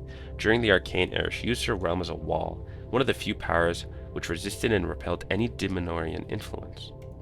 Ascani remained wild for many reasons. One of them was the ever-present and self-sustaining Elven Empire in their living forest. Their status changed during the the Coast War, first by growing tensions on the borders. They ended up so occupied defending their lands in the east they did not even intervene when a band of human refugees settled in the troll-infested ruins on the coast. Yeah, they usually have a player chanting those details out before the show starts. Now this is when the tale begins. Listen to the tale of Ilum. Recallest thou the tale of Ilum the Mender, a great shaman of the wilds who in divine ascension did bind Ascani's elven kind? To Norvik she came, emerged upon its streets, scarce years past the conquest's end. In shadow wrought she spells upon each warrior of the palace, drawing them to earth in ranks of iron. Their eyes, bewitched and bright with seal, beheld her form, a twisting mass of bark and gnarled root. There earth did meet her on the steps. A primal force pressed against the bulwark. Seconds for war, minutes from passion, words they shared, looks exchanged. The elf god asked but one question as she broke her spell upon the great soldiers of the city. Is anything permitted in a good man's quest? Thus ends the tale of Ilum the Mender. For earth did stay her wrath from mortal men. In years since that elven god hath faded, yet a question lingers still within the palace air, the streets, the coast. If thou know the answer, hold thy tongue and speak it not. For that beguiling nymph may yet keep watch, her roots do linger still. Beguiling nymph. It was a different time, but yeah. This is only the abridged kids version, of course. It's the one that stuck with you. Now think about it. The dead elf, this Pinja, she played them all. Then this not dead elf, the warden. He's clearly a professional bullshitter. They're both master manipulators in their own right. Just excellent work. Learn from it. Build up a beautiful lie on that probably pretty face of yours. Then you can take over the remember where they come from. A long line of empire, an imperial dream. Learn from their mistakes, build upon their methods. Then you may. You do realize they're immortal, right? Or they're supposed to be. That's what sets them apart. Keep that in mind. These bastards are way too slow to adapt to anything. Whether it's a millennial sphinx or an anti-Cepalian celestial or just an elf, they've all got that weakness, a fragile immortality. If you die, you lose what? A couple of decades at worst? They lose infinity. Tell me more about fragile immortality. In aversion or risk, that's what they've got times infinity. That's a massive weakness, so that's what you should learn from them. Think about that weakness, use it to your advantage, keep building that advantage over and over again. Keep rolling that die. Remove death saving throws. Whenever you are above 1 HP and take damage that would take it out 0, you go to 1. If you take any damage at 1, you die. Tell me more about Imperial Dream. Domination begins in the mind. You are above them all. When speaking with someone with less intelligence than yourself, gain an extra proficiency on all d20 rolls, or tell me about a beautiful lie. Look fresh, smile wide. They'll love you until the day you die. When you are at full health and 0 exhaustion, gain advantage on all d20 rolls. I'll make a decision, pick beautiful lie. You'll be like an elf without all the elven bullshit. Everyone will love that. Stop thinking about elves. So now I want to increase my intelligence so it's maxed out. And so I get an extra literature spot. And over here I can have... I think I want Constitution.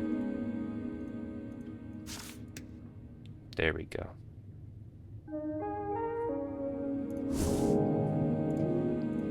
And then I think I'm going to give up on reading the room for now. Let's see. What else do I want in exchange for this? Alters ability score modifiers on equipped techs. But that could be good, depending on what I have. Enemies always roll initiative with disadvantage.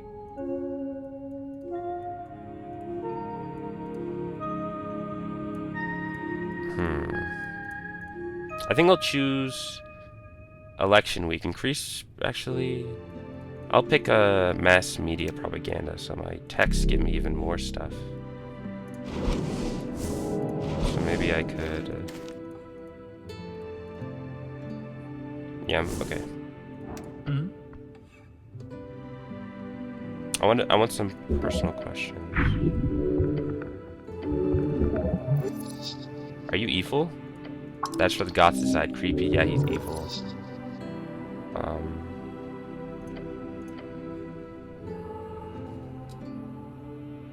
How do I...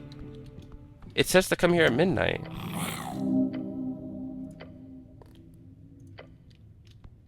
But I am here at midnight. Right? You have to go to Lich House at midnight. That's one of the quests. What is it? Yeah, 21 HP. Nice. Lich House Blues. Visit the Lich House after midnight alone. It might be rough, so make sure to prepare. Oh no.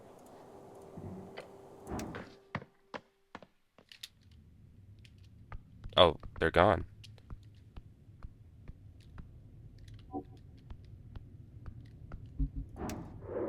Well, the gang is here. Soldier. The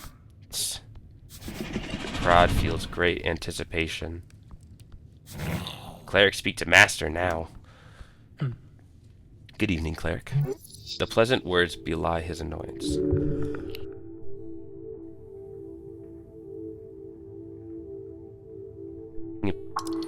Crocodile, Dark Knight, Kobold, Goblin. What the fuck? Is this an ambush? Look around at the 5 of them. So, what's the subject of this here meeting? Cleric is trespasser. Go home. But first, give back crossbow. Wow, this guy loves crossbows.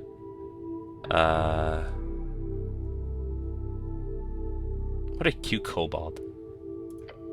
The little green dragonish growls, fermenting in rage. Oh, he doesn't have his crossbow, so maybe if he tries to fuck me up, he won't do that.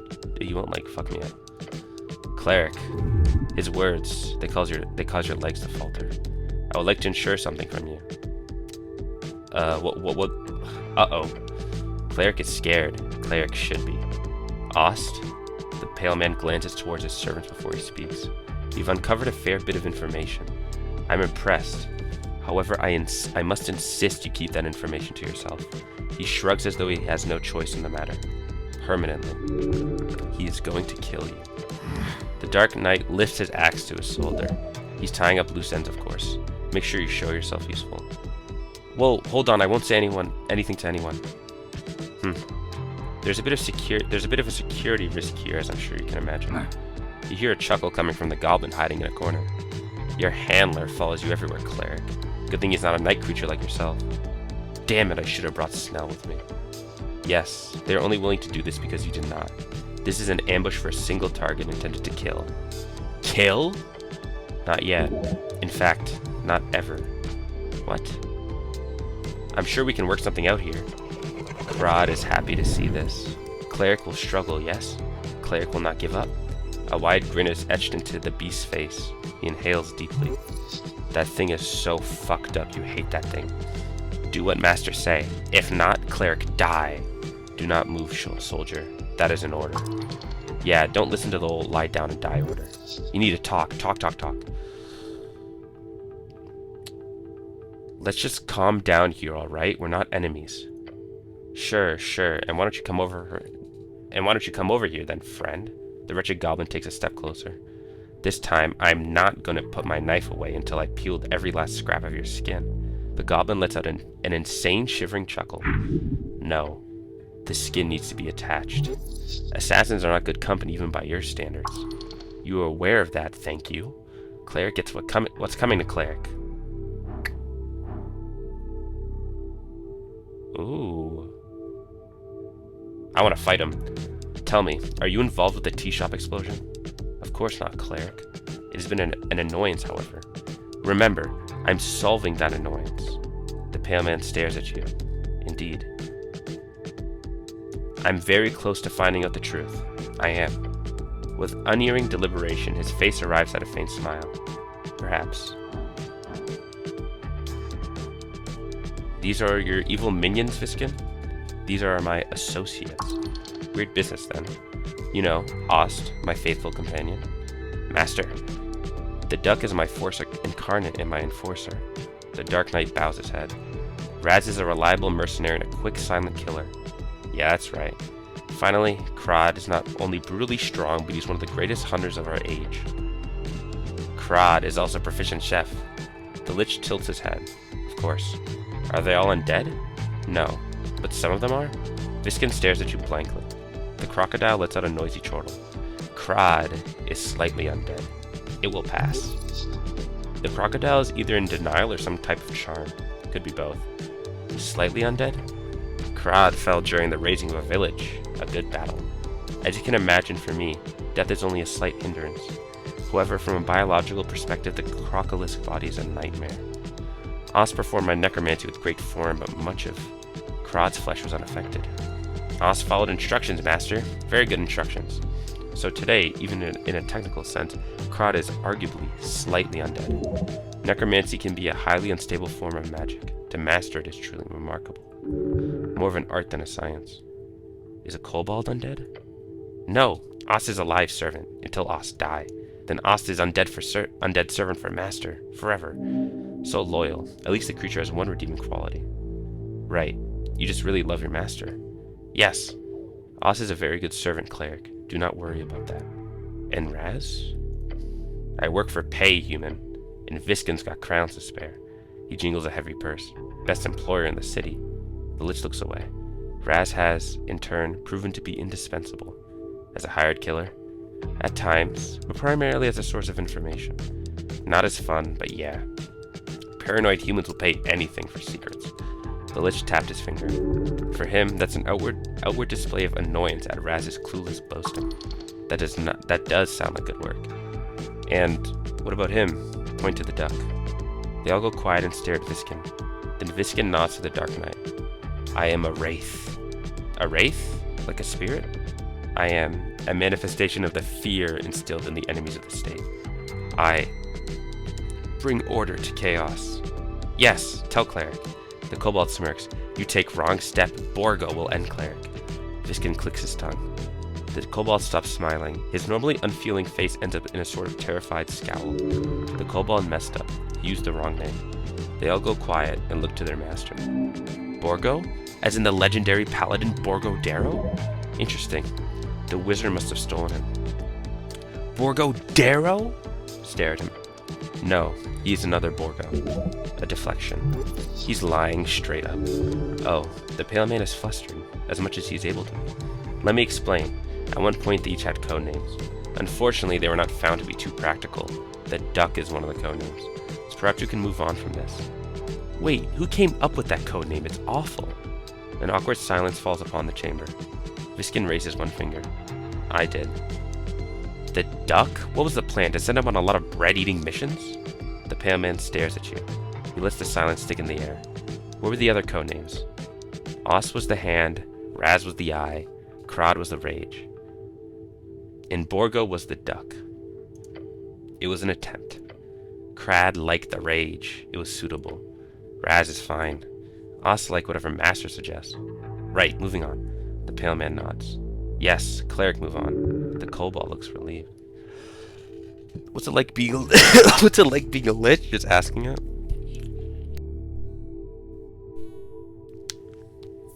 The pale man does not answer your question for quite some time. He simply stares at you dead still. Oh jeez, see how still he is? He stopped pretending to breathe.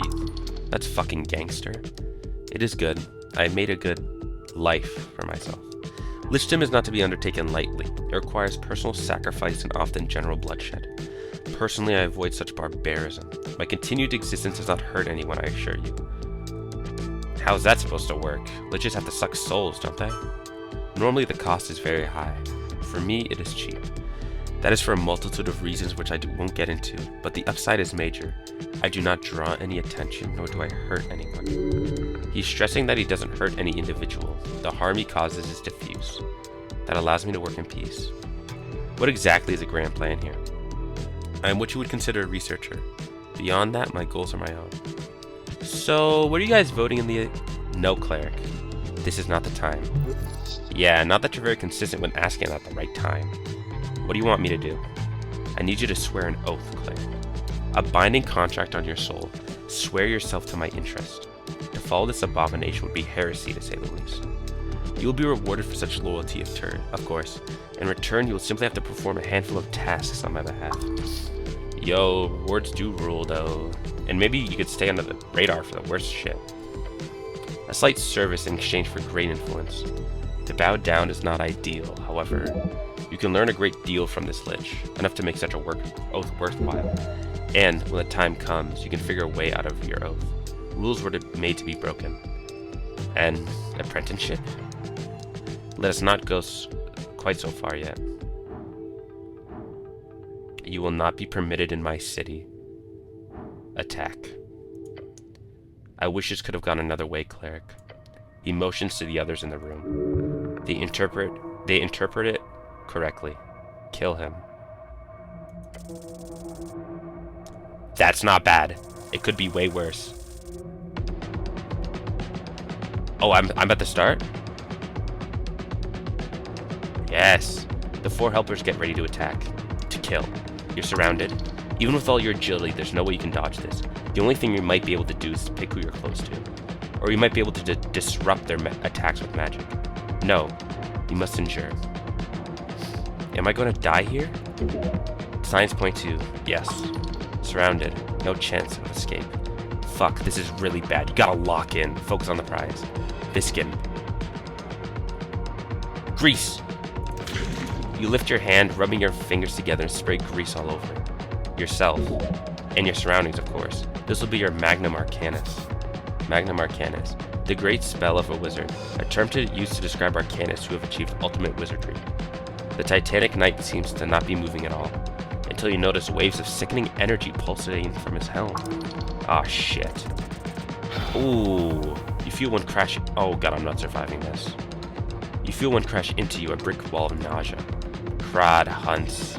The beast attempts to lunge towards you, but the grease makes him slip. He flops belly on the ground and fails to hit you at all. He hisses miserably. Ha!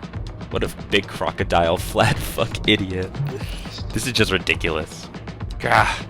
Os reaches to a strap at his side, pulls a dagger out and throws it. It clips you in the side of the leg. When Cleric is dead, Os takes crossbow back. Again with the crossbow shit at a time like this? Heh. The goblin draws and fires his bow in a fluid motion. Fire throw your back as the arrow pierces your body. His eyes are alight with glee. Viskin takes a step back. Focus. He's a powerful cleric. This is the most dangerous situation you've ever been in. The lich must pay. Gotta say, fighting a whole squad like this? Not ideal. You are very, very hurt. You cannot attack any of his helpers. The rest of them will simply annihilate you. The Pale Man is your only target. Get him. Trick the helpers first. Well, that's easy. You see the well-oiled machine that is your 4 attackers and wonder how you can disrupt them. Only one idea comes to you in the chaos of the fight. Let's hope you can pull it off. This isn't even a fair fight for you guys without your 5th member. The wretched goblin blinks. What? Astrid? The mage? The one who's always casting cloud of daggers? She's the only strong one of you anyway. Viskin shakes his head impatiently. There is no Astrid. What did you do to Astrid?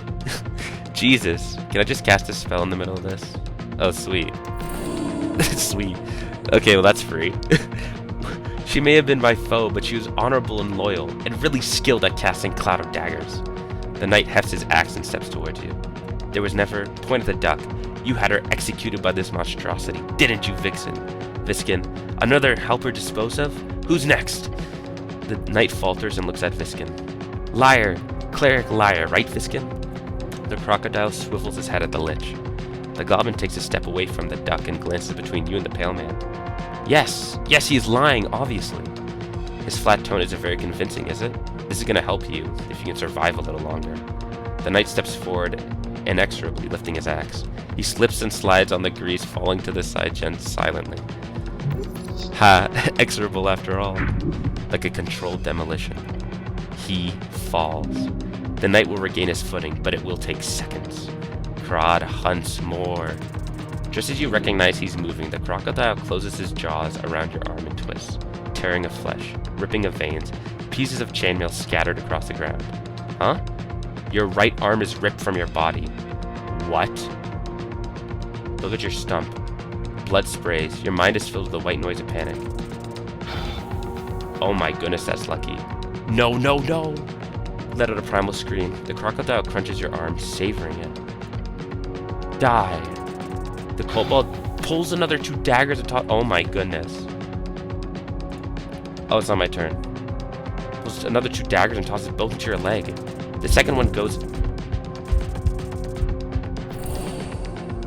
Oh, thank you. The second one goes into your leg, though. Damn it. Cleric, give back crossbow. How many knives does this damn kobold have? Yes, yes, fucking finally! The goblin has already leaped behind you, but his feet catch the slick surface and he stumbles. He regains his footing quickly, nimble as it is, but you stepped outside of his range. One catastrophe averted. The wretched goblin spins the tip of his dagger in his palm.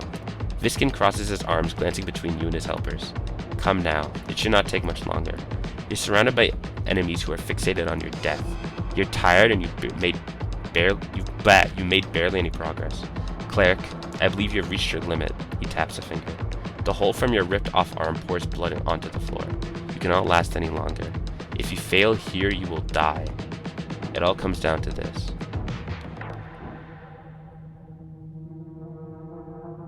Grab Viskin.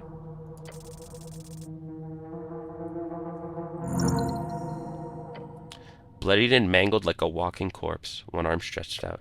You step toward him, grab the lich, and swivel around him, putting him between you and your foes. Not one more step. Grip him hard. You have a solid hold on the lich, who is just about to cast some wicked spell. The helpers stare, shocked. They failed. You've succeeded. Cleric, you will surrender now, or I will channel my god and watch as your body turns to powder. The lich, typically so steady, is twisting in your grip. That is not quite how it works. You are losing blood very quickly. Put your weapons down, now. He is still in complete control of his servants. They lay their weapons down. What do you want, cleric? We can make a deal. You've impressed me today. No, lich can. Try not to faint. You're wobbling. No, not like this. Swear to me. You surrender. Those words, those are the last words you hear. The world fades away. And then it returns. Ugh. Open your eyes. Good morning, cleric. You look down at your body, whole and unmarred. You healed me? Get up. The lich dips his head. I offer a truce, cleric. Saved by the undead? Untenable. Yeah, well, maybe just think about this for a second. My helpers performed well. However, I see something else now. Your strength. It is highly impressive. So, again, I have offered you a truce. Do you accept? No. Yes. Live. Of course. This battle was folly from the start. I accept.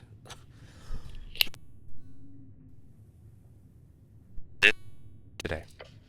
Good. Then, the lich nods briskly, business now settled. Borgo. Silently and without hesitation, the knight proffers his hefty axe.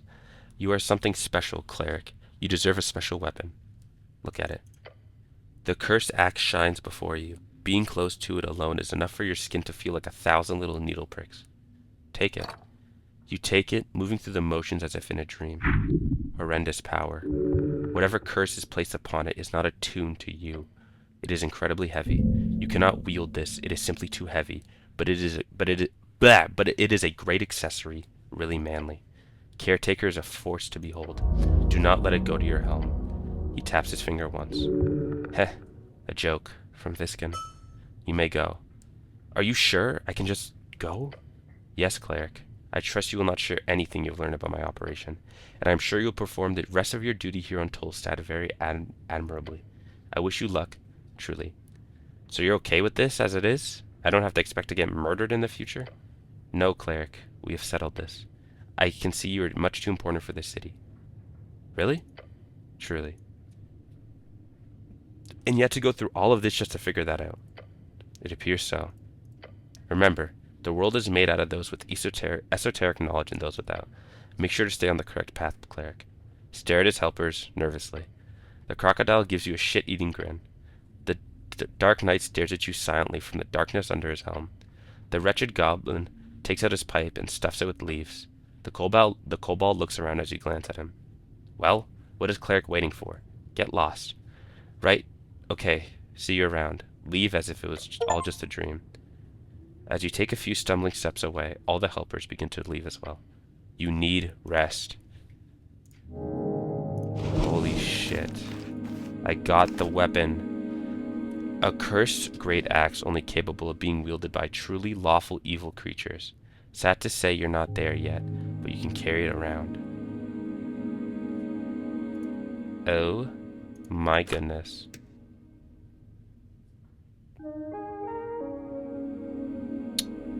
Wow.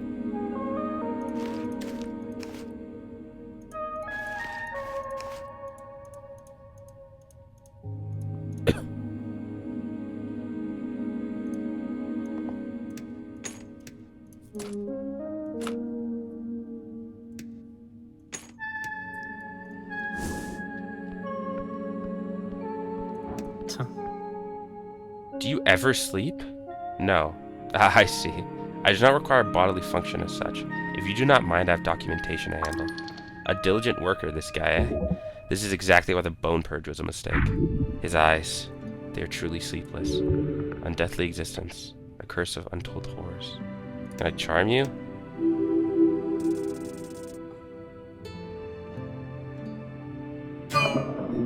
Legendary resistance. You move your hand and open your mouth to speak. As you do, the cleric spell fizzles. Please do not. With a single glance, the pale man dismisses your spell. What kind of creature is he to have such power? You're powerless here. This guy's generally horrifying. Do not anger and run. Sorry, had to try. He lowers his head and gets back to work. Refrain from this in the future.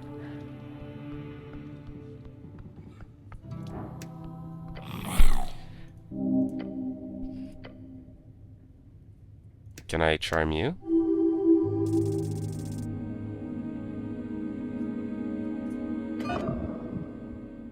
Hello, cleric. The kobold greets you with an enthusiastic tone as his eyes coolly show a veil of charm. The kobold waggles his tail. You have questions? I'll answer. That's so nice of you. I am nice. You are nice, too. Are you aware that you are charmed right now? Charm? No, master. I mean, cleric would never. Cleric is friend. Good friend. Tell me more about this milk. I do milk runs as cover. Cover? For what? Mission. I am scout. Collect info like that. Very good at it. The best. What can you tell me about Viskin over there?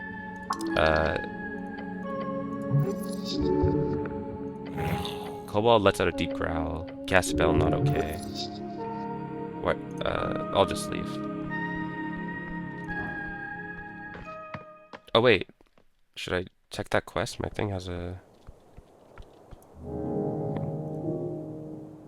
Take root. So it's good that I fought him.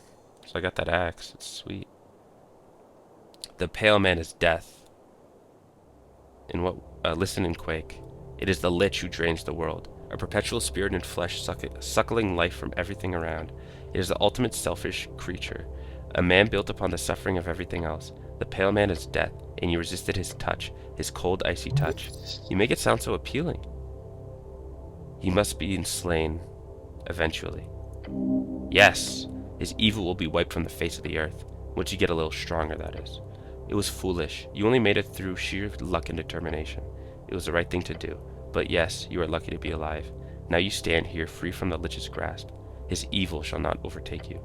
For now, you are happy to have survived such an encounter, that you managed such a feat. It inspires you. Your body is but a vessel. What? A vessel of blood. A wonderful resource. I don't follow. You must use it, wield it. There is power to expend in There's power in expending such a resource, to drain it. Like a lich, yet not. Instead of draining it from others like some filthy vampire, you suckle yourself. Right. Gain strength through blood magic, the good kind. Your stomach is rumbling about hemomancy? How intriguing. Usually wielded through others, there's a path to be found in sapping your own strength. What? No, don't do that. Silence. It is folly, though. You gain much more by simply utilizing another inspiration from the Pale Man. It's lichdom itself. Oh no, be scared at the thought. Calm yourself. When the time comes, you'll not give your glorious life up for such a tiny fraction of power. But until then, you could surely find shortcuts by taking inspiration in that undeathly state, reaching a state of almost lichdom, a state that is almost perfect. And how would that work exactly?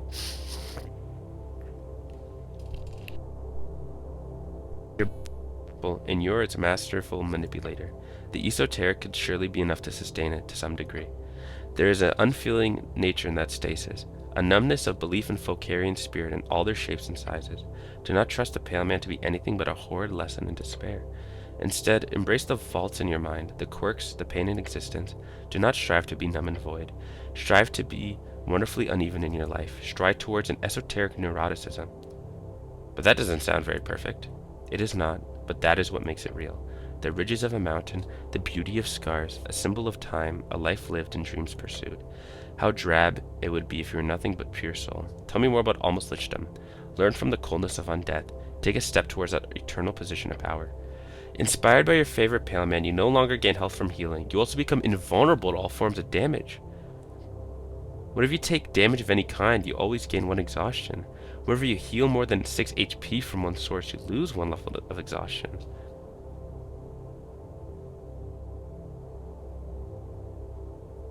What? If I'm invulnerable to all damage, how do I... Tell me more about esoteric neuroticism. Understand your differences, wield them. Use them to understand the world and everyone in it to the utmost degree. When you do not have any shards of your... You can spend the hit points to unlock dialogue options instead. The cost begins at 1 HP and is doubled each time you use it. I don't like that. Tell me about blood magic. Puncture a hole in the vessel, sap your fuel, burn it. Accelerate towards the moon within that empty void. When you run out of spell slots, you can cast spells with hit points instead. The cost begins at the spell slot level and multiplied by the amount of times you've activated this effect. Make it quick. Pick almost lichdom. The first step has been taken. Is it not liberating to finally be charged in flesh itself? How does that work? What can I give up? I guess friendly company. My bad, Snell.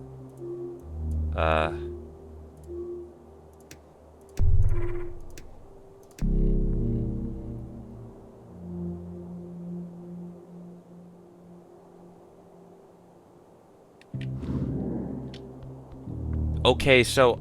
Oh, okay, I get it. So instead of taking damage, I gain exhaustion. But... Okay, I think I understand. Okay.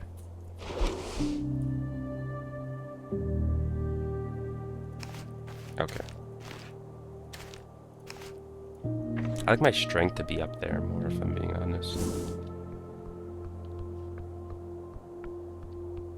So I don't take damage and I can't heal, but every time I do take damage, I gain exhaustion, and every time I heal more than 6 HP, I lose exhaustion. Okay. Understood.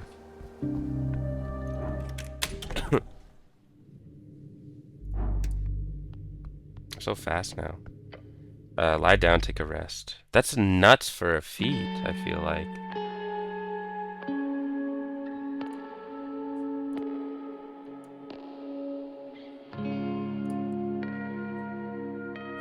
Oh shit, I should be reading this. The strings you follow all are tangled around this endless pillar spiked through the heart of the city.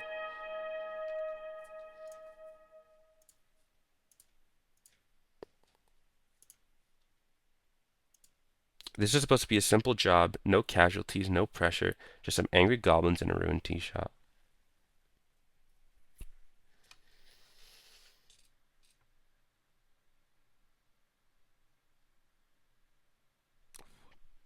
Then there's the hag, someone holding a meeting in the tea shop right before the explosion. Highly suspicious.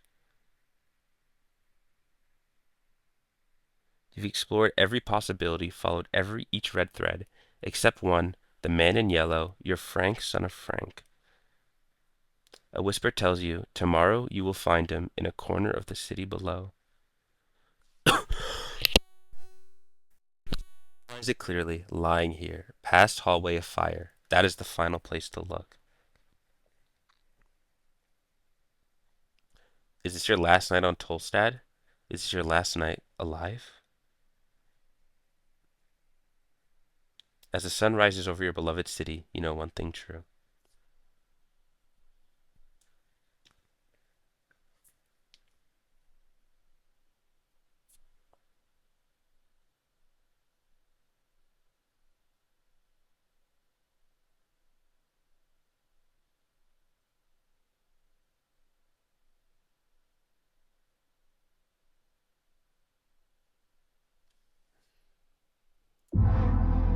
Day 5, March 26th, 27th, post-war era. 1 day remaining. This is it, my last day to finish this. Final day. Everything ends today, or begins, depending on your perspective, depending on which party wins this foolish democratic process.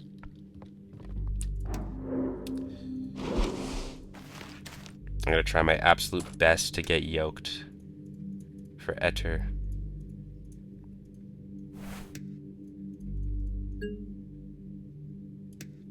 Goodness gracious, I have so many slots now.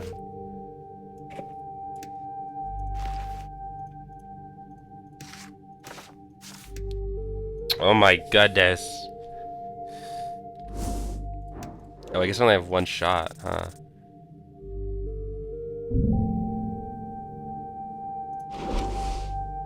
Well, that fucking sucks.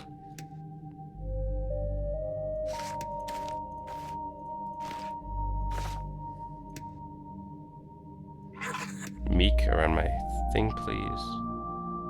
What did I have here? Damn, I kind of forgot. Shit, I kind of forgot what I had there.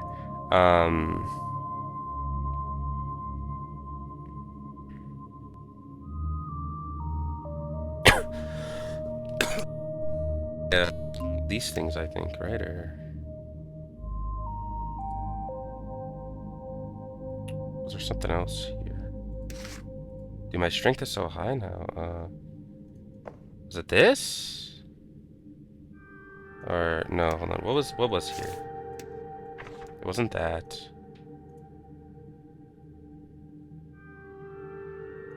Damn, what was here?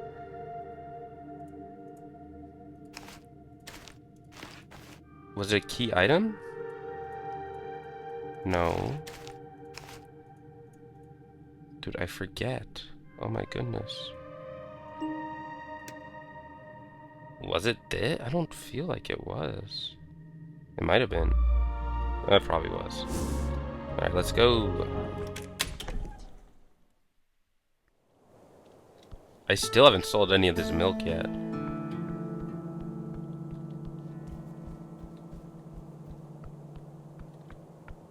Oh, hey, nearly.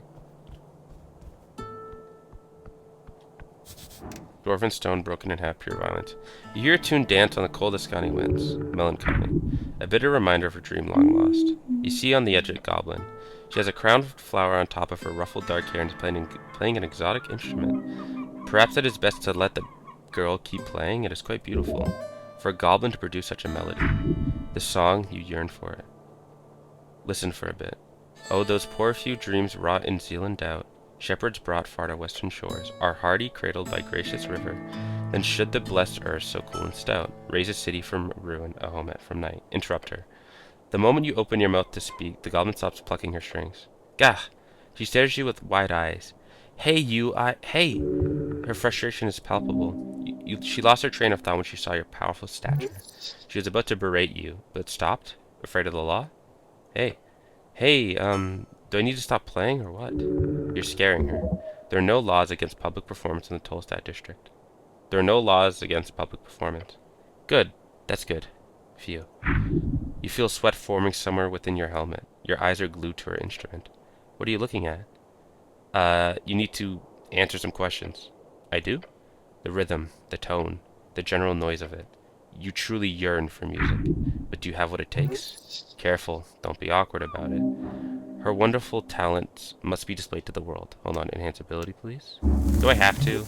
No choice, buddy. Tummy's gotta do what Tummy's gotta do. Ask for a song, please. Thank you.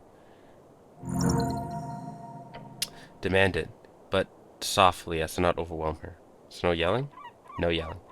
Okay, squat down to her level. That's a little rude. Huh?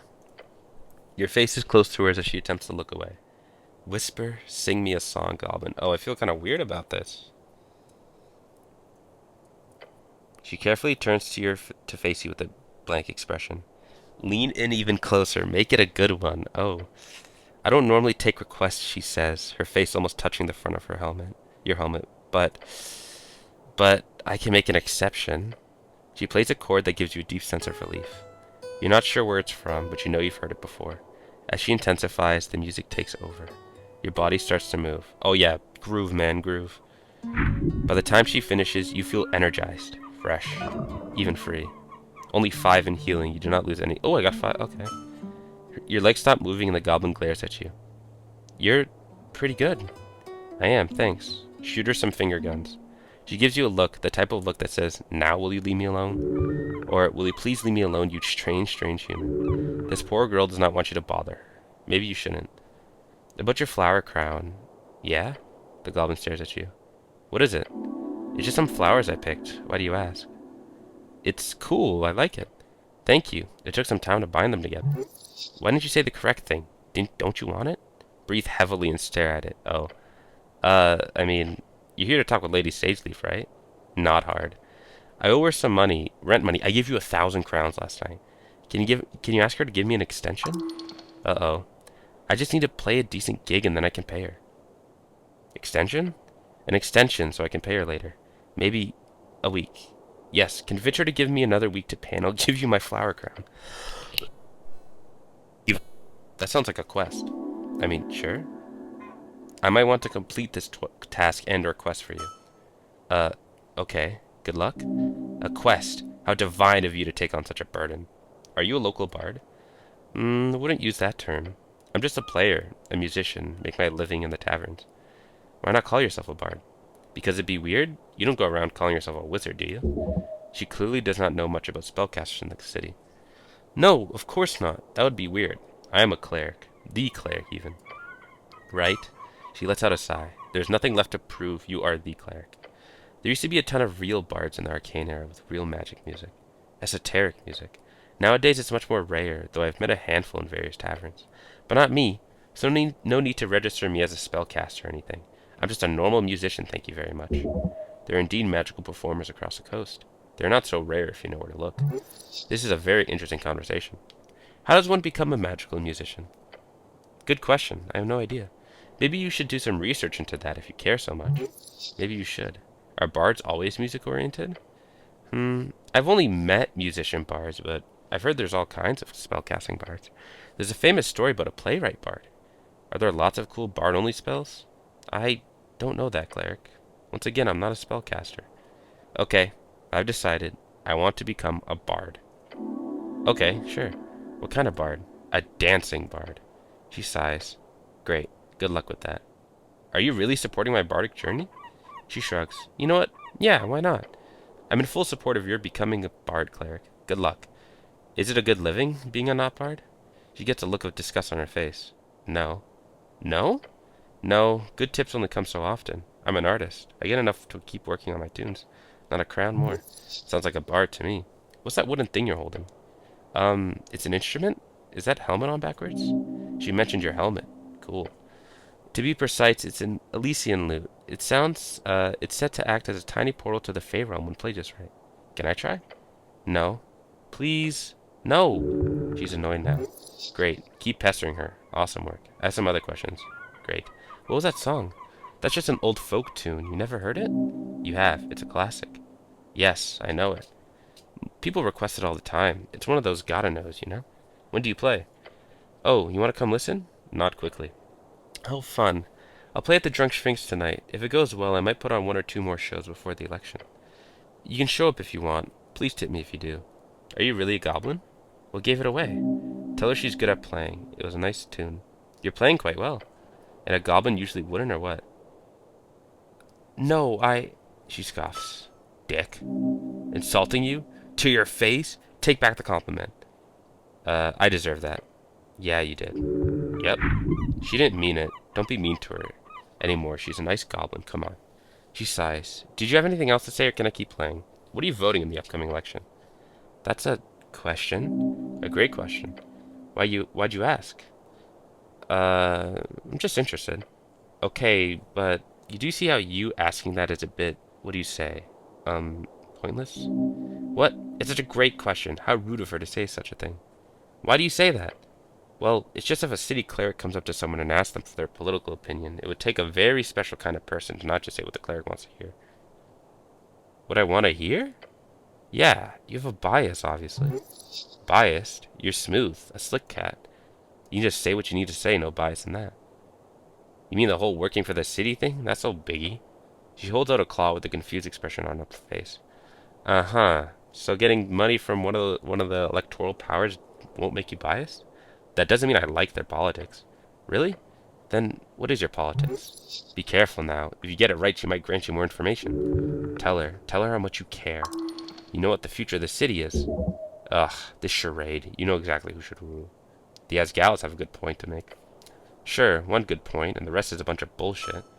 But hey, at least you're not a fascist. You inspire others to join the Asgallus movement. Can I keep playing now? That's all for now.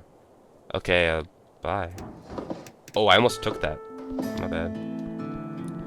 I guess I gotta go to Sage Leaf and do that thing. Maybe. Hold on, I could be a little devious here.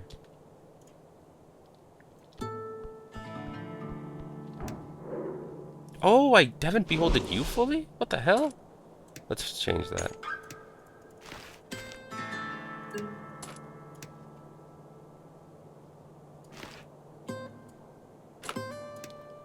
First off, I'm going to become incredibly dexterous.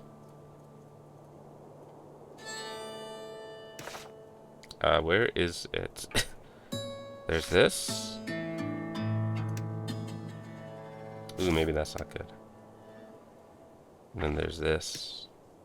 Oh yeah, so dexterous. I'm going to behold you so hard. True neutral, decent stats. Kargamesh is on the other side of the world. It's an opposite to Ascani, a mirror. In their dry, we have wet. In their warm, we have cold. She'll gladly tell you all about it, on a surface level. She's not here to make friends, not really. Or at least not yet. She's not too happy about the current climate. Travel through Divinitorum and Yim? Not feasible at the moment. Trade? Stiff and regulated. Airships? Few and far between. This decade has been a slow descent into a world of monopolies and corruption, if you ask her. She might end up staying in the city of yours for longer than she ever imagined. Damn, well, I'm gonna take all your shit. Starting with this. That's a plus 17. Nuts. I'm gonna take this. I'll take this. And then I'm gonna take this. Thank you.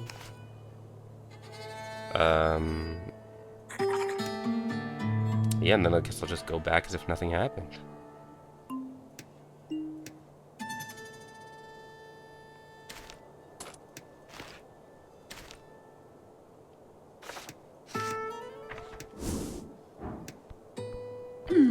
Oh, it's you. It is. I'd like to browse your wares. I only have a steady supply of these shards. Oh, so she only has shards of York, because I took everything. Actually...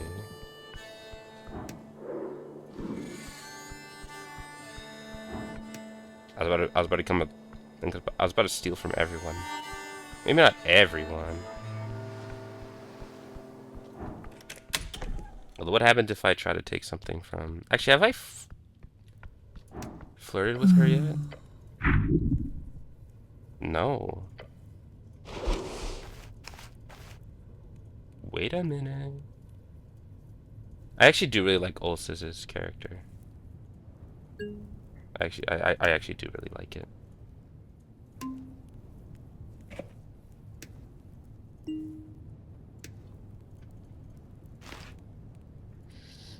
Do any of these give me charisma?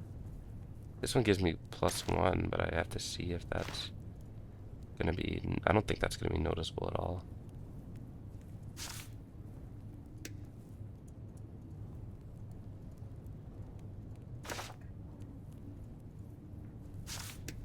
Yeah, it's not gonna be noticeable. You're a very impressive creature. Where are you going with this? Woo the beast. I don't want to call her a beast. That's kind of mean. 16. There you go. You've got an opening. Time to swoop in with a smooth line. Clear your throat. The Sphinx, patient as ever, stares at you. Your skill with words puts mine to shame clearly. I can attempt to communicate to you how strongly I feel for you. But you must instead settle for knowing the depth of my feeling. I find you to be a beautiful Sphinx, and I would be honored to have you in my life. After finishing your speech, the Sphinx looks at you bug-eyed. Sphinxes do not often become bug-eyed. No one formulates lines better than you. No one. No one. Nope, no one. But why does she look so shocked? Who knows, and who cares? They may act like they're embarrassed, but they envy you in this moment. They don't have the confidence. Little one. Finally, the Sphinx speaks, her tone calm yet shaky. That's a stifled laugh. Shit. That was a wonderful speech. I appreciate you as well. However, as I'm sure you're aware, I cannot leave this chamber. So I will not be able to stay in your life forever. So unfortunately, I have to pass on your proclamation. No. I hope that's alright. It can't be. I'm sorry, little one. Fall to your knees. Damn the gods. Damn it all, the hells. You'll find someone else. She leans in and brings her massive paw over to your head. Then she pats the top of your helm carefully. There, no crying. Just receive the pats. Well, she says and starts sipping on her barrel again. Anything else you wanted? Oh, nothing?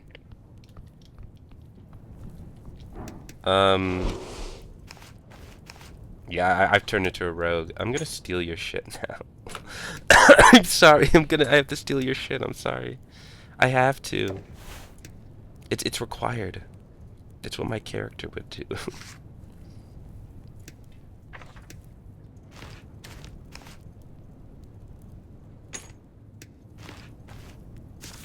What are the two things? It is this and this.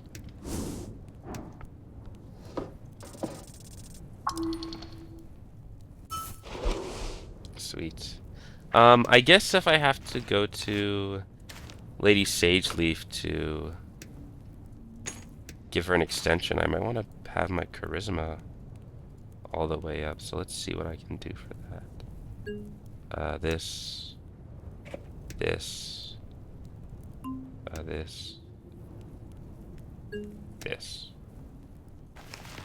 And then, where's the other charisma thing? There it is. This. 31. This is probably not needed then. Let's put some of my other stats up.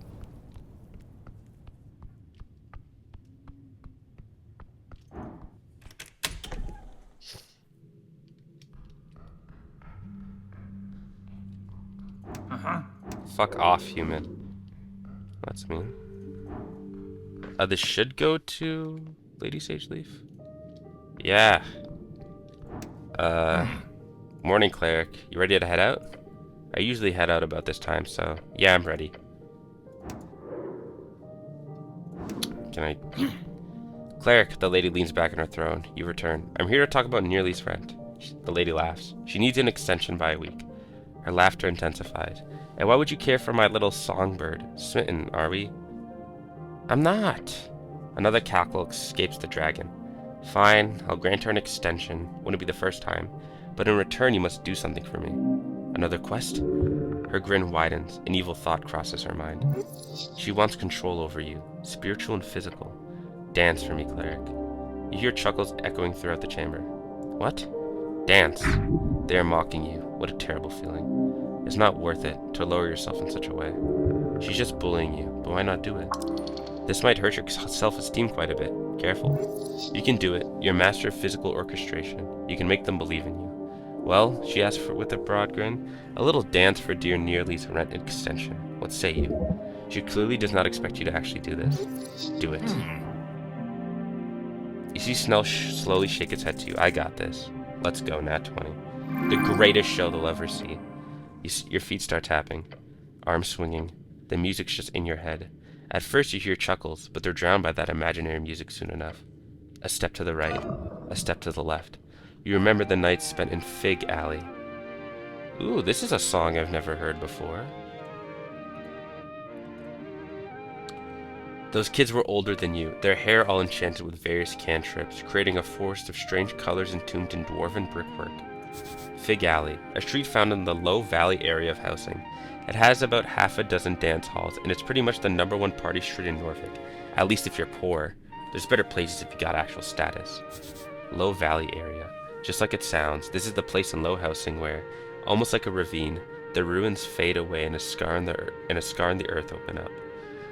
The 5 or so blocks found within are pretty much without sun or moonlight due to the steep surrounding slopes and tall, leaning, unregulated buildings.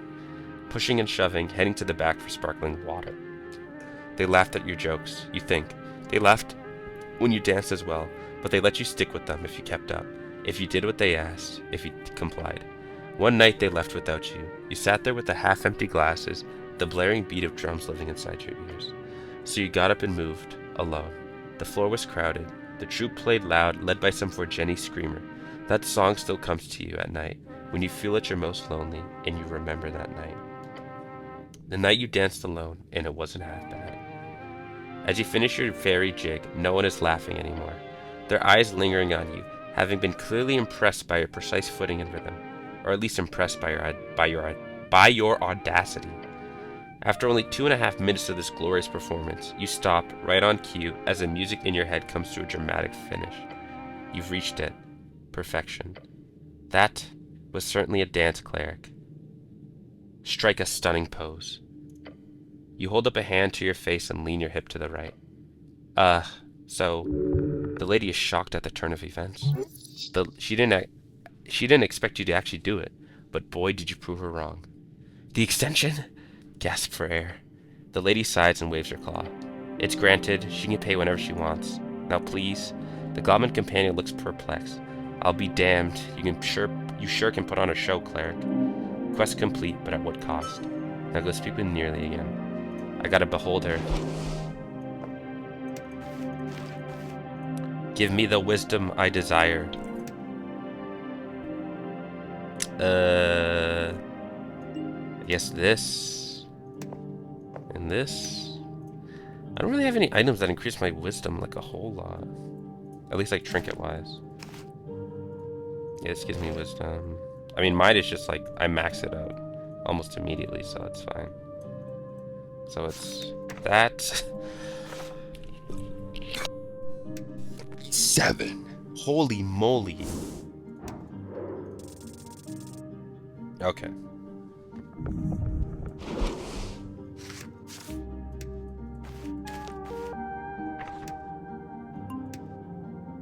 Let's get back to scheduled programming.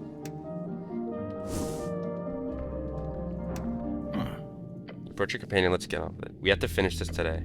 Yep, the old lady will be real pissed if we don't. I think we should just handle every loose thread today. Every thread? Yeah, you're getting a bit too ambitious there. What do you think we should do? Good question. We have a few good clues if you ask me. Chances are slim, but considering what we've heard, it sounds like our star witness, this Mr. Frank, could be hiding somewhere below. If you're up for it, I'd say let's explore the city below some more. Sure, let's do that. Goblin gives you a curt nod. Can I talk to anyone else on this pebble? Where is it? Luke, you hold up the pebble. Please don't bother anyone with that. Oh, no one knew.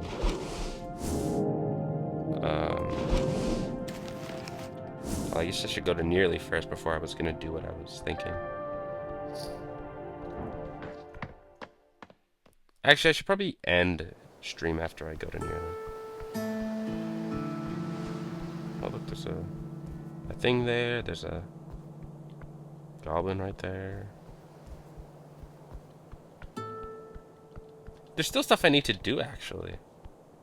Going to the city below seems like it'll be closer. Like it's like looks like it's endgame stuff. So maybe I should do as much as I can up here.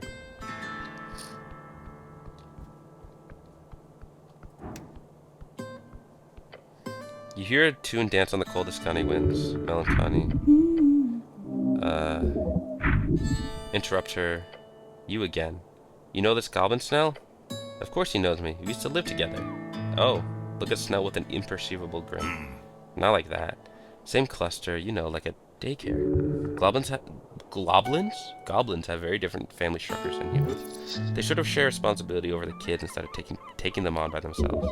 Even after the genocide, they still cannot adapt to life in Norvik properly. So you're like brother and sister? She laughs. Not that close. It's more like distant cousins. Sure, something like that. Move away from this topic. It is personal. Either way, we've got work to do. Same. Anything else you need? But your flower crown. Yeah? I've spoken with Lady Sageleaf. Wait, actually? Oh gods, I wasn't really serious. What does she say? She's extended your rent payment. She gives you a suspicious glance. She did? Yes. But wait, she just did it for what? Just out of the kindness of her cold heart? Just like that? She made me dance. She what? She told me to dance for it. And you did? Odd. Her expression gets stuck somewhere between shock and laughter, unable to get a single word out. A cackle escapes her. She laughs for a long while, sometimes stopping to look at you with tears in her eyes. Eventually she takes a breath and mutters, "Good gods, what does the world come to? Thank you very much for dancing, cleric. It is very appreciated." The goblin hands over the finely interwoven flowers.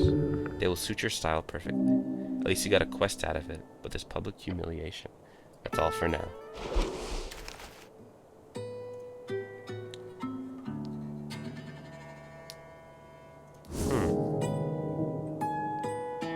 Yeah, it appears like I'm getting close to a lot of the quests.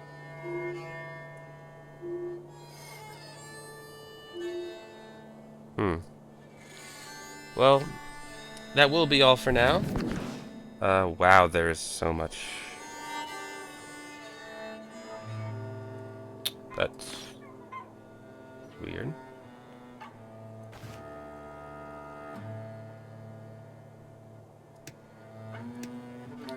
That's... what the hell? Oh my god, intelligence, you have so much. Jesus! But yeah, that looks like that will be all for now. Thank you to everyone who decided to stop in. Really appreciate it. This was a long stream, maybe one of the longest I've done. How long has it been going on for? 5 hours? Yeah, I think that's the longest stream I've done. Well, we did a lot today. We finally investigated the tea shop after I've been putting it off for, like, forever. Which is sick.